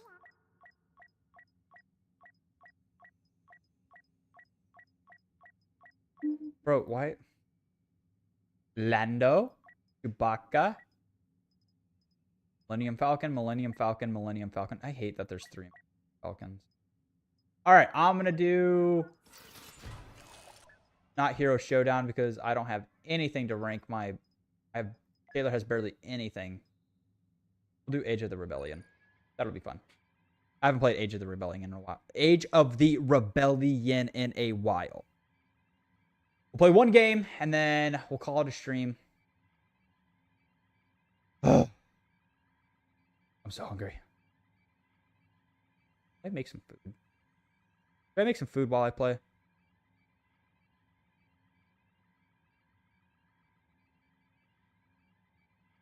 No, I'm not going to make some food while I play. Okay, if you don't find a game in 30 seconds, we'll do Age of the Republic, because I guess that's what everyone's playing. 20 seconds.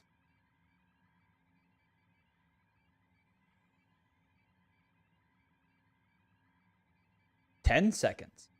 Oh, took 20 seconds to find a game. Okay.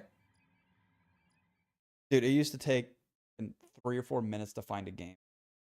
Like a year ago when I tried playing. And then I didn't play because it took way too long to play. Okay, bye, Dandy. Have a good rest of your day. Thank you for stopping by and staying for so long. Thank you for bringing Beth as well. Let's go. Oh, we are waiting for people to... Okay, maybe not. Inquisitor? Oh, no, ISB agent. I feel like a complete idiot. It's not Inquisitor, duh.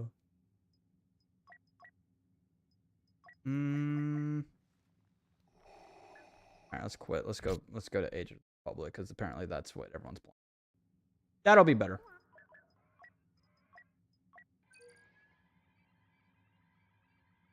How quick is it to find a game?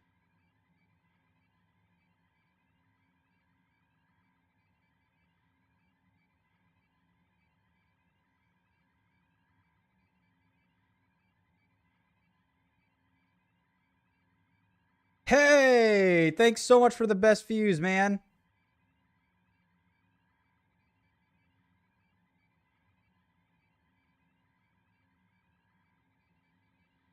Nope, that's not what I wanted.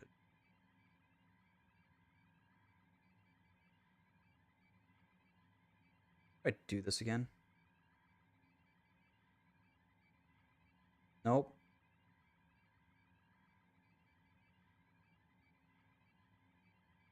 I don't ever know how to do this. How do you ban stuff? There we go. We found a game.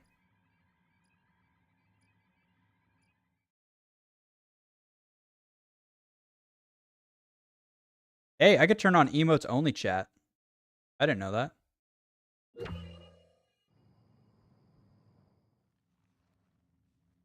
How do I... Nope, that's not what I wanted to do.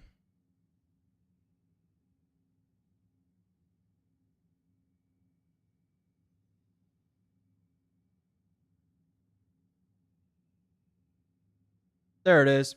That's how you did. Okay, cool. I found out how to do it. Took me a minute, but I found out. What map are we on? Starting assault in... What map is this? Oh, it's Naboo. Ooh, Naboo. I like Naboo. Naboo's a fun map. Naboo's a very fun map. What do you have?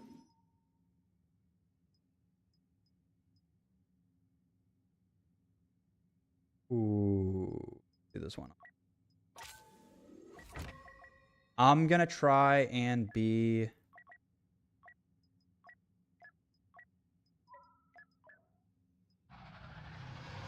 Haven't played Naboon in a fat minute. Hey, Cliggers. Oh my god.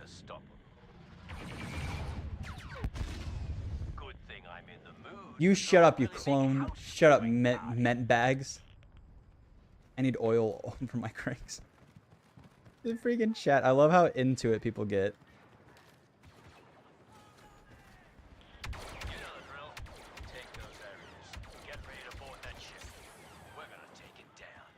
Oh yeah, we will. Hell yeah, we are.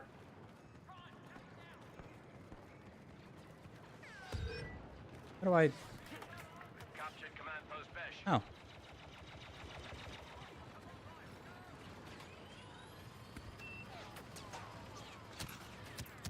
And I did that to myself. I'm an idiot.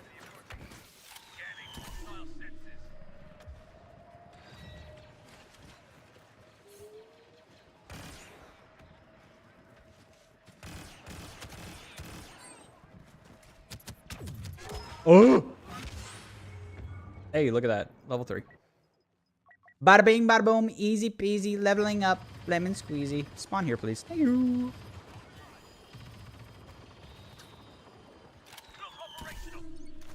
Capture of command post desk underway.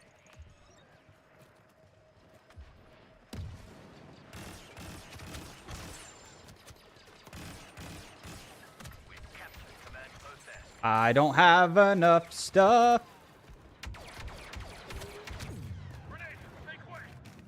Get me out here, get me out here.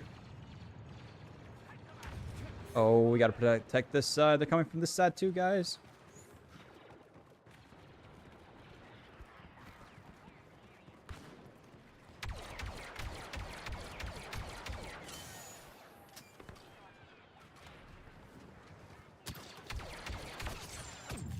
Oh yeah, no, that dude domed my fucking skull. No, I don't want to do that. I don't want to do that. Let's do officer. And let's put some support on for our guys.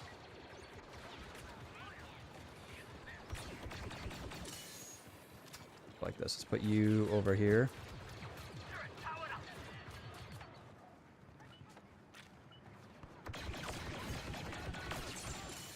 Oh, that was a bot. Okay. Oh, dude got so lucky.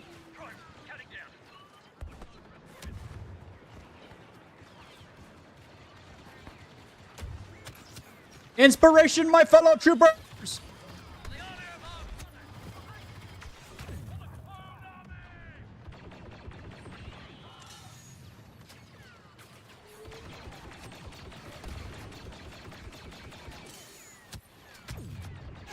God damn it. I knew there was a guy. I knew they were going to come off to my right. I knew it. Oh, should I? No. I should. I'm going to go with the tank, though. I want to use the tank. Eh, I got it. Tank.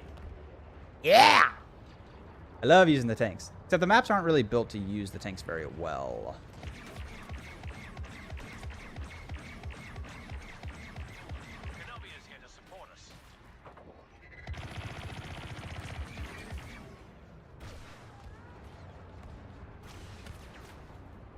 Ooh. Go this way. Capture of command post Auric underway.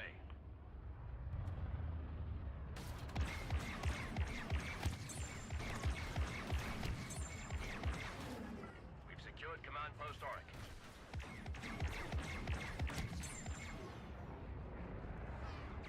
Oh yeah? Who did that? Do that again, I dare ya. I hear you right next to me, buddy.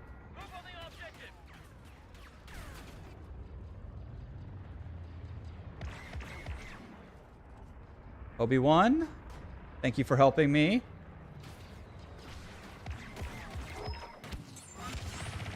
General Grievous is here.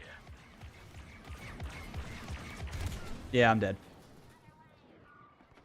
Yeah, I didn't even get the same amount of points that I just spent. That wasn't worth it at all.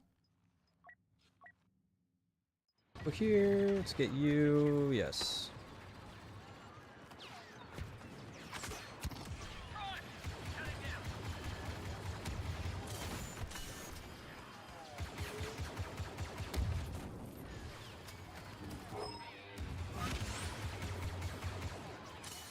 We gotta get this back.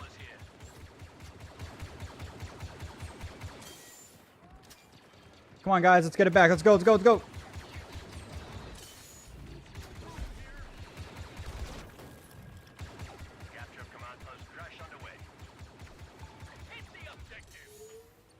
Help me, please.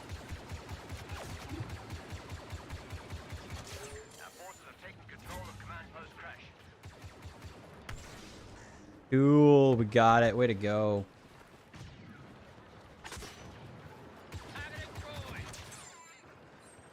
Guys. Anakin.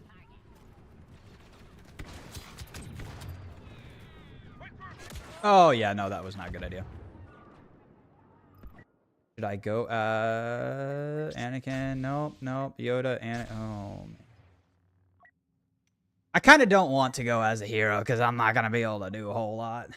So I'll just leave that be for now. Hey. I'm following you, buddy. I feel like this is going to be a really long game.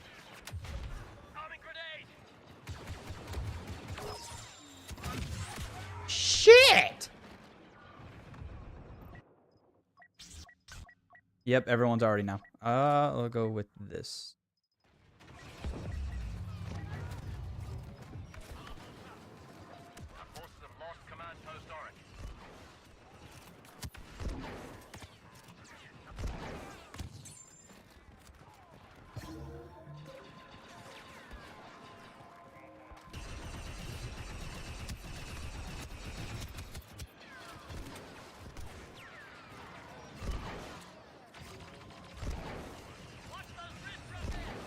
Oh, yeah.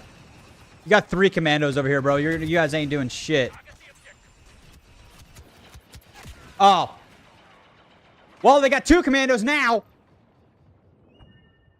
Oh, my God. Someone just typed in the...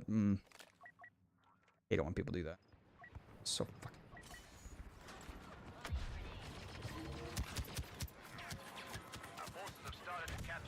I just fucking spawned! I'm about to already use all of my stuff. Hey, we got Obi-Wan. Nice. Or not Obi-Wan. We got General Grievous, I mean. Or took out General Grievous. That's what I meant to say. Oh, great. Darth Maul's here. Yeah, I think I shouldn't have started this game. Maybe if Taylor's here, he can take over for the rest of the stream for me. Because I got to eat and start getting ready here shortly. Anakin, I'm coming. I'm gonna follow you, buddy. When in doubt, follow Annie. I think that's a good slogan. It needs to have more drama. Maybe a catchphrase. Hey, you're no supposed to die like that. I'm trying not to fucking die, but there's so many.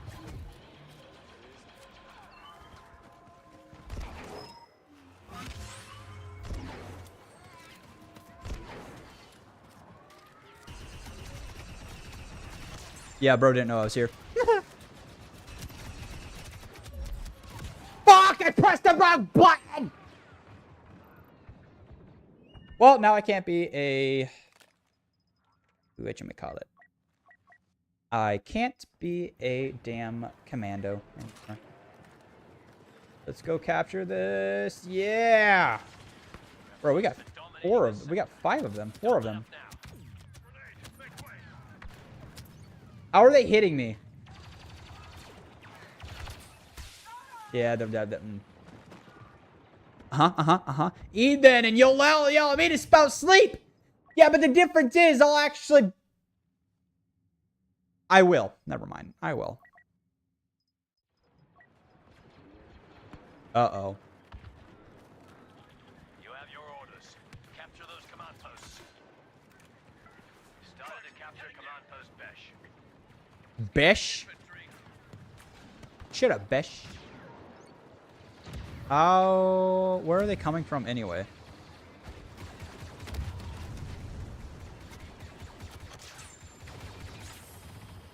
Okay. Hey, we're catching up. Technically, we caught up. Fuck! Dooku is there.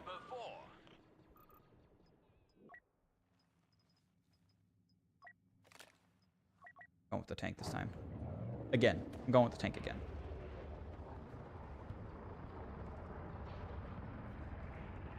All right.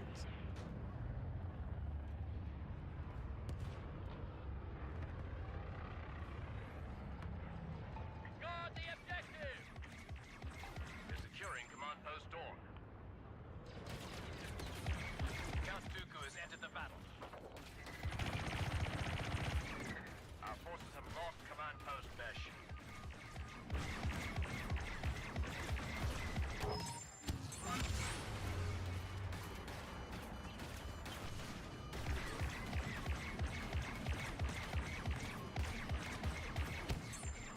Fuck you!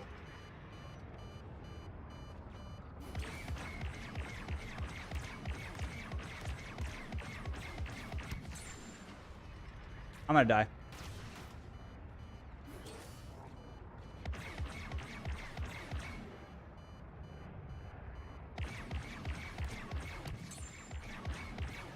I'm just kind of trying to close off this middle section so they don't keep crossing over. Give our guys some break.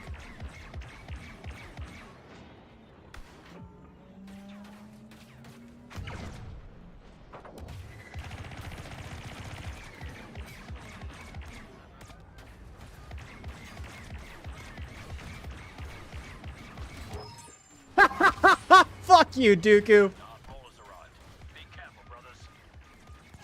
Yeah, no, I'm dead. Hey, dude, I messed them up though. I almost got 2,000 points right there. That's pretty good. Hey, pretty good. Oh, dude, we're crushing them now.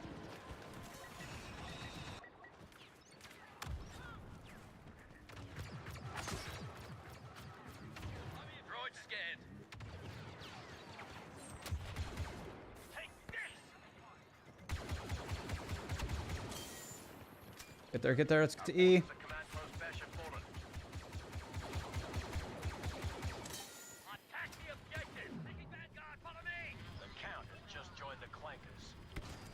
The Count? Oh, Count Dooku.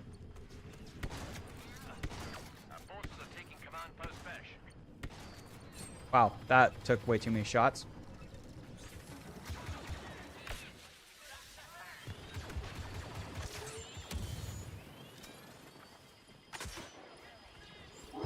Keep scanning that area. Here we go. We got that command post.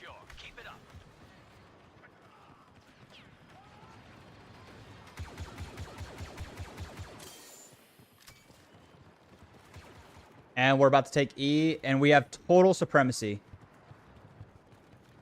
Oh, they're taking B, though. Taking D. Yeah, the games are even. Republic forces now control the battlefront. Oh, yeah, we do. Where's D? D's over here. Okay, we're going to D. Let's go. Great. Pushing them back. Defend the objective. Get the scanner over there, see if there's any guys there.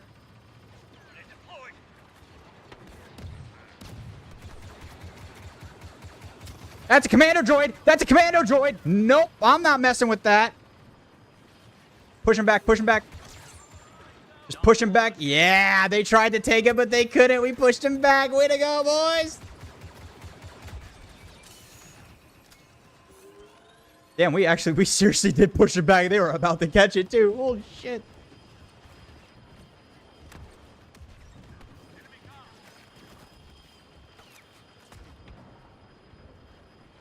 Nope, they're getting C. Go to C. Go to C. Go to C. Go to C. Go to C. Honestly, it doesn't even matter. I just don't want them to capture it.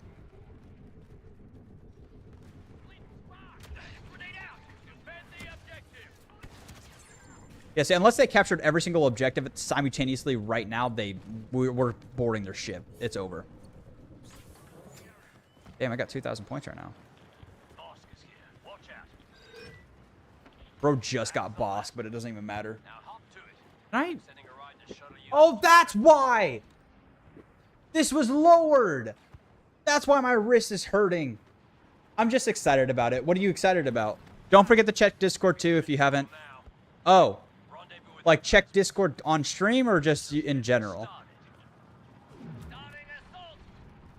Someone needs to place a bubble shield.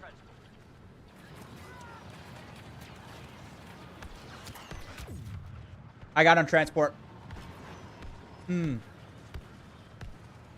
Yeah, someone needed to place a... I'm a yank on your HDMI cord, and this is your ice cream machine. Dude. Up to you. It's all about 3 streams. Oh, it's all about the stream. Okay. If this game doesn't end on this boarding process, I'm gonna end the stream. I'm gonna quit and just end it because I'm getting really drained and I'm really hungry. But I will also look. You decide if you want it public or not. I don't know what it is though. That's the thing. Here, let me look on my phone real quick. Did you send it to us?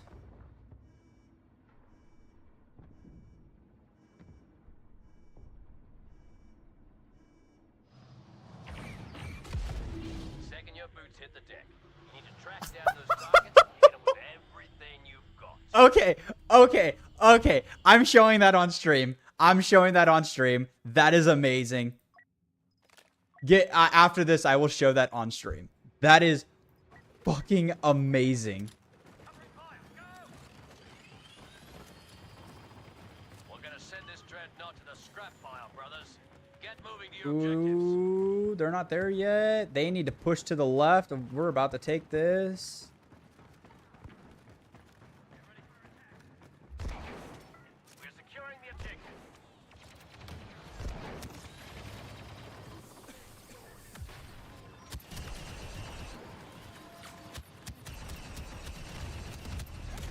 How the fuck did I not hit you once? I'm going back as a commando droid. As a commando. What's up, buddy? We're actually about to take both the objectives simultaneously because they didn't push fast enough. We're taking control of the objective. Steady now. You're close.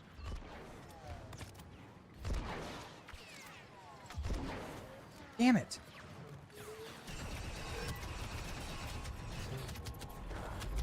Damn it! Stop doing that! It keeps going. My cursor keeps going on this other screen. It's pissing me off. It's really annoying. Go with the ARC Trooper. I haven't used an ARC Trooper in a long time. Hey, my ARC Trooper buddy, too.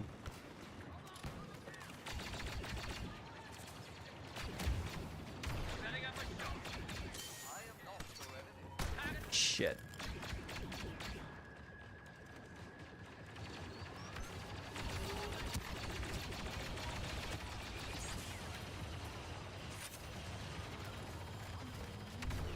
I'm going over here.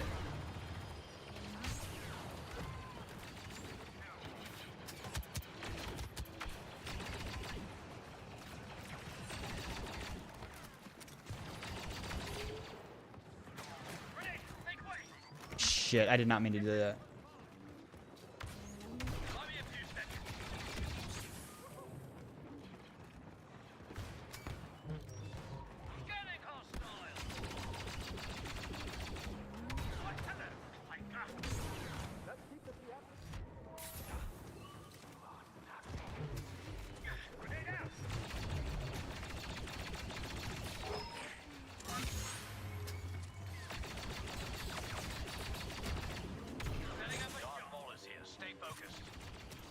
Nope.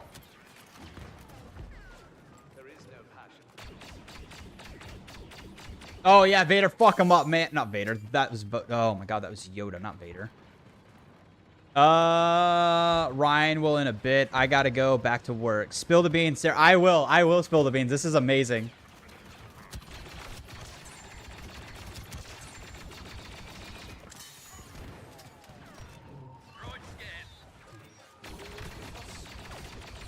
Oh, dude, I just missed.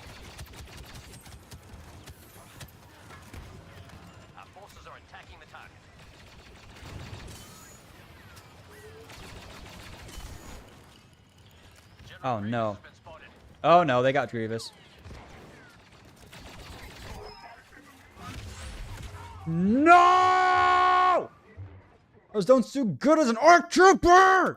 Dude, the ARC Trooper is broken. Holy crap. Oh, these are all of my boys. We're all together. Look at that. We might not finish this, but... Oh, great. Bosk's here. Bosk is really good at when you're boarding the ships. Gotta keep going. Just go, just go, just go.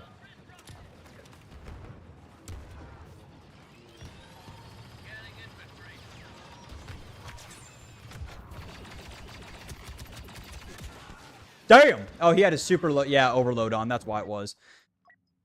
That's why that happened. He had his overload. Through ads right now. I'm going through ads right now. I thought you were subscribed. Luis?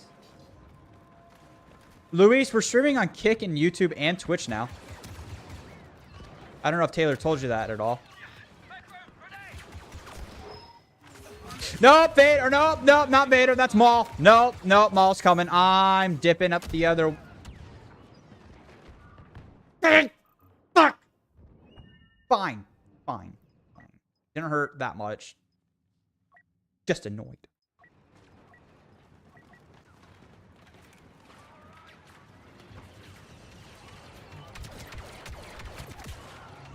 Oh! No! Oh, dude, we could win this. We most definitely could win this.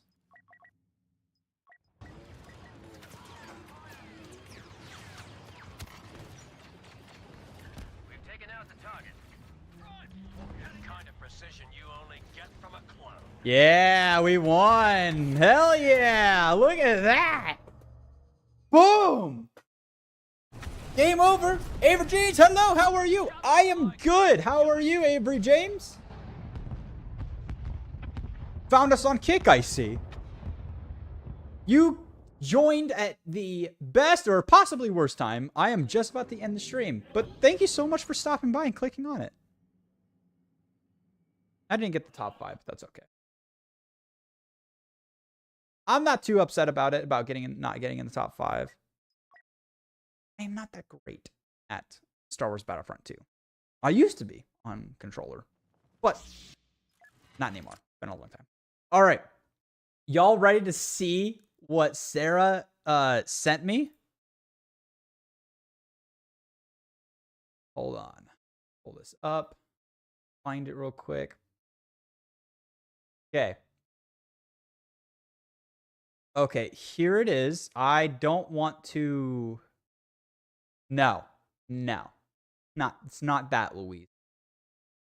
So far, so good, but like I said, we are ending it right now. We're just doing one closing announcement, kind of an announcement, not really. It's just really funny. See if I can some way and somehow isolate it so you guys don't see our whole chat. And how do I... Okay, well, I'm not going to show it just because there's a bunch of chat that's in here that's part of Schloink that I don't want to expose, or also things that are up and coming projects and possibly videos. But this is what Sarah said. And for anyone who doesn't know, Sarah works at a courthouse and earlier this stream, I had 3 judges, yes, judges, that were watching the stream and enjoying the stream. Sarah says, and I quote, "For official business, there's like 10 people who wanted to just watch the stream during court. We could only show like 10 minutes, but if one of the defendants graduated community court, they have been given to request a watch party." There's people at the courthouse that are bored. They're like, I want to watch this stream. Why not? Could you imagine the origin story? So how did you guys get blown up? How did you guys get how'd you guys get well known? Well, there was a watch party at a courthouse. 3 judges, 10 defendants, and a few lawyers started watching us during the stream. And after that, they told their friends, they told their families, and so on and so forth. And Sarah made, not even Sarah, one of the judges made a comment that they don't really play a whole lot of things on the public TVs. It's mostly just ads. And the judge, who sounds, never met him, but from what Sarah's told me, sounds like an amazing person, sounds really cool and really down to earth, said, we should play this, or I quote, we should play this over the TVs while people are waiting for their hearings, end quote. And she goes, I don't think that's a good idea because they're very inappropriate and very explicit. So our exposure might be from freaking courthouse, man. I don't know why. I find that hysterical. That is amazing. It's insane. All right. Well, that's going to be the stream today, guys. Thank you so much for stopping by. Stream started a little late today. I was running late. But I hope you had fun. It was fun just sitting down and chatting with y'all and watching some videos. Who says I already don't? Who says I already don't? I'll let you know in advance if/when the watch party is. That would be very, very great if you could. Hopefully I'm not playing something too explicit or I'm not being too crazy. But just let them know I like to yell and I like to scream. So just have them be aware of that. And if they don't like Vogel language, what the fuck am I talking about? They work at a courthouse. They hear Vogel language from people all the time. Ugh. Anyway, guys, I hope you have a lovely day. I'll be back on Friday for a stream. Still don't know what I'm going to do. I don't know what I'm going to play. I got to think of something, man. I kind of just dropped this. And I just started streaming today. I didn't know what the hell the plan was. I just was like, fuck it. We're going to do it. I don't have any games planned. We'll just have fun. It's going to be a chill stream. But anyway, guys, I hope you enjoy the rest of your day. Sarah, good luck at work. Luis, take a day off. Have some fun. Come hang out with us at some point. Avery, thank you so much for dropping in, even though if it was only for the few minutes in the last few minutes of the stream. Thank you very much for dropping in. Really appreciate it. I hope we'll see you around more. And who else is here? Dandy? Nope, Dandy left. Beth left. I think that's it. I think that's everybody. Hope you guys have a wonderful day. I will be back Friday for a stream. And don't forget, we have a podcast episode every Saturday at 5 p.m. Until then, guys, until next time, have a good day. Be safe. I'll see you later. Peace.